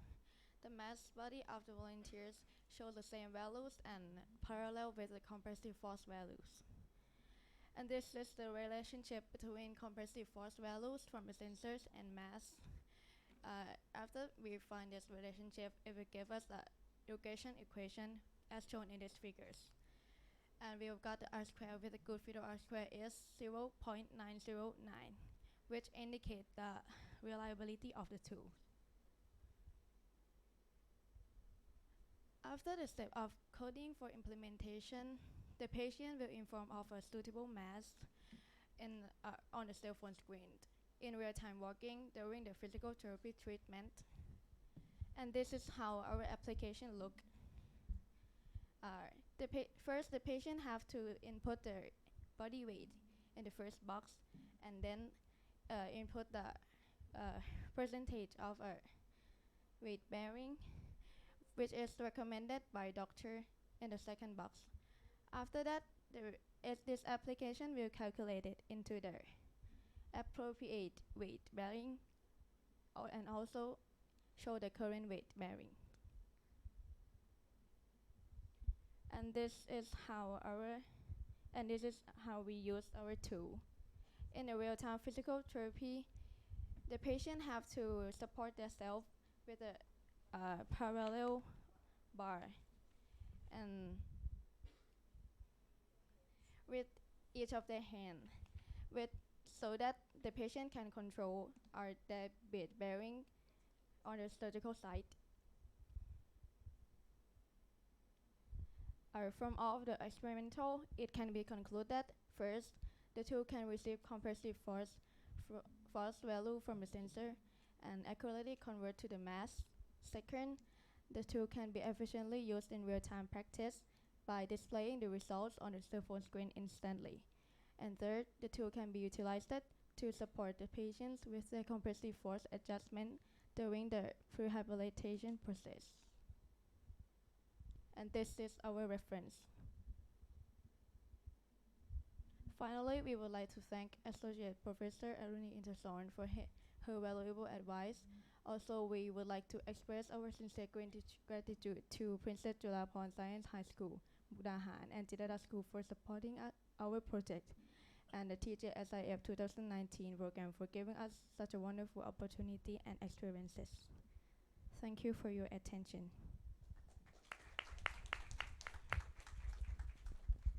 Thank you very much for your impressive presentation. Your work, I think, it's very completed. I think. Thank you. Do you have any plan, like the future work or something, or to apply to the patient, the real? Our future plan is to we think we will collect more data and from more volunteer for the data accuracy and we will test with the real patients. Yes. So right now 10 volunteers is not the real patient, right? No, it was just that. Or just yourself and yes, your friend something? Yes. It's gonna be good, very very good if you can use. But before you're gonna use in the real patient, you have to test it to make sure your system is it's very accurate, and it doesn't cause any problems. Okay, yes. You test it a lot, and then you make sure that everything's good, and then test with the real patients. And I think you can extend your work to. I think it's very good to if you can make it to sell to sell in the market. Yeah. Thank I you. think Thank you very so very much. good work. Thank you. I have some question about the final goal in your future. If you get the data from the volunteer, you want to design the shoe or analysis the patient or something like that. I mean the final goal is design the shoe to help the patient or help the patient to solve the problem about the foot, something like that. I don't know. It's quite different by each patient. So we just want to help the patient and the doctor to know the weight, and after that, it's gonna be the doctor diagnostic. Yes, because it's different in patient condition. Maybe someone can just finish the surgery and they can walk, but someone not. So we want to make this for the someone who cannot walk. Good point.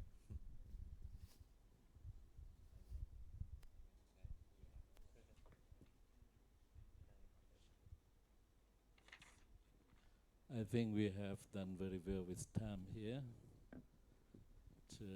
I think we are well ahead of time, right? That's very good. So that allow me to give some comment, please.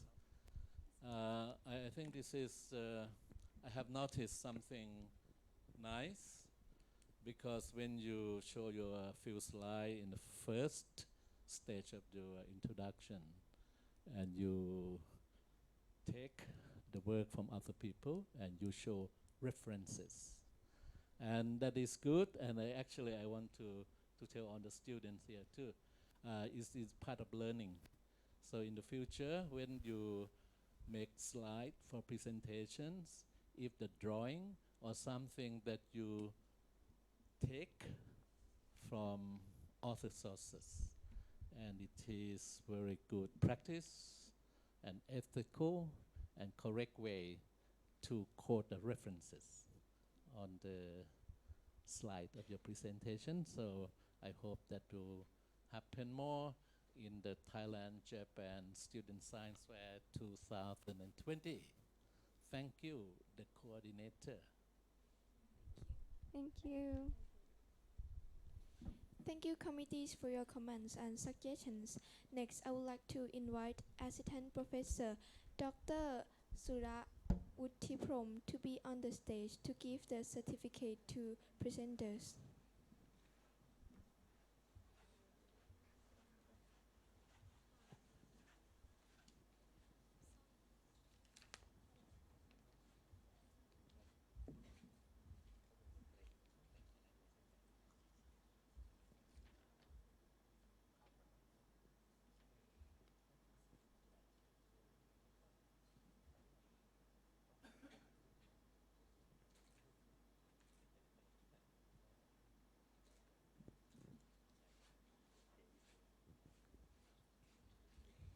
For the next project, let us call in Rikolida Aikagoyama and Ue Yamahasuki from Nara Seisho High School in the topic of classification of her big AEBE star by stroboscopic observations.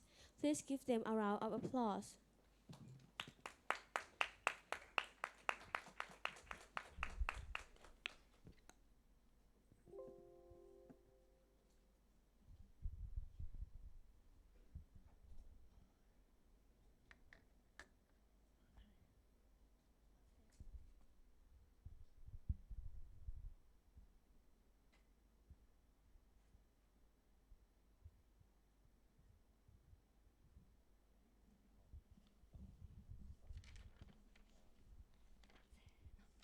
Sawadika.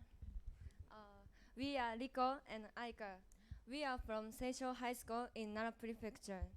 Our topic is classification of Habig AEB stars by their by spectroscopic observations. We are interested in life of stars, so in this research we studied about young stars because they are the most active in their life. Please look at this figure. This figure shows the life cycle of stars. Both of T-Tauri stars and Habig AEB stars are pre-main sequence stars. On the other words, they are very young stars.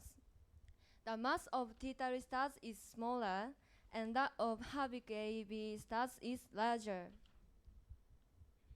It has been known that T-Tauri stars can be classified into two types, and the standard between class 2 and 3 is 10 angstrom equivalent width of H-alpha emission line. However, there has no classification like T-Tauri stars for Habig AEB stars. So we set our goal of determining the standard and classifying Habig AEB stars by their equivalent width of H-alpha emission line.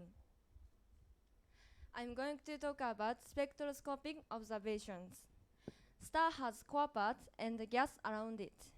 The light from the core appears continuous spectrums, and the light from the gas appears as emission line. Spectrums tells us about the surface condition of stars. Next, I'm going to talk about equivalent width. The peak is emission line, and the underpart is continuous spectrums. The surface of rectangle is the same as that of emission line. We call the width equivalent width. Equivalent width can be calculated with this formula. Our hypothesis is Habig AEB stars can be classified with the standard of 10 angstrom equivalent width of H-alpha emission line. Next method. First, Habig AEB stars were selected. Second, they were observed at Visay Astronomical Observatory in Okayama Prefecture, and the data was got there. Also, the data was collected from the European Thousand Observatory website. Third, the data was processed with Macquarie and BSpec software. After that, the equivalent width was calculated with Excel. Next, let us move to the results. First, please look at these charts. The left side shows the name of stars, and the right side shows the equivalent width. That is the same to this chart too. And the yellow colored cell shows the name of the stars, which we actually observed at Bisei Astronomical Observatory. Next, this is a histogram of the Habik AEBE stars. The horizontal axis shows the classes of equivalent width, and the unit is angstrom. And the vertical axis shows the frequency, or the number of stars which are in each class. Right. We discussed on the standard value, which classifies the Habik AEB stars into two types from three different viewpoints. First, please look at this histogram. It seems that there is two groups in the from 0 to 100 angstrom continuous classes, like this one group and this one group, divided by the 51 to 60 angstrom class. And our last study shows that there is a big difference between class 2 and class 3 in T Tauri stars. So from that, we saw that the standard equivalent width is 55 angstrom, which is a median of the class, which divides the two groups in the histogram. Second, our last study indicates that the mean equivalent width for T Tauri stars is 18.6 angstrom. On the other hand, in this research shows that the mean for Habik AEBE stars is 49.1 angstrom. From that, we saw that the Habik AEB stars have the equivalent width, which is 2.64 times stronger than T Tauri stars. Then, the standard value was calculated with this formula. The standard value for T Tauri stars 10 angstrom times 2.64 equal to 26.4 angstrom. Third, another research by Dr. Ballard shows that the ratio of the number of stars between class 2 and class 3 is 10 to 7 in T Tauri stars. We applied it for the Habik AEBE stars. Then, 29 stars were classified into class 2 and 20 were into class 3. From that, it can be said that the standard value is 25 angstrom. So now we have three candidates for the standard of the classification of Habik AEB stars. The question is, which is the truth? We discussed on that based on the size of the data population. Then the first discussion and the second discussion, the data population was only 6. We observed 6 T Tauri stars and did our last study. However, as for this discussion 3, Dr. Barra did his research on almost all known T Tauri stars. So the number of the population for discussion 3 is the largest. Therefore, the 25 angstrom is most reliable value, we think, right?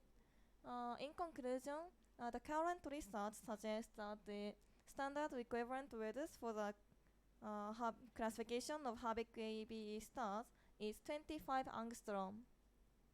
Right. We would like to thank those people who helped our research. Koppenkar.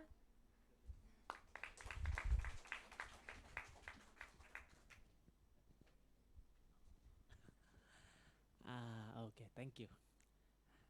It is related to astronomy, right? Yes. And so you, why you need to classify the Herbig star? Thank you for your question. Your question is that why is there a need to classify Habik AEB stars? Alright, so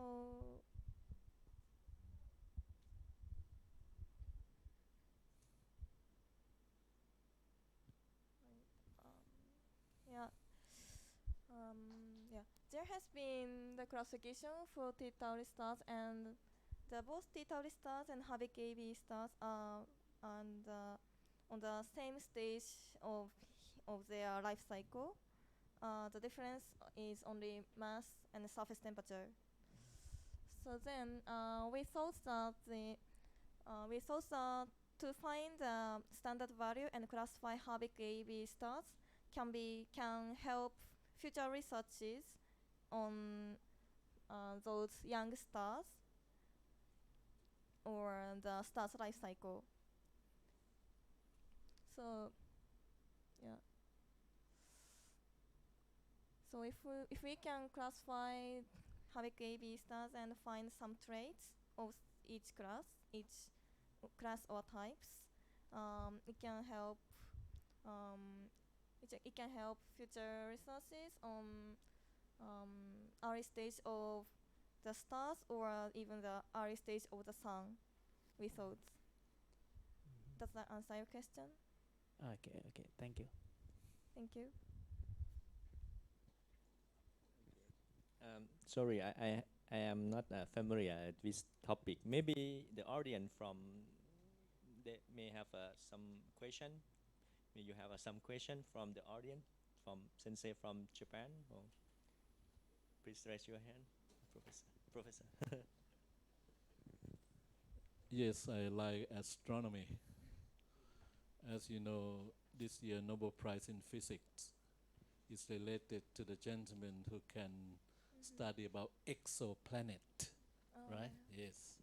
And actually, I have a friend from Osaka Kyoiku Daikaku. Oh, really? Sensei Yoshio Okamoto. Yeah, he came to our school and also teach students about this.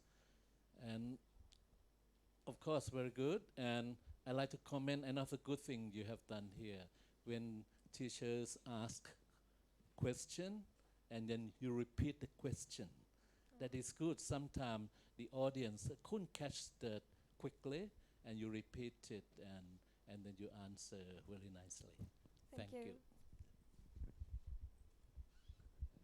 Thank you for the comments from our committees and our audience. And next, may I invite Assistant Professor Dr. Warasak Sukhabut to be on the stage and give the certificate to the presenters.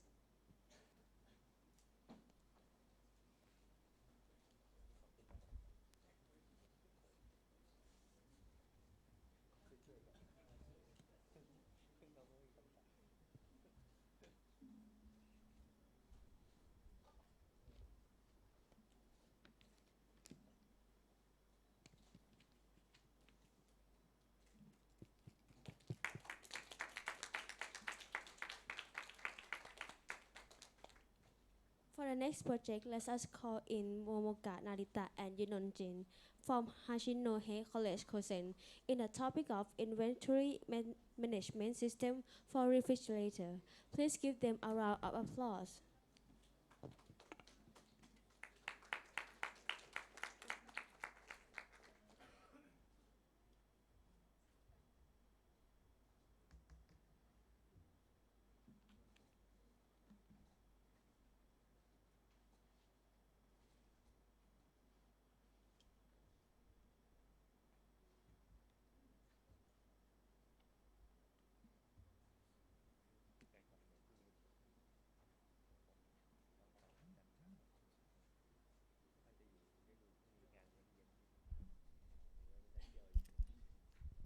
Hello everyone, my name is Momoka Narita.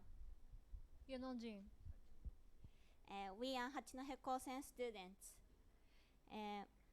Our theme is inventory management system for refrigerator.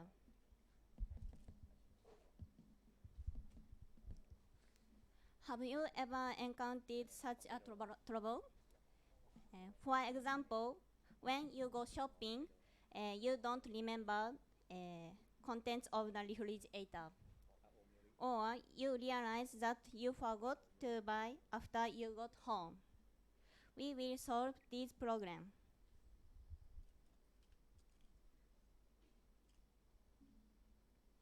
We suggest using image recognition and telecommunication to help your shopping. Image recognition is method for recognizing what is in the image. In this case, our system recognizes contents of the refrigerator through an electronic camera. Then the data is sent to you by Wi-Fi. You obtain the list of contents and shopping advice. Therefore, we developed an application that you can check the contents of the refrigerator with a smartphone. This system uses a Raspberry Pi and Android device. This is our developed system. Left side is recognition machine using the Raspberry Pi, and right side Android application. The Raspberry Pi recognizes what goes in and out of the refrigerator, and the application creates a list of inventory.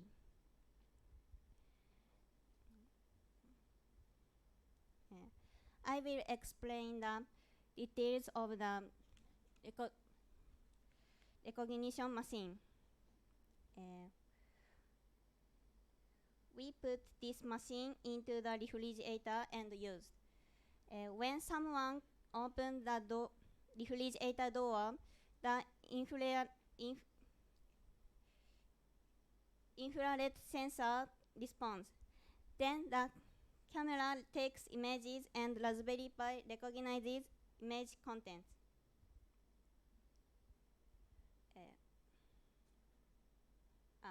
And contents data is sent to the application and list is created.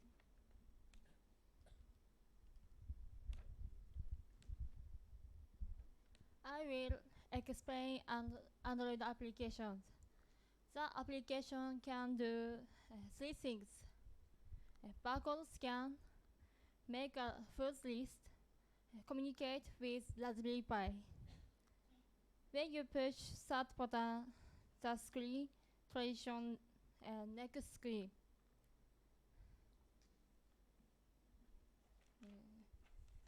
This screen has barcode scan button and contents in the refrigerator buttons. When you push barcode scan button, you can scan first barcode. We do this scan in order to identify the contents more correctly. Next, when you push contents of the refrigerator button,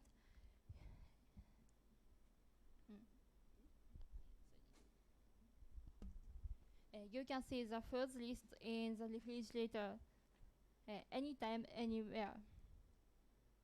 Like this, the application communicates with Raspberry Pi. Then you can determine what you should buy or you should not buy in a supermarket. Thank you for your attention.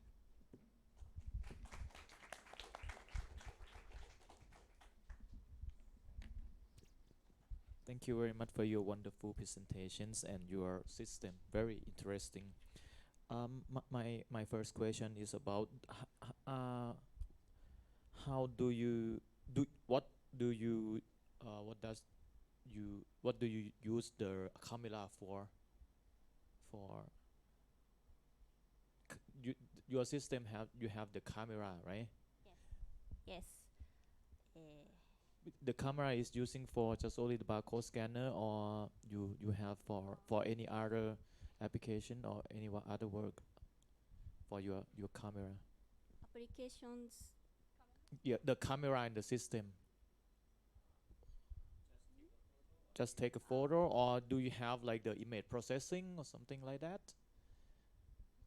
Because your system in the box, you have the camera, right? Yes. And you have the infrared sensor, and you have the power button, infrared sensor you use for checking if the people open the door of the refrigerator or not, and for the camera you use it for just only for the barcode scanner, or you have like the camera used for capture the pictures, and then you do some like image processing. Do you have any image processing in your system?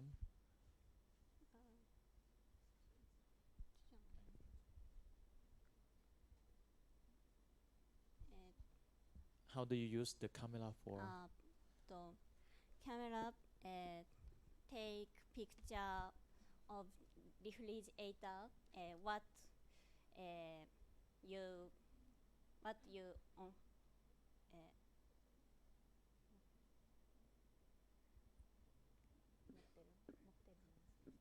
Okay, no worries. Oh, no worries. Okay. I think you use the camera to capture the pictures of the inventory in the refrigerators, and then you send the picture that capture using your Wi-Fi to the some someone who monitor the system. Do in that case or not? I'm not sure. ไม่เป็นไร it's okay. No? Because you know this system is very good. I like it. I like the idea. It's very good, and it can use in the real system. Okay. I have some question about the mobile, your application on mobile on website. Could you show me the picture about the application? Yes. First, you have to start the program and get the data of the barcode from the camera, right?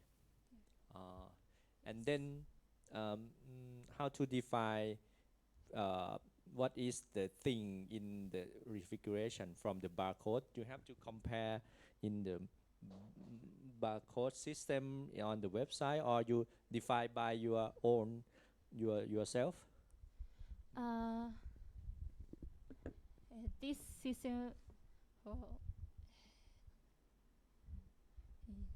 For example, I put coffee, yes, coffee in the refrigeration. They have a barcode, but how to your system, how to know this is the coffee? You have to typing or referring to the website barcode organization or something. No, this system for things, no, milk, egg, yogurt, like milk tea, not website. Sorry. That means you have data and map to the barcode that you take a photo, right? You mean you have a coffee, you have a water, you have an apple or something, you know before, and then you put, and then okay, this is a coffee, this is an apple in your mobile application or something. Yes. Okay, thank you. Thank you, committees, for your comments and suggestions. And next, may I invite Assistant Professor Dr. Adipong Suriya to be on the stage and give the presenter certificate.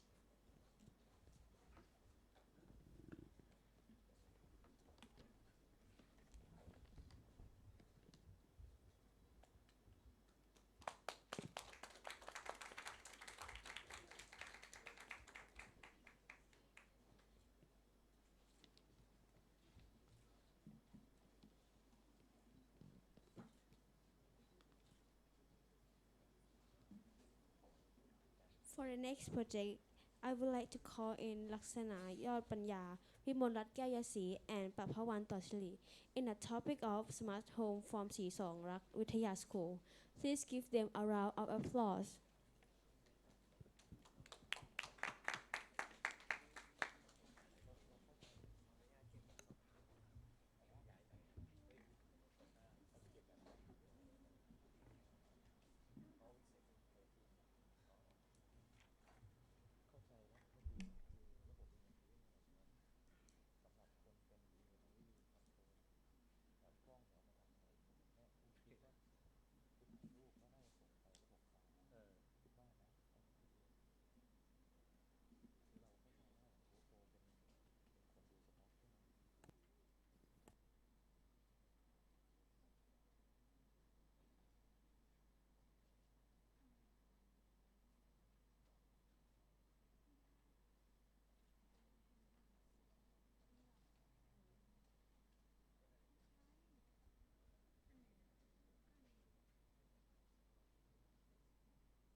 Good afternoon, ladies and gentlemen. We are come from Sri Sonakpriya School.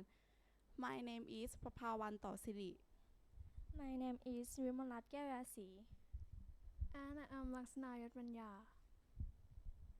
Today we will present our project Smart Home. Introduction. Nowadays, society has interest the digital age, where technology is very progress and necessary for human daily life and to help human to have the convenience in living life.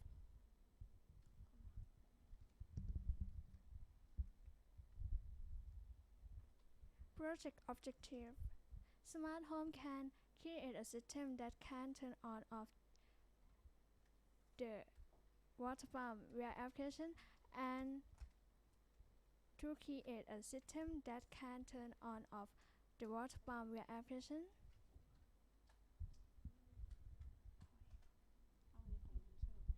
Expertise able to develop the system to enable the lamp via application, able to develop a system that can pump water tank application, and able to be a guideline for iterators practice to study, connect, and apply in daily life.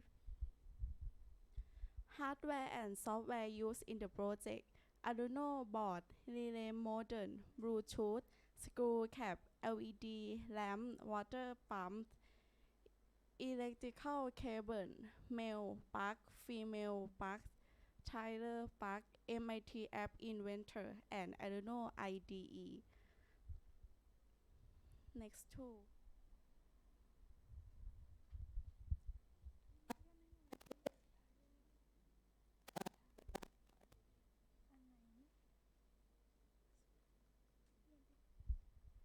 Setting application.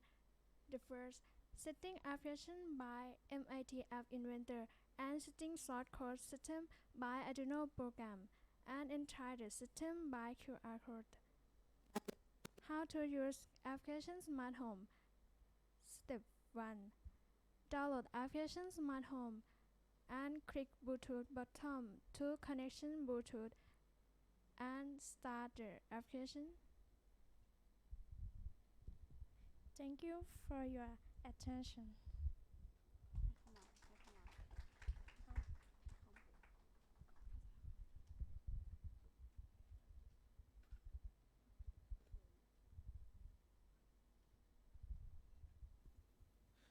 Thank you for your presentations. You have like the block diagram of your system, block diagram or flow chart or anything like that for your system in the presentation. What you go so you make the smart home, right? Yes. What kind of the sensor are you using in the system? No sensor. No sensor? Yes.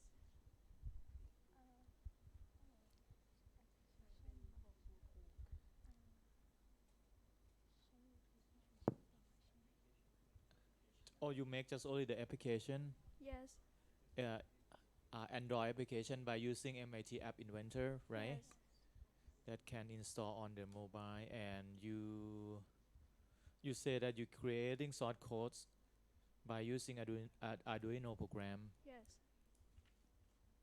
And if you're creating the short code by Arduino program, you have to have the microcontroller, right? You use the Arduino, right? What kind of Arduino are you using? Arduino Uno, Node MCU, ESP32, or any kind like that? Yes. What kind of microcontroller? Or the board that you are using? No.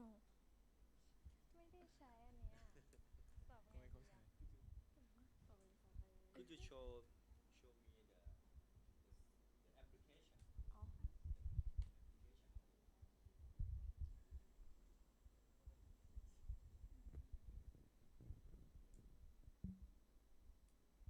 Okay. Uh,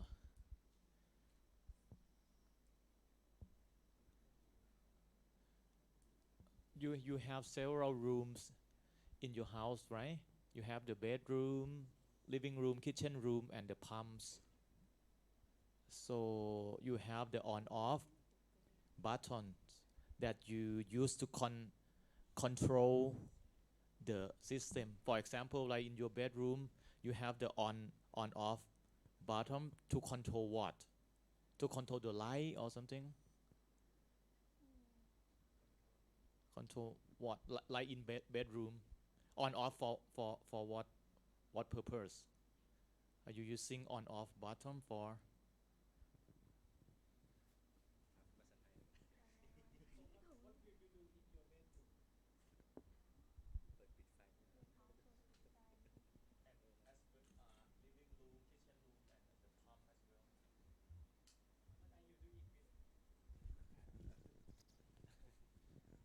So from your application, smart home, bedroom, toilet, living room, kitchen room, and pump, what are you going with this room?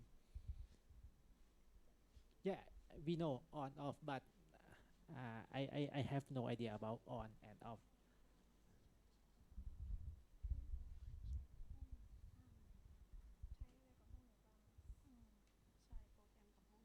เอาภาษาไทยก็ได้ครับตอบไทยเลยก็ได้ ใช้โปรแกรมกับทุกห้องเลยค่ะใช้โปรแกรมทำอะไรครับใช้โปรแกรมเปิดปิดน้ำกับไฟค่ะแล้วมันจะเปิดปิดน้ำปิดไฟยังไงครับเราใช้อะไรก็ใช้บลูทูธกับเชื่อมกับบ้านนะคะบลูทูธเชื่อมกับบ้านแล้วบ้านมีอะไรครับมันถึงจะทำให้ปิดเปิดไฟได้บ้านมีเปิดไปหน้าอุปกรณ์ที่เราใช้ก็ได้ครับ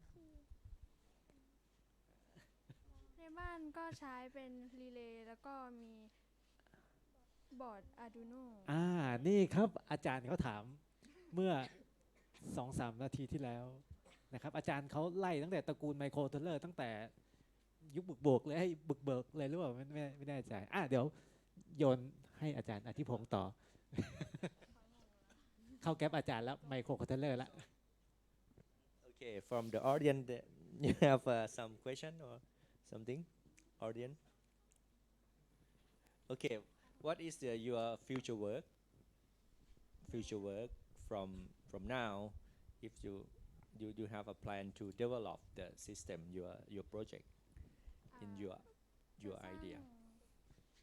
จะสร้างระบบความปลอดภัยค่ะ From safety system, right? Security system. แล้วก็เปลี่ยนจากระบบบลูทูธเป็นระบบ Wi-Fi อะค่ะ Bluetooth to be Wi-Fi system. Okay. ครับครับ เอาภาษาไทยไหมหรือภาษาอังกฤษ You want me to say something? I just want to say that good attempt. It's a good try. Okay. And English is not our mother tongue. Don't worry. If we can't speak, sometimes we can speak in Thai. But that's your good attempt to do something on smart home. Congratulations to you.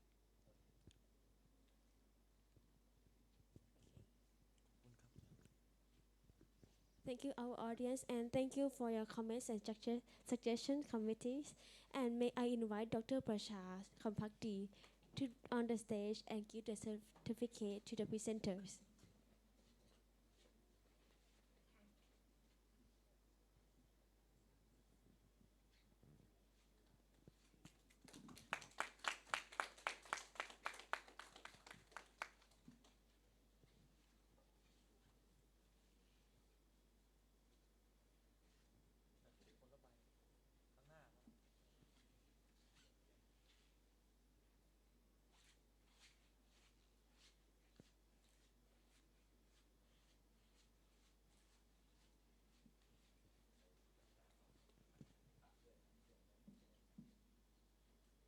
Moving on to the next presentation, we would like to call in Kurumi Oki and Sorato Sakurai from Nagasaki Minami High School. Please welcome them with a round of applause.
Hello everyone. My name is Kurumi Aoki.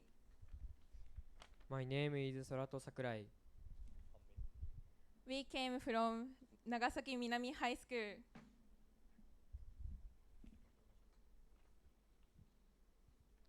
We will present our research about developing a simple vegetable factory. First, do you know what vegetable factory is? Yes. Thank you. It is a farm which can grow vegetable automatically by using a ICT. They can be made indoors. Why should we use a vegetable factory? Because Japan was typhoon and unusual weather, which can damage crops. Also, the number of farmers is decreasing due to the aging of farmers in Japan. Our hypothesis, if we can make a simple vegetable factory, anyone can use it designed to make their one and grow vegetable in any season. There are our research goals. We had to experiment. In the first experiment, we wanted to make a vegetable factory using a solar panel. In the second, we wanted to compare two growing method, soil cultivation and hydroponics.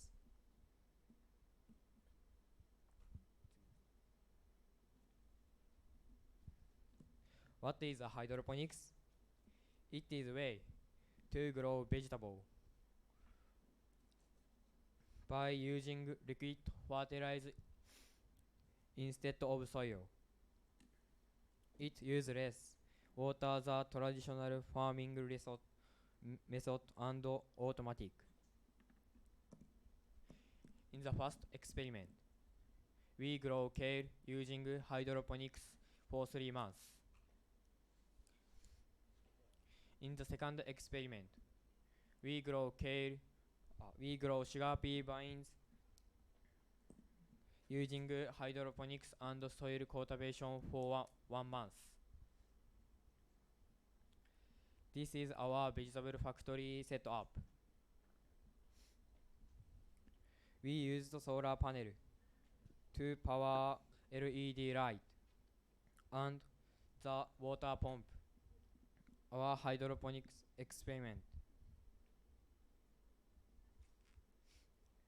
Next, we will talk about our two experiments in detail. In the first experiment, we tested if our vegetable factory worked by growing kale using hydroponics. This was the result.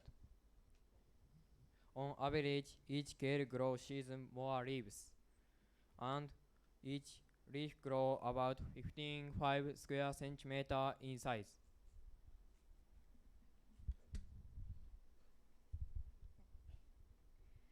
This was the data recorded by the data logger. The graph shows there was no big change to the water during the experiment. In conclusion, we successfully grew kale in our vegetable factory.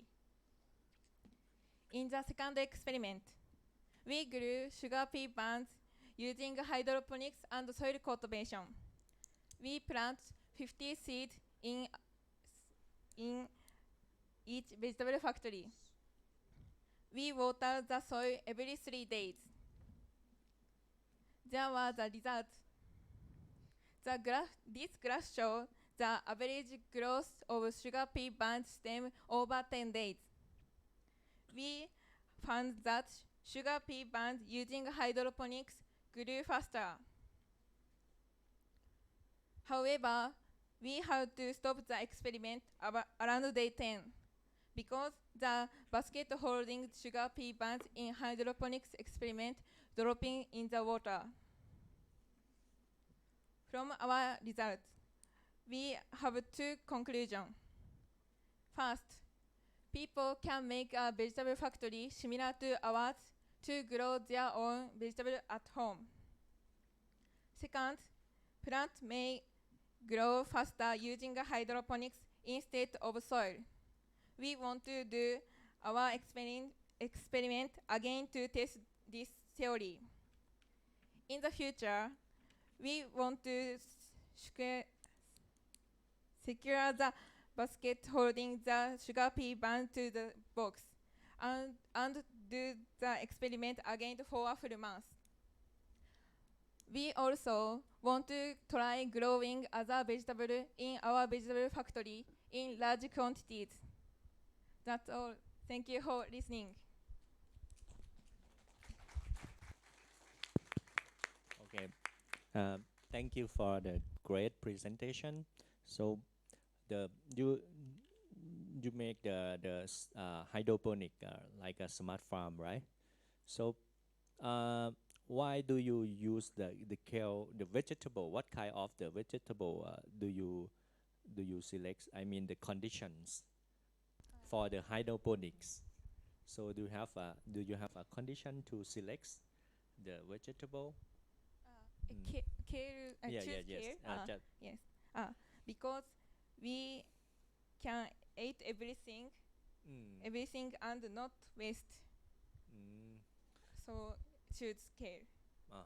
So for the hydroponic system, there are many vegetables can apply, but there are I think there are a few vegetable is suitable for the hydroponic. Do you have any information, something like that? I mean, not all vegetable can apply to the hydroponics. Sometimes we should have grow on in the soil or something like that. Do you have information before? One more, please. Okay, Sorry. okay. So, do you, for example, in the case, could you show me the information about the Yes. That graph, for example, uh, I want to know why the hydroponic, the grow, the length is better than soil. Mm. 7 days. Yes, but the long time. Because In 7 days. I sugar fever seed melt seed melts, so I can't record. But how about the taste? If you have you ever tried the vegetable from uh, grow from the hydroponic compared to the soil? The taste and the not only the length, I mean the sizing or something, the the taste good, delicious, or something. Eat if you eat it. Sugar pea bun. Yes. I can't eat because I mean the another other vegetable for kale or something. Kale. Compared to the grow on the from the soil and the hydroponic, what is the different taste when you eat it? Kale. Kale is don't research soil cultivation.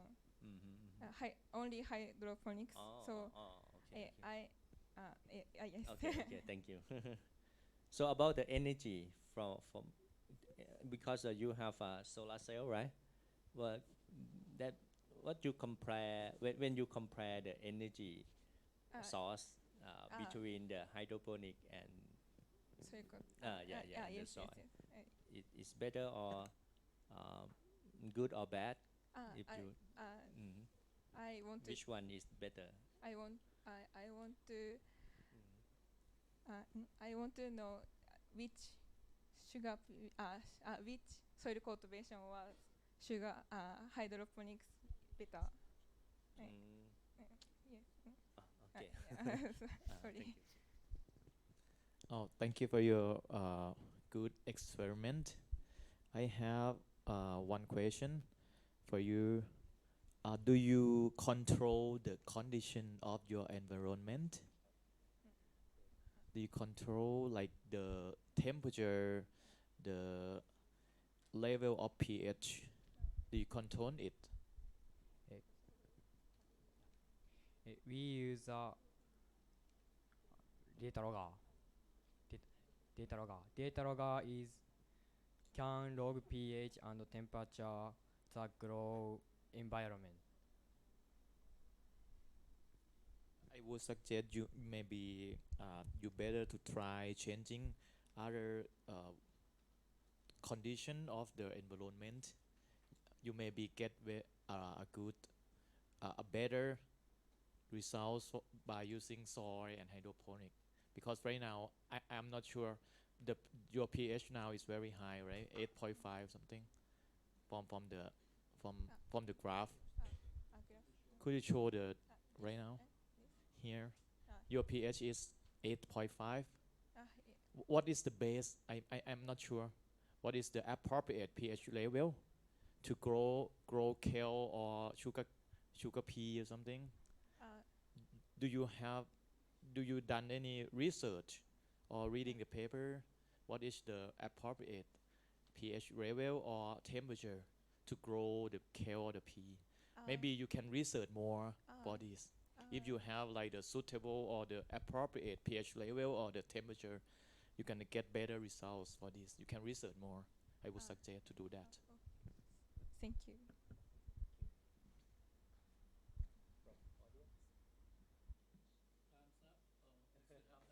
Okay, you can ask your questions. Thank you. Nice presentation. I just have a quick question. I noticed that you use LED as a light source, and you use the blue mixed with red, correct? Blue and red. Blue and red. Yes. Could you tell me why you use that two source of wavelength, not like this? Yes. this LED light? Because why used because my the student who my teacher taught before performed the experiment and was taught. So my teacher tell me this red and blue is good. That's nice. And actually, it has been tested that from this white light and the two wavelengths can result in a very optimum photosynthesis. Yeah. So that's why you have better growth. So your teacher know about that. Yes. Thank you. Thank you. Thank you, committees and audience, for your comments and suggestions. Next, I would like to invite Assistant Professor Dr. Warasak Sukhabot to be on the stage to give the certificate to presenters.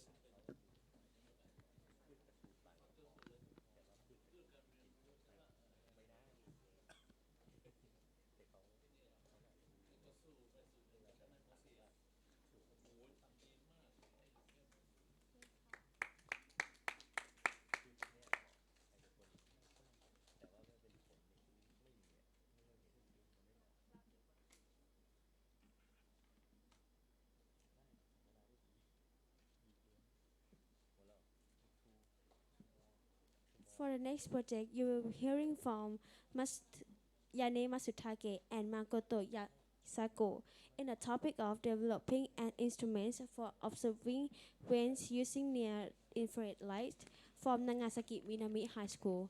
Please give them a warm welcome.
Hello everyone, my name is Ayane Matsutake.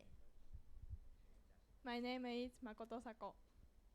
We came from Nagasaki Minami High School. We will present our research about developing an instrument for observing veins using near-infrared light. Many machines use near-infrared light for many things. For example, remote controls use it for data communication. Infrared cameras use it to see dark places, and pulse oximeters use it to measure oxygen concentration. Infrared cameras are near-infrared light is colorless and goes through our skin. Hospital machines which use near-infrared light are used to show veins to do injections, but these are too expensive. So we want to make a cheaper machine which can be used at home. Our hypothesis is if we can make a machine which can show our veins, then the general public can do injections for cheap. Our objectives are to make 3 different sized near-infrared light machines which can show our veins, and to find the machine which shows the clearest image of our veins. These are machines which emit near-infrared light. We decided to make a machine using $50 near-infrared camera. Infrared cameras are cheap and can be connected to a PC to show images of veins in real time. We made a machine by using these materials. This is the camera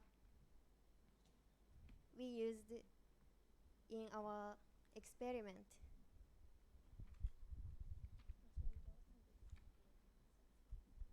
Next, we will talk about how to make the machine. First, we taped the hole of one side of a cardboard box and cut a hole in the middle.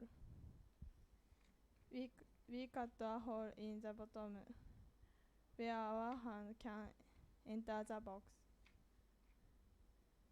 Next, we fit the camera into the hole and connected it to a computer. To see our veins, we put our hand in the box and covered it with a blackout curtain. We used a computer program called AMCAP to see the inside of the box in real time.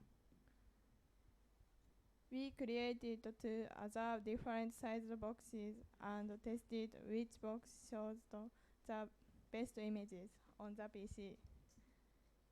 This is what we saw on the PC. The black line are our veins.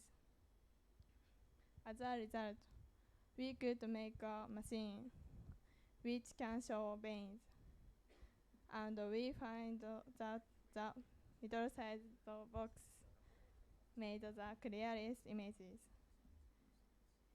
If we improve this box, we think people won't have to go to the hospital to do injection. We also think that if we can make this machine, anybody can make it. In the future, we want to try blocking the white light on the camera to see if it shows clearer images on the PC. We also want to test more different sized boxes to see which produce the best images. In conclusion, we made the machine using cheap materials which can be used to show veins in the human palm. We want to try new design until we can get good images of veins of the arm. If we do that, the machine will be useful to hospital and the general public for doing injection. Thank you for listening.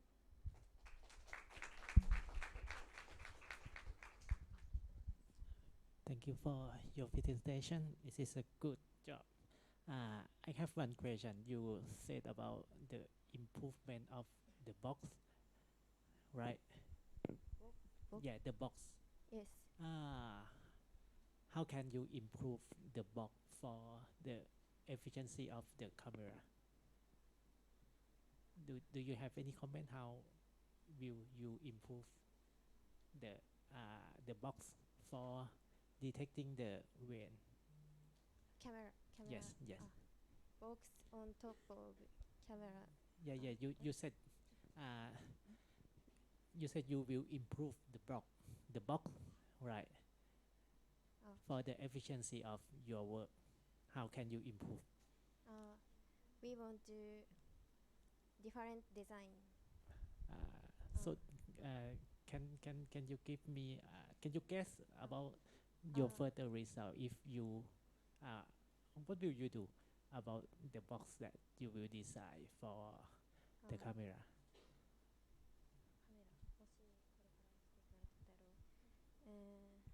maybe about your future work related to the improve box.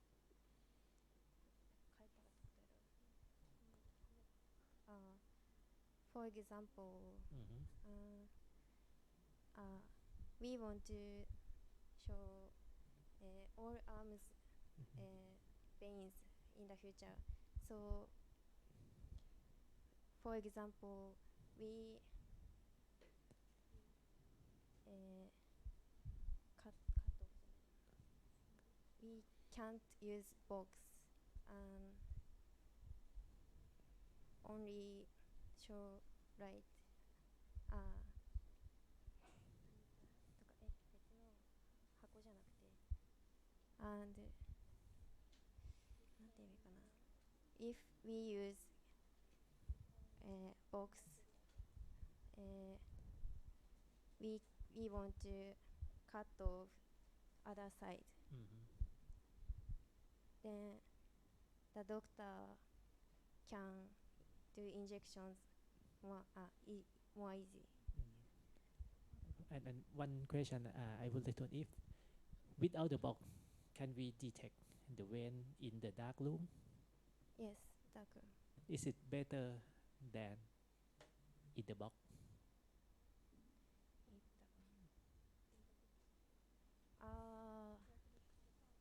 The picture in the dark room better than in the box?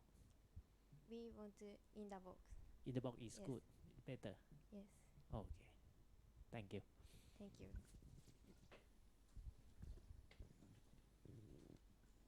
Okay, could you show me the result again? Um, that that's very interesting to help the doctor. Yes, this one. mm. What is the? You mean the middle size, small size, middle size, and tall size? Which one is the better for detect the the system? Why you point to the middle size? What is the reason of the good result? Okay. Small size box is too much white light to close.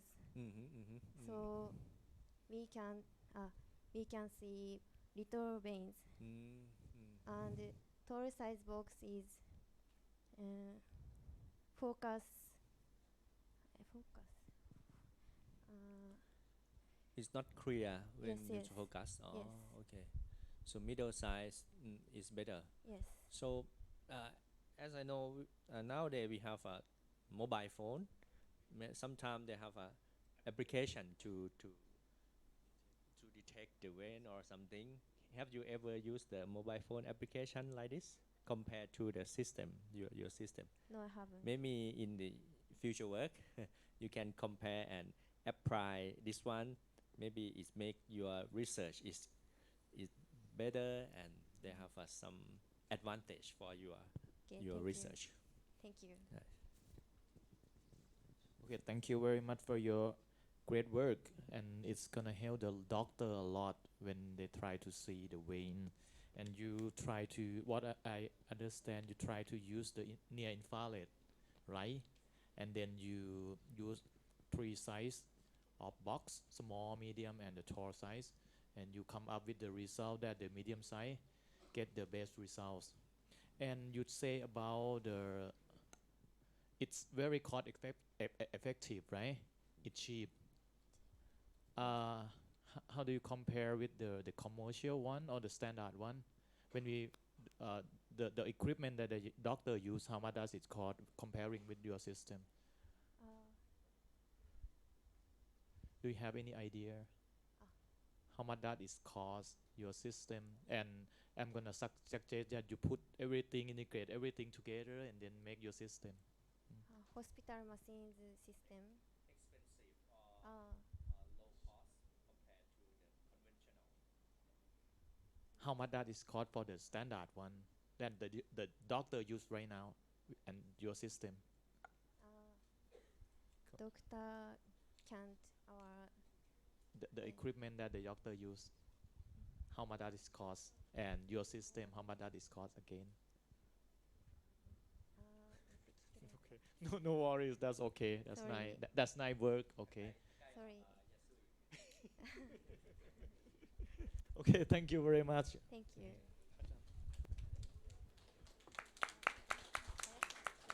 Thank you, committees, for your comments and suggestions.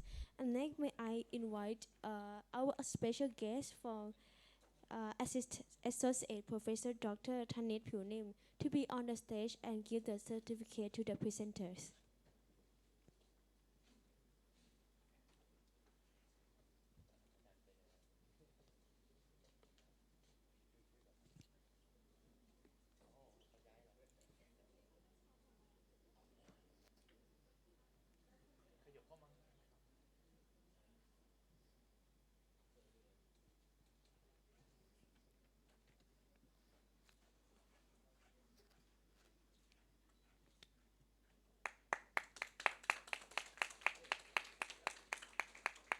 Thank you again, Associate Professor Dr. Thanit Phewnim and the presenters.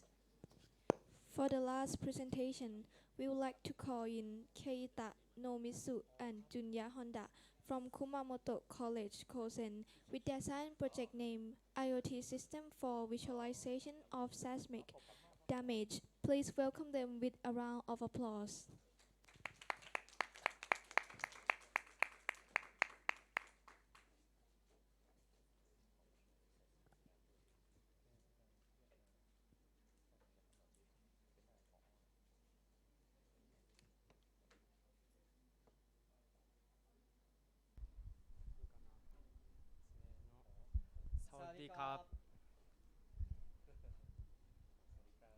My name is Keita Nomitsu. And Junya Honda. We are from National Institute of Technology, Kumamoto College, and our project is IoT system for visualization of seismic damage. Introduction. Do you know earthquakes? Earthquakes often happen in Japan, even now. Yeah, even now. And in 2016, we had 2 very strong and big earthquakes in Kumamoto, and it's called Kumamoto earthquake. And when earthquake happen, we can know we can know how big the earthquake through media such as TV and radio.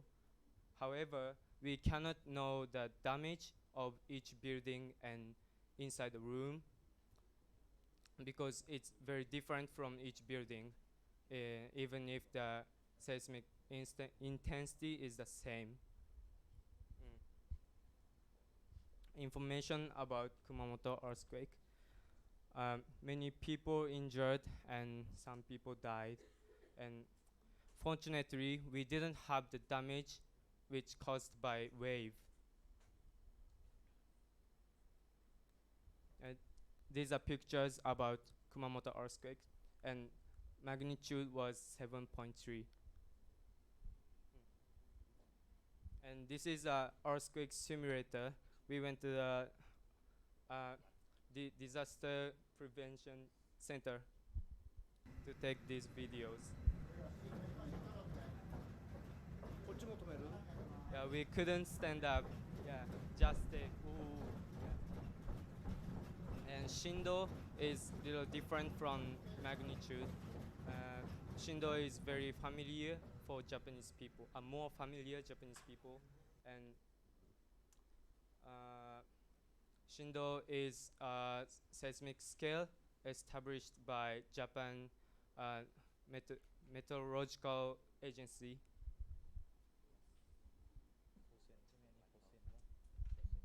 Okay, I explain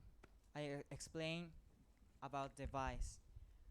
We use the OS of News 3.1.1, and we use Raspberry Pi 3B plus to it is a main device of this system, and a Pi camera is to take photos and videos, and accelerometer is to get the value of shaking magnitude, and solder this breadboard is to connect from Raspberry Pi to accelerometer, and heatsink is to cool the Raspberry Pi.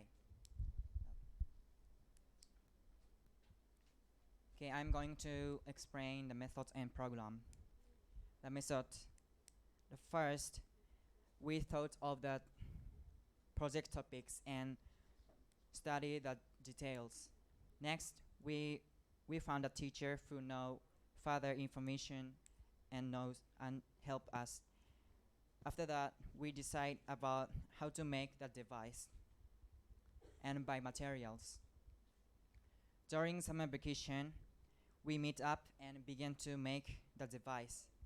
We try to make a better device many times while seeing how it works. And there are many things we don't know, but we study them every time. Then we did not only take photos and videos, but also make the graph by using GNU-plot to collect the better information. GNU-plot is the application which can make graph using the text file written some data.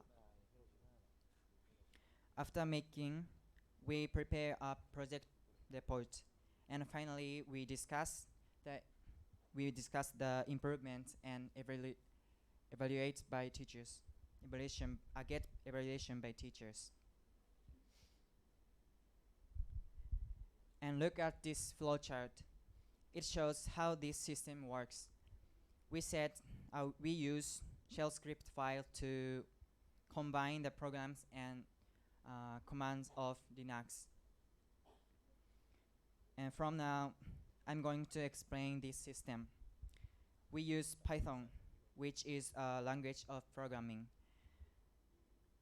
When we start program, Python works first, and it works to prepare for using Pi camera to take photos and videos.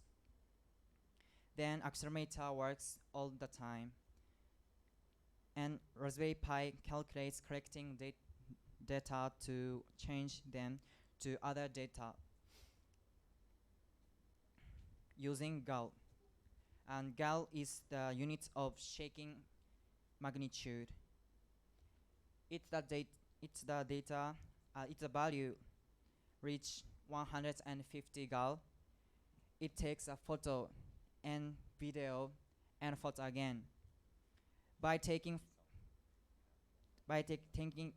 picture twice, we can compare them, and when earthquakes happen and after earthquakes happen. Yes. And after that, we change the name of the file to Noisy and upload them to the CrowdStrage. Yes, it works automatically.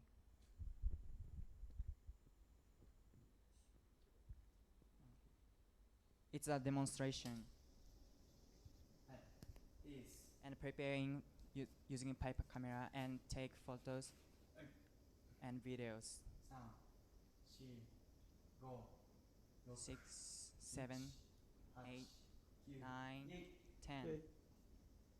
And change names and upload the file.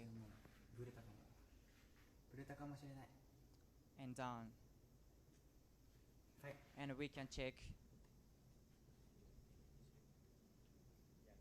Yes. We can check the movie.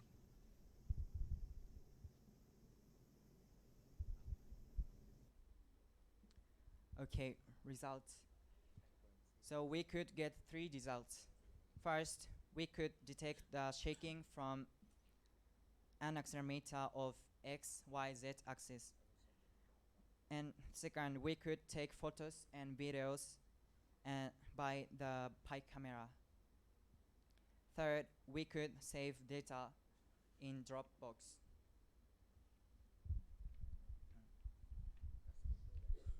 And we could change this file name to look at this 2019 August 20th 3:15 p.m. so we can know when the earthquake happened from this. Okay, conclusion. We could take the photos and videos and upload them to the Dropbox automatically. Second, we could collect information not from the units of city or village, but also from the units of house. Third, we could record the damage from the earthquakes, not only as the value, but also photos and videos.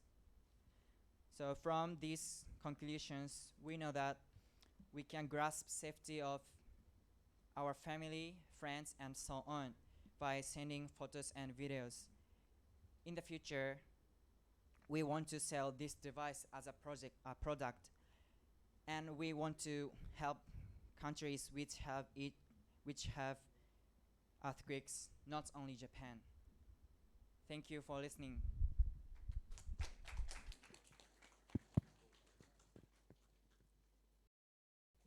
Okay. Because of the last paper, there have some question from the audience. Professor Nantawat and Professor Sushin. There are some question. Okay. Please, this is a great research about the earthquake, right? Yep. So could you show me the result? Maybe the slide number 7 and the system flowchart programming. Slide. Yes. So the y-axis is accelerating. Okay. From the results, Okay. how to define? Could you explain again? I'm sorry, it's wrong, the unit. So this unit of gal. Gal? Yeah. Oh. So gal is the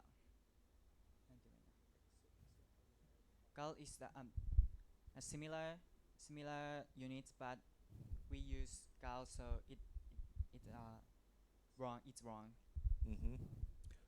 From the results, how to define the earthquake from according to the program in the right hand side? Could you explain, for example, the value less than 150 counts, right? Yes. And then you have some process in your the program. shaking earthquakes. So it reached 150 gal. This system works. Okay. Yeah. Yeah, very nice. Thank you. Okay, thank you. Thank you very much for your great presentation and interesting work. I have, I would say it's maybe this comment or suggestion or question. I don't know. Let me ask my question first. Do you have any idea for like convert? Because right now you have the acceleration and you have the graph. If your system detect the value which is more than 150 gal, it's gonna work, right? If it doesn't, it's not work, and it's that does not send the signal to send the photo or the video to the crowd system. Do you have any idea how to convert from the acceleration to the earthquake magnitude? You know. So right now you just if you have the acceleration that exceed 150 gal, your system work and upload the photo in the system. But it's going to be better if you try to convert from the acceleration to the earthquake magnitude, right? 7.3, because when the earthquake is very high magnitude, the acceleration is very high too. If you can convert, or you have the equation to convert the acceleration to be the earthquake magnitude, is going to be very perfect. Let's try to do that as well, because you said that you're gonna try to make this thing sell to the market, right? It's gonna add the value for your system if you can do that as well. All right. Thank you.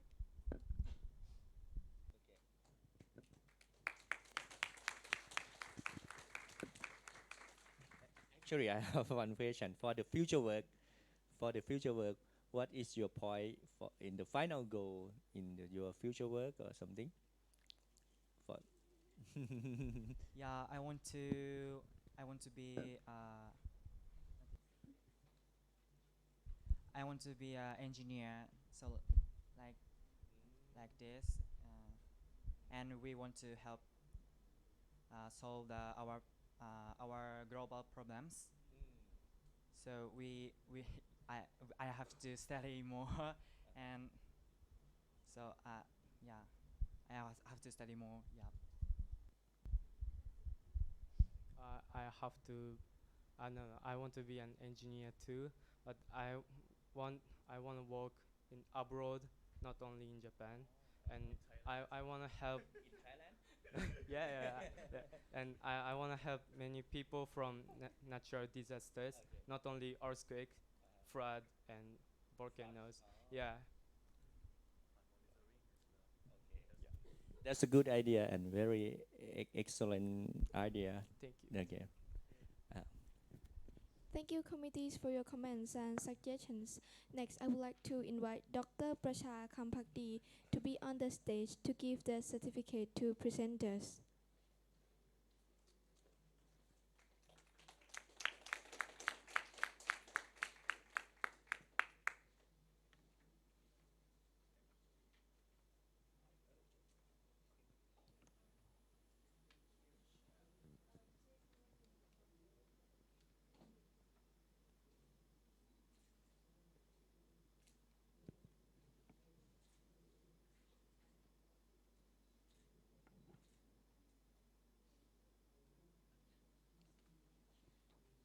Ladies and gentlemen, we are completely reached to the end of the oral presentation for today. We would like to thank to everyone, especially to the presenters who have presented the works to us. Every project that we have heard and seen today was a result of tremendous sacrifice, and every project was amazing and well prepared. We hope that everyone in this room will have been inspired and get some knowledge from these events.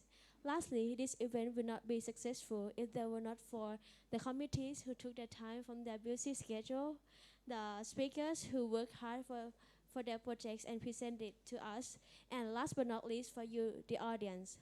On behalf of Princess Julapon Science High School Mukdahan, we would like to thank everyone for being with us today, and we will look forward to seeing you in next occasions. Today, I am Papa Parthip Kongkhanat Shiopit. And my name is Pishamun Vishai. Signing off. Thank you.